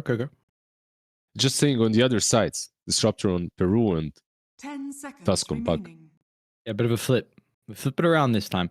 I think in 5 game one seconds today, remaining. we saw the disrupt. Maybe we've seen in all our games so far, but you were mentioning just the hero you're coming back and being one of the strong supports at the moment. Can you kind of elaborate on why you feel like this hero is so strong at the moment, though, and why we are seeing it? on disruptor. Yeah. Okay, first, there are two ways for a hero to come into the meta. One of them is he gets buffed like crazy, and the other way is he's 10 really good seconds against certain remaining. heroes, and then he starts being picked, and he starts working, and people are like, "Oh, 5 okay, this seconds actually works," remaining. and they continue picking it. I think Disruptor falls somewhere in the Radiant team middle. ban. Like he's really strong versus a lot of heroes that are being played right now with the glimpses and static storms. But his Thunderstrike got buffed. His laning stage is stronger. His shard is really good. I think his shard also plays a big part. Like most players are taking the facet that gives you better Thunderstrike, like a bit more slow, a bit more damage, and then shard gives you more Thunderstrikes per Thunderstrike usage. And you get Thunderstrikes in the kinetic field when you use it. So yeah, overall, I think the hero is in a decent spot. And there's another thing that he gets 10 seconds remaining. a lot of benefit from. It's the greedy 5 seconds enchantment remaining. on neutrals. Like if you can get that plus 100, it almost always means that you will eventually have an Aghanims as well. Which gives you some incredible scaling that we've seen. This here into the late game is an absolute menace. So we will see how he's going to be able to perform the bug. They're going to pick up their Annihilate here once again super early on. I mean, maybe you can flex it to the off lane. Yuma even played the carry quap, I believe, in the grand finals versus Mouse, but I think more than likely it's mid. So let's see, do you puck here? But I guess maybe if you puck, you could flex the quap. So also Dark Margot doesn't play puck, I believe. So 10 maybe you're not even seconds worried remaining. about that. Yeah, if he doesn't play puck, that's the reason why. 5 seconds I'm remaining. like, how do you play mid in 2025 without having puck under your belt? I don't even know. I feel like the hero in the last year has been literally the strongest hero in every possible game in pubs. Like, it's insane how strong he was, and even after the nerfs, he's still in a really good spot. I'm surprised that they can't play it, but okay. Instead, they pick up Marcy and Snap, a lot of nice, easy damage coming from these two. 5 Some physical, seconds some remaining. magical. Snap has been in these other tournaments like probably the most contested hero. Like Snap and Disruptor, almost every game. They're not the most contested because they get picked, but they're most picked because they're like the next set of heroes that goes through. Yeah, yeah. So much damage this time for, I don't know. The scatter blast with the full bore or whatever the fastest name is just also ridiculous. Like An unsung hero on the hero, or an unsung item, I should say, Radiant team pick. is the shard in Snap. Like it's a nice little healing, nice little damage that you get on it as well. It's not bad. You get a little shredder into the Pagna ward as well, which isn't too terrible. But it's a good Pagna pick because of Marcy, 10 right? Like you seconds get to remaining. decrypt the target that gets gone on, or you decrypt the Marcy herself. 5 seconds remaining. Dire team and probably I mean it is a pretty strong laning support. And now you pair it up with not a bad laning carry as well. Like Ursa can have some weak matchups, but you're more than likely playing into the Marcy Snap, I believe. How do you feel like this lane would go into the Ursa Pugna? 10 seconds. I think it's a kill lane on both sides. It's gonna be fun to watch it. It's probably gonna be a lane where we might miss a kill or two. Watching some other lanes and then suddenly it all goes crazy. Like Pagna and Ursa, they have kill potential just because they can slowly wear you down. But Peru rejects on Marcy and Snap. If you're out of position, there's a jump for a Marcy, then there's Dispose, then there's Cookie Stun, then Little Shredder, then all the right clicks. It's like insane amount of control and damage from these two. As long as they're healthy enough and not withered down by Pagna constant decrypt and blast spam.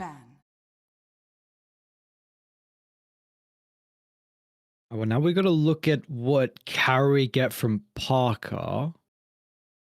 You don't know your offlane matchup, which makes it a little bit more difficult for him. 10 seconds remaining. Could he be the Marcy, by the way? He probably isn't, right? Don't believe he plays it. I don't think so. Yeah, I'm not really sure like what feels that great into Ursa. Is it like some troll that's good here? Because you can buy Ags and dispel you can dispel Overpower, you can also dispel Pugna's Decrypt. You can dispel yourself as well from Shadow Strike. I feel like if you aren't going for that, what are you doing? Like you're probably doing like some Sven or Sven not that amazing, but maybe a Gyro, another option. Maybe a Medusa again if you want to. Is there much interaction with the Ursa Gyro, or that really depends on like the other heroes? Dire team ban. I think like as Ursa, you can blow him up just like any other carry once you jump on him, and it's like is the Ursa going to bash kill you before you press Satanic? If you manage to press Satanic, you're probably killing his whole team while he's trying to kill you. So the interaction between Ursa and Gyro, it's like there's one carry on one side and one on the other. They have their own games. It's not like some crazy gacha pick one way or another. That's how I see it. The only gacha pick for me when I pick Ursa into SF, it feels really good because of, and some other tankier position ones. Ursa feels good into, but the Beast. Oh wow! So Marcy will be the one. Interesting. Okay. Which all right. Well, let's see what we get from the bug. Considering what do you now play into Marcy 1? 10 seconds remaining. Makes it no Enigma, no Tired. I like the Enigma band considering covering their tracks. Into Marcy, you usually like very long single disable heroes, but yeah, on offlane it's kind of hard to get those as Beastmaster has been picked up already against you. Let's see what they go for. Shaker. So Quap offlane Shaker mid. Right? Is that what they're gonna do? No, actually, Shaker offlane. I think if I Still remember Shaker offlane. correctly, Italian against the the game one that I saw him play versus Kalmi Charlie, he actually had a very good Earthshaker performance. So we'll see if he can continue. I mean, he looked pretty. I think he's Grandmaster, so he looked great on the hero when he played it then. But let's see how he's going to be able to match up into the Marcy Disruptor lane. Yeah, like I'm not the biggest fan of the Shaker on the offlane. I feel like this hero does quite a lot from mid. I think on mid lane, you get level 6 fast and you go into the triangle, you clear up some stacks with your Echo, you get your you get your blink like minute 10, and then you can play off of it. But then again, does it truly matter? Because you have a Tusk who will be creep skipping for you. I think that's the idea. Creep skip with a Tusk, make sure the Shaker gets an even lane, nothing crazy, and then you have Quap as well that can rotate around the map. Like this time around, the Bug have a lineup that truly does not require their ultis to be online all the time so that they can play the game, which is already for me huge improvement. They have some objective taking in Ursa, they have and of course Nether Blast. They have some stuns, some damage from Sonic Wave. Like overall, a very well-rounded draft. The lanes are maybe an issue for me because Beast is a good lane into what they've got on safe lane. And I'm not sure just if Shaker, even with the creep skips, will do fine or not. Okay, so concerns on the side lane then for the Bug. And this mid matchup is skill dependent. We'll see how I annihilate even levels if he... I believe you don't go dagger into the Ember, but I have still seen people... I think even recently I saw like mid one even going a couple like 3 dagger into the Ember. So I'm not quite sure. He actually might have been the Ember, but regardless, yeah, I saw recently still the Quaps even going dagger, but I think it's a pretty skill-based matchup. We'll see what the side lanes look in regards to what you're saying. That's the most important thing. 30 seconds to battle.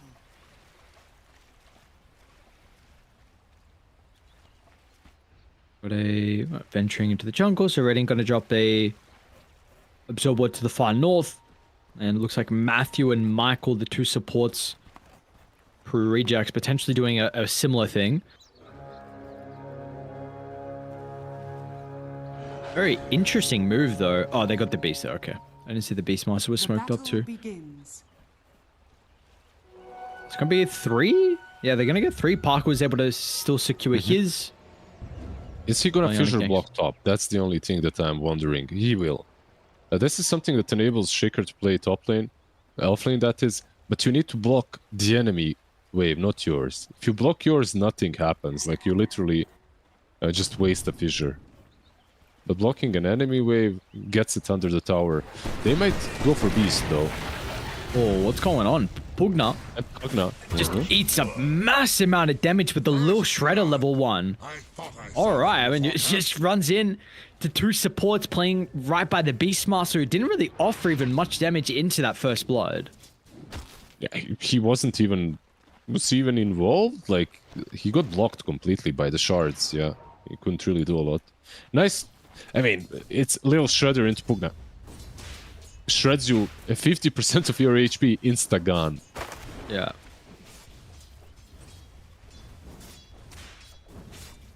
Well, let's see how the little shredder is able to continue to play into this Pugna lane. I see that. Like, oh, that's funny. Sorry, he just got hit again. The Boars are gonna love the minus armor. They can, if they can look to try and help harass with Matthew.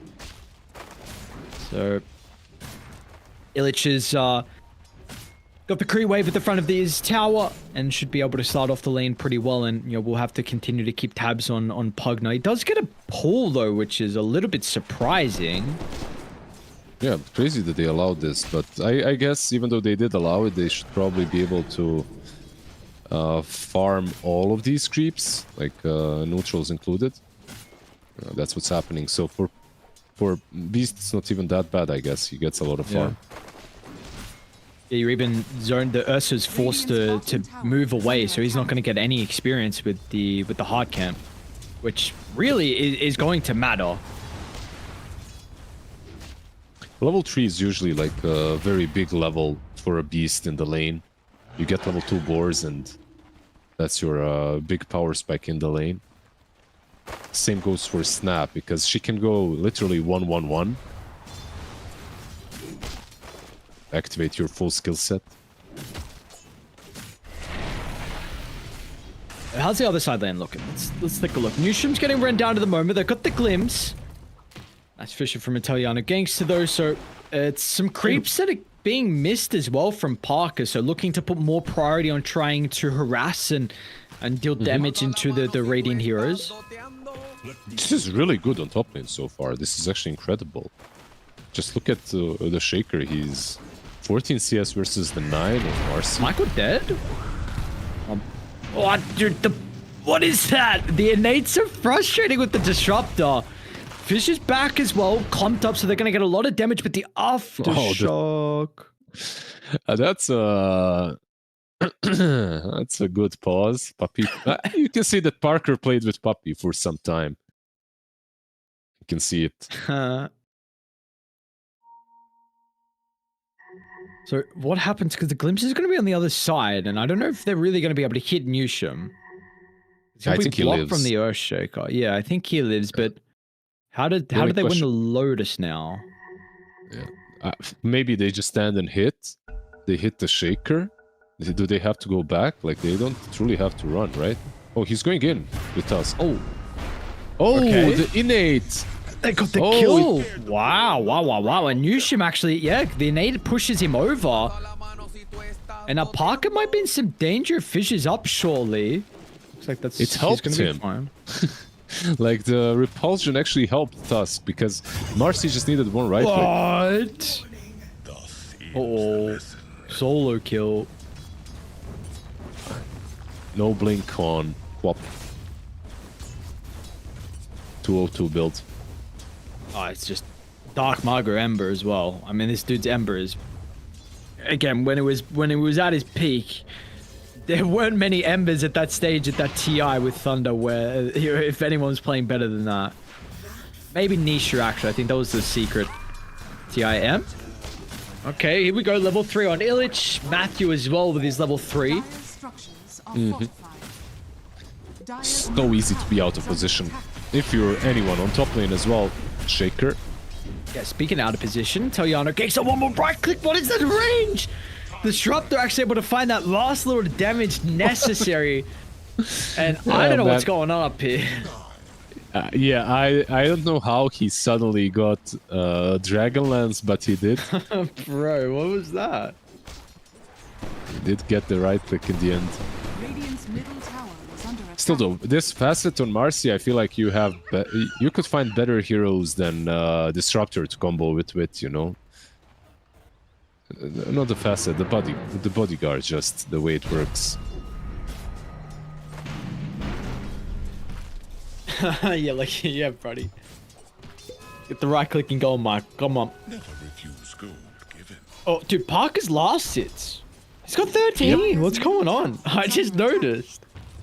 Yeah, I at first I was like, maybe Shaker is denying a lot, but they're just fighting so much on top lane that Marcy's creeps are dying. That's it. Like, he's just missing last hits. He doesn't have Quelling Blade, by the way. That's another thing. This hero packs a punch. You don't necessarily need a Quelling Blade, but versus the Shaker, it can help. Gonna be able to get the glimpse back max range. So it looks like there should be a kill finally. Newsham's got the snowball. If you can get close to the creeps, almost griefed by the fissure, but so much your body blocking potential. Shards, fissure, everything. He's able to get out, and it's more time where they're like harassing and Parker's not farming. Is having a bit of a difficult time to find that balance. Sonic Wave. Kind of a defensive Sonic Wave? Like, well, there's not much more coming out afterwards. Nice glimpse timing. I don't think it's going to matter in the end. Super cute, but doesn't net them a kill, unfortunately. He's the one to go down on Michael. That's worth it, man. You know, What for the because the glimpse for was the cool? glimpse. Oh, alright. Just for the style points, it's good. I respect it. That's die in the end. It looked good for Dire because the rotations from the sports was done by them first, but they need to secure this minute 7 Wisdom Shrine. They need levels. These two supports on our SA boys, they aren't Disruptor plus Silencer level of dependence, but Radiant are scanning. they still need their ults. Ionic Gangster. Middle tower is under attack. Jumping from Parker pretty close to the tower. And the Ionic Gangster is actually surviving long enough to help with the support starting to rotate. So now all of a sudden Radiant with the numbers advantage and the damage thanks to the tag team. They're going to be able to close the Another one. distance. And a +2 in the kill count for the boys on the bug. I'm not sure what's going on top lane, but a Dark Mago did manage to steal the Wisdom Shrine. At least he yoinks it as his teammates are fighting. Again, I have to say, Parker is doing some crazy stuff with his Marcy. This is kind of illegal. He goes in again. And yeah, he's not going to stop. Apparently this is just going to be the name of the game for him. Continue to Ember's fight. here. At least this time he's going to have the Ember Remnant to be able to also join. So we saw previously was Radiant with a numbers advantage. It's much easier when an Ember has got his ultimate lying and waiting. So they spring the trap, and now Parker pole vaults himself up to a pretty decent position in the net worth. Like, it was looking a little bit grim without those kills, but now he's actually sitting Radiant's top okay. tower is under attack. Yeah, he's even above Ursa for what it's worth somehow. Goes in again. He has ult Importantly, this this time. time, yeah, that's the big one. Radiant's top tower is under attack. They're coming. So if they're going to be able to take a successful team fight, I Annihilate props a DT, but they're going to be able to intercept him before the blink in the middle. So no Queen of Pain to maybe blow up Parker. And now Parker, he's looking for more. They were just waiting for him to have the level 6, and then they wanted to go back and play with their Marcy. They'll kill off Amp. He's going to die over time to the urn. Parker will be able to get the solo onto Newsham. It's a little bit Marcy. awkward for what's going on. Back and forth, left and right they go, but he's still going to die. He's wasted plenty of time. Yeah, he made Parker chase him there for like 15 seconds or something, ring around the rosy. But yeah, 4K advantage. They're playing really damn fast on Dire once again. I would say what Slardar was in the last game, it's Marcy in this. Ember. Radiant's Oh. middle tower is under attack. Okay, a little bit awkward. They do get the kill onto Italiano Gangster as well on the other side, but the Remnant wasn't placed as far away as what they were hoping. He died from the Nether Ward as well. Like, too much mana used. The damage added up, I mean. Radiant's middle tower has fallen. Man, can Illich really be late. here? Radiant's top tower is under attack. Sonic Wave, but once again, a little bit premature from I Annihilate. And now if they're going to have the vision with a daytime glimpse back, Michael potentially lacking the mana. He blinked Echo. in. I Annihilate blinked in the middle. It's a massive echo. First one of the game from the Earthshaker. And nets them the kill onto the top net worth hero. So Dire's Illich is bottom gone and tower is out. under attack. And now they're trying to step over to the west, potentially respecting Dark Margot, who is thinking about going back in, but you see the supports are in a great position. Protecting I Annihilate, making it very difficult for them to go into the Queen of Pain. Yeah, they have some nice saving sports between those two.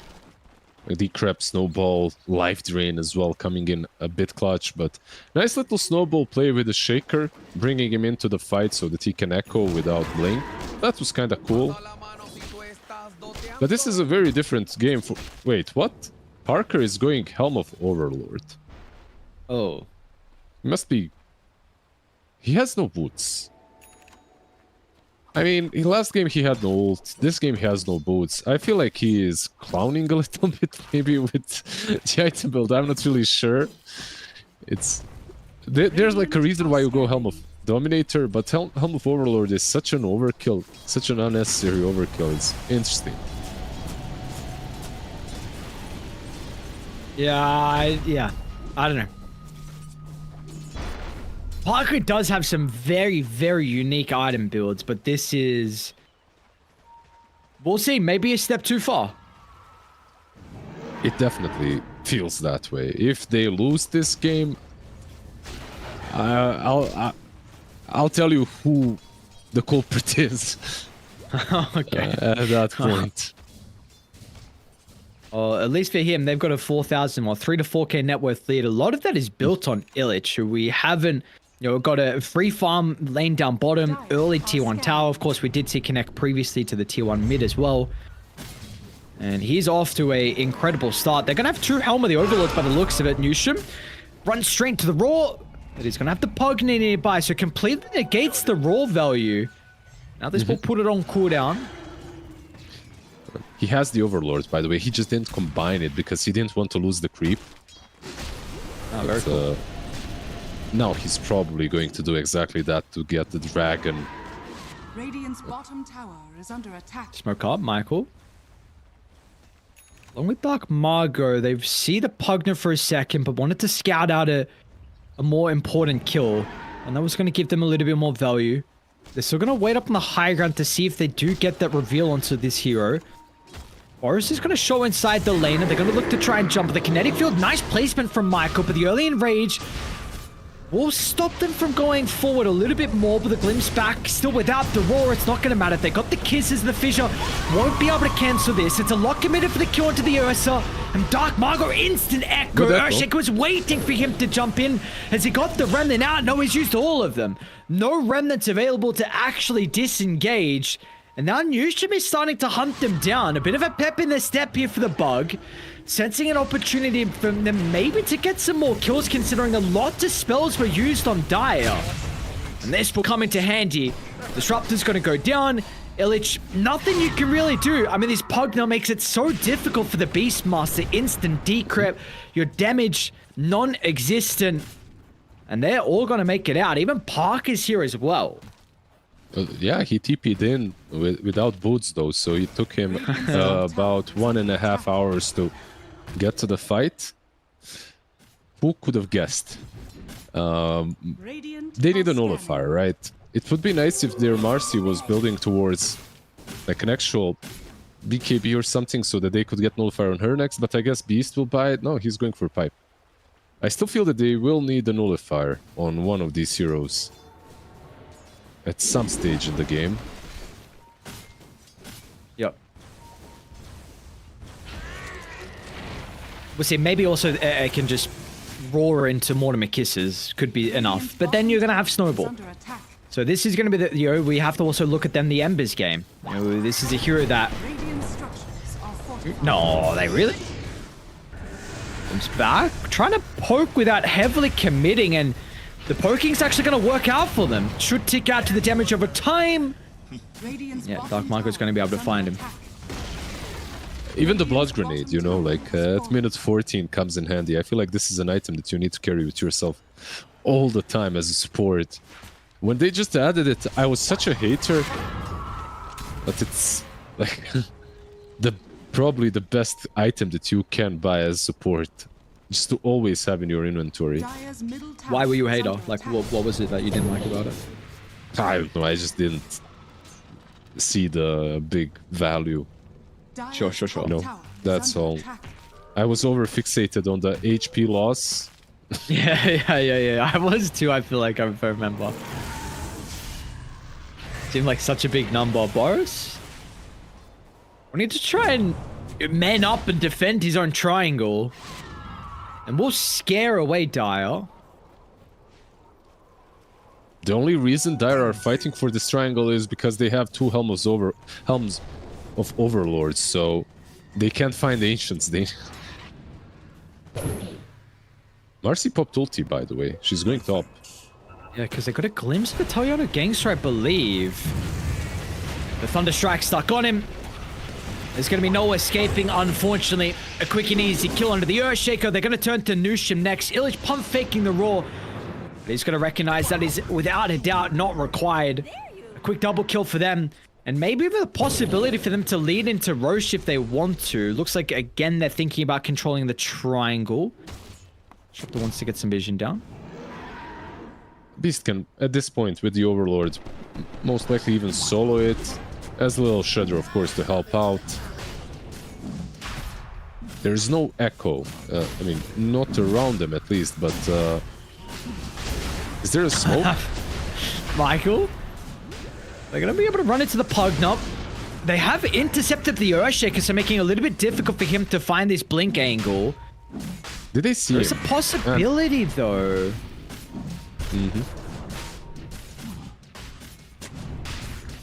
He just used his fissure. He used fissure combo on the left with the shard to clear the wave. I think they're... Oh, he's going in for the smoke? So they still want to fight, okay? Dark Marco's just going to try and put himself on the front line. Run down the Earthshaker to make sure there's no possibility, but they don't see him.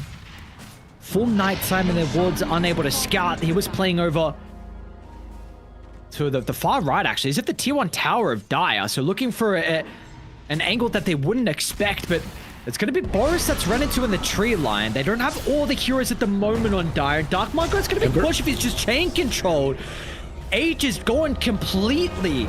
And this is an instant kill of it, but they did use a lot for it without the Echo Slam, they're really going to have much for the second life. The Sonic Wave coming to play with the Flame Guard. Enough to protect Dark Marco. Still the Fissure will connect, and down he goes.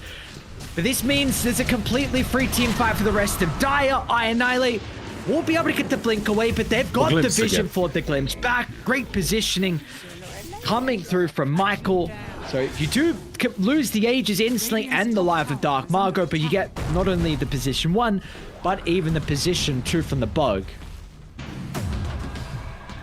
These glimpses are just coming in clutch all the damn time. Like, usually a player in all the other games that's playing the Disruptor that I have watched recently needs a blink for these kind of moves, but he gets every glimpse on the co-op when she tries to blink out. Good Thunder Strikes, of course, as well, to give him the vision. Yep.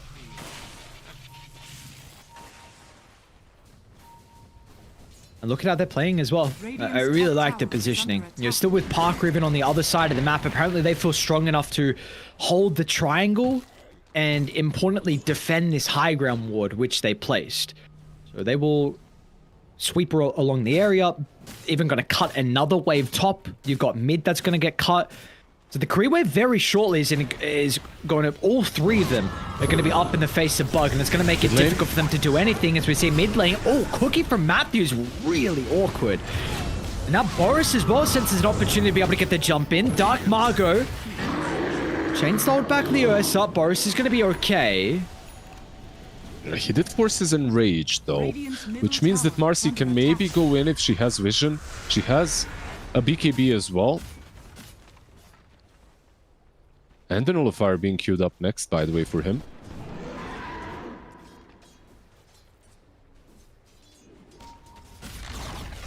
Okay. Nullify is going to be important, like you mentioned earlier. And now tier 2 tower's gone. And are we looking at high ground siege? Do we just put the summons up? Like, you got so many, right? 2 black dragons. They have an army. Oh, Boris, no enrage, remember. Boris not respecting this. I mean, the Pug is doing his best as he can with the medic to try and keep him alive. The snowball as well is great. Boris is somehow still alive. He buys him enough time for the enrage, and he's not gonna die. Damn. He makes it away, but everyone else, you've lost both supports. It's a great vision from Italiano Gangster. And I Annihilate. They're going to be able to clean up now. Well done, the supports. Yeah, they've got to lose their lives, but what a worthwhile sacrifice. Absolutely. EMP once again with that beautiful life drain, with beautiful decrep as well. Sometimes it's so difficult to use it when you are using it on someone like Ursa, because you don't know if he actually wants to keep on right-clicking, you know, as your ally. But very nicely done. Was it Beast wasn't a part of that fight, right? Or did he TP top? That's a good question. It was okay. I mean, his dragon was at least. His roar was not used, so... They're buying 2 nullifiers, by the way, now. One on Beast and one on the Marcy. That's what they queued up. Static Storm, who they connected onto. Look down to the south, another fire. Palyana Gangster, they got the vision of him with the Thunder Strike.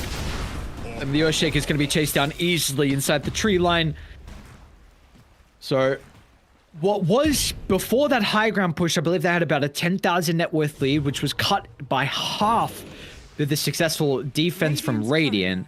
But now this is all of a sudden, you know, they've accumulated a 3,000 extra gold. So what was looking like we were in, you know, potentially good position to have a competitive mid game. This lead has kind of, you know, grown once again for Dial. It's still competitive, I have to say. If Radiant uses all of their cards at the same time, Marcy ult. Annihilate. And a defensive Sonic Wave, unfortunately, is going to have to be used. Oh, glimpsed. What, Still they got the glimpsed. vision for the glimpse? It was in range. Oh, I thought he was actually out, but Michael, once blink. again, right place at the right time. Yeah, it's the blink on Disruptor now, just helping out. He has blink and he has Tumbler's Toy.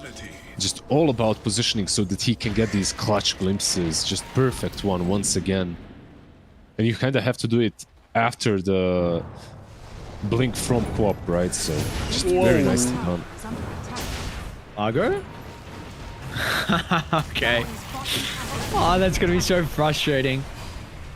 It drags the Tusk out of the base. The Decrypt, once again, is being really frustrated with going to Echo Slam over the north as well. But I tell you, against her, he needs Boris to be able to follow with his initiation, and Boris was a little bit too late. They need to deal with the Pug. Now, finally, they're going to be able to kill him off. And can they also catch up to the Earthshaker? Will not be able to do so by the looks of it. Beast is just not joining. He's on top, by the way, playing his own game. While his team is fighting 24/7. Bug, they need to chill out with individual moves and make a play together. Like they found, like this game is way more competitive than game number 1. Even if they're 11k behind, like they have a BKB and Ursa. You have almost Shiva's on Quap. She has a Veil, and most importantly, this Shaker is dealing a ton of damage and control. Yeah. Just need to combo things up. Like they could even win a team fight if they comboed it. Yeah. 100%. Like we're seeing even, you know, with the deficit that their fights are looking good. You know, Pugna is really providing a lot of value. We've seen some of the snowball saves, but yeah, like you said, the cores just need to play together. And speaking of one of the cores, the most important one offering the control is going to be jumped from Michael. So they get a glimpse of the Earthshaker. And this might give them a window to poke high ground. 45 seconds without the offlaner.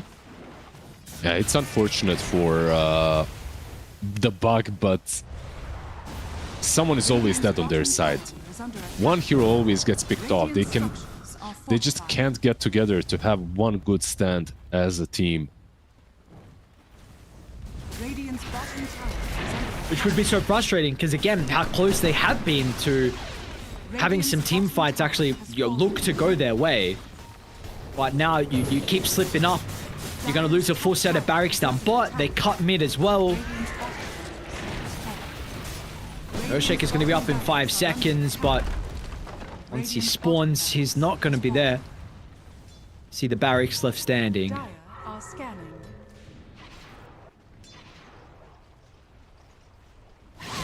Actually looking to try and get the kill onto Iron Island. It's going to be a little bit difficult if they're able to get the stun. Oh, that was... Oh, I guess...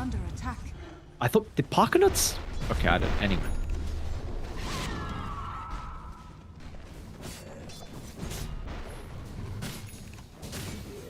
Bro, is Illich left this area? I don't think so. He made it his home.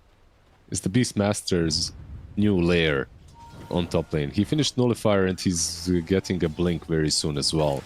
He just wants to win this game with higher net worth than Parker. They're neck and neck right now. Literally almost the same amount of... Actually, the same items more or less as well. Marcy having the... Just no pipe. Yeah. Yeah, Marcy has a But that's- BKB instead of pipe. Yeah, but they're kind of similar in a way. Pipe's the less, BKB's the boring way. Pipe's the also kind of boring way. Just, I guess going no magic immunity or magic protection is kind of fun, but not going to do that. We've got a bit of a smoke yard. So first time we've seen them venture this deep into the map. Parker pops the smoke. Instantly the rest of the team are here. It's not the best static storm. Won't connect onto anyone. And is the Vioshek going to be able to find the opening? Pugna will go down. Decrypt's going to provide no value and an instant buyback. They did commit pretty heavily on Dire.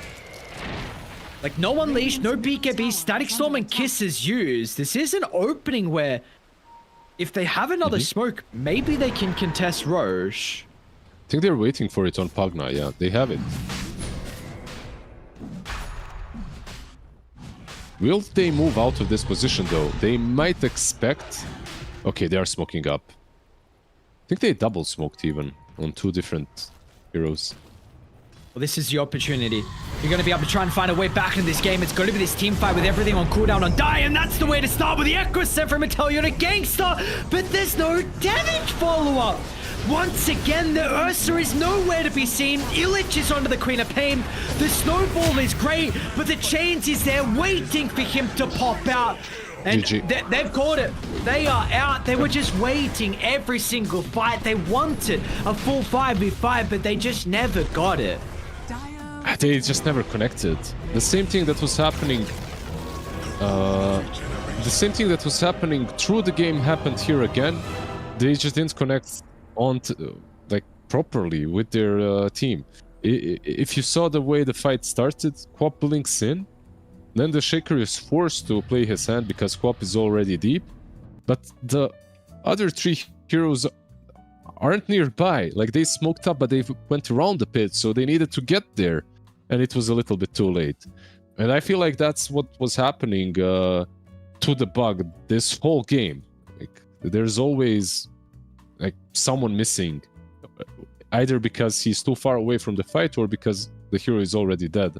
The pickoffs were all for Peru. Maybe a bit of tilt for the bug after game number 1, I'm not sure, but these 2 games were pretty clean from Peru rejects. Yeah, maybe also, I don't know what the communication is like, to be honest, for them and who is the shot caller, because it also felt like there was a little bit of, they weren't on the same page for a lot of those the games, both game 1 and game 2, and for that fight as well. But we're continuing to see like signs of life for them. This team, it just feels like if they can clean a couple things up. I think this game was, of course, much better than the first one, even though they lost in 27 minutes. We did see some things and some signs of life for them inside the fights, but unfortunately they're dropping now to 0 and 3, and we are getting to the stage where you don't have many more opportunities to be able to get some victories back, because you also have some other difficult opponents that you're going to be playing up against inside the group. So maybe they can use this as a learning lesson for the bug and come back stronger tomorrow with another series for them. But for us, we're going to be done today on the Storm stream. We had 2 series that were all really quick 2-0. So tomorrow, I believe, tomorrow we're going to be starting at exactly the same time. So for everyone there, of course, to stay up to date, the best place to do that is checking Liquipedia out, the schedule over there. But you probably got some other streams going on with the Ember and the main stream. Make sure you guys check them out. And for us, we'll see you tomorrow back here for some more Dream League Division 2 Season 1 action. We'll see you guys then.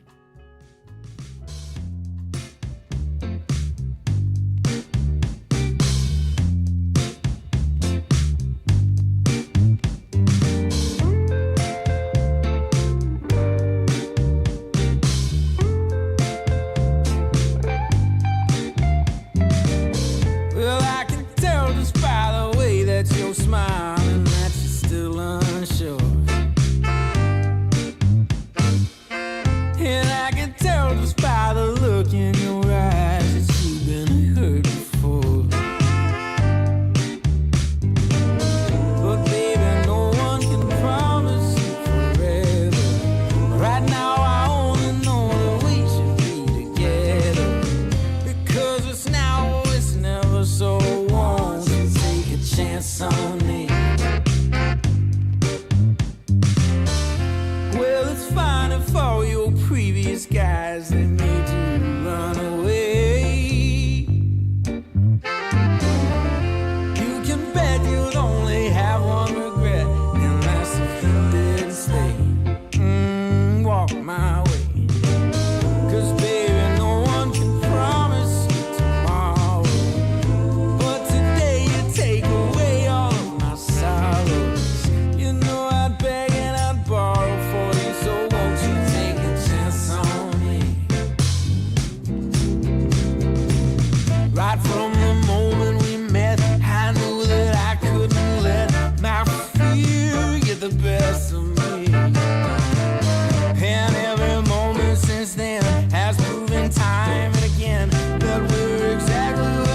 so long after the sun comes up. We do a dance in the dark, down the hall, pictures fall, even the neighbors call. But then you rip out my heart, every artery, a part of me.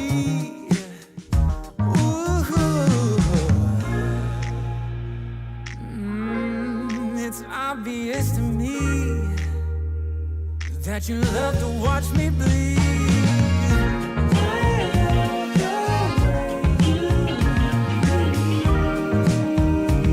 But not half as much as I love when you leave. I hate to see you go. But I love to watch when you're walking away from me. Walking away from me. Yeah, yeah. I could be anything you want, I could be anything you need. Baby, tell me it's something real, and I'll give you everything. Every now and then wicked smile, you know I can't help myself. They play around with me for a while, keep tearing me up until there's nothing left. Ooh, it's obvious to me. Yeah, you love to watch me bleed.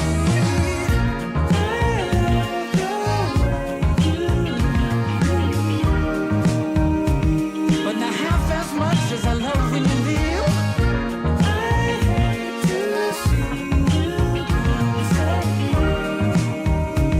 But I love to watch when you're walking away from me. Yeah, yeah.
Forever's here, today's the first day. I wanna be closer to you. Closer to you, yeah. Want you to be all mine. I got all these choices, but I so made up my mind, yeah. There's nobody better, gotta be you. A thousand voices, 'cause it's so good to be alive, yeah. There's nobody better, so it's gotta be you. These myths are busted. The grass is greener on my side. It's done and dusted. I'm never getting off this ride. 'Cause life with you is golden. So how can I go back to silver love? I'll be holding. Oh, I'll be holding on, can't get enough. Wanna be closer to you. Closer to you, yeah.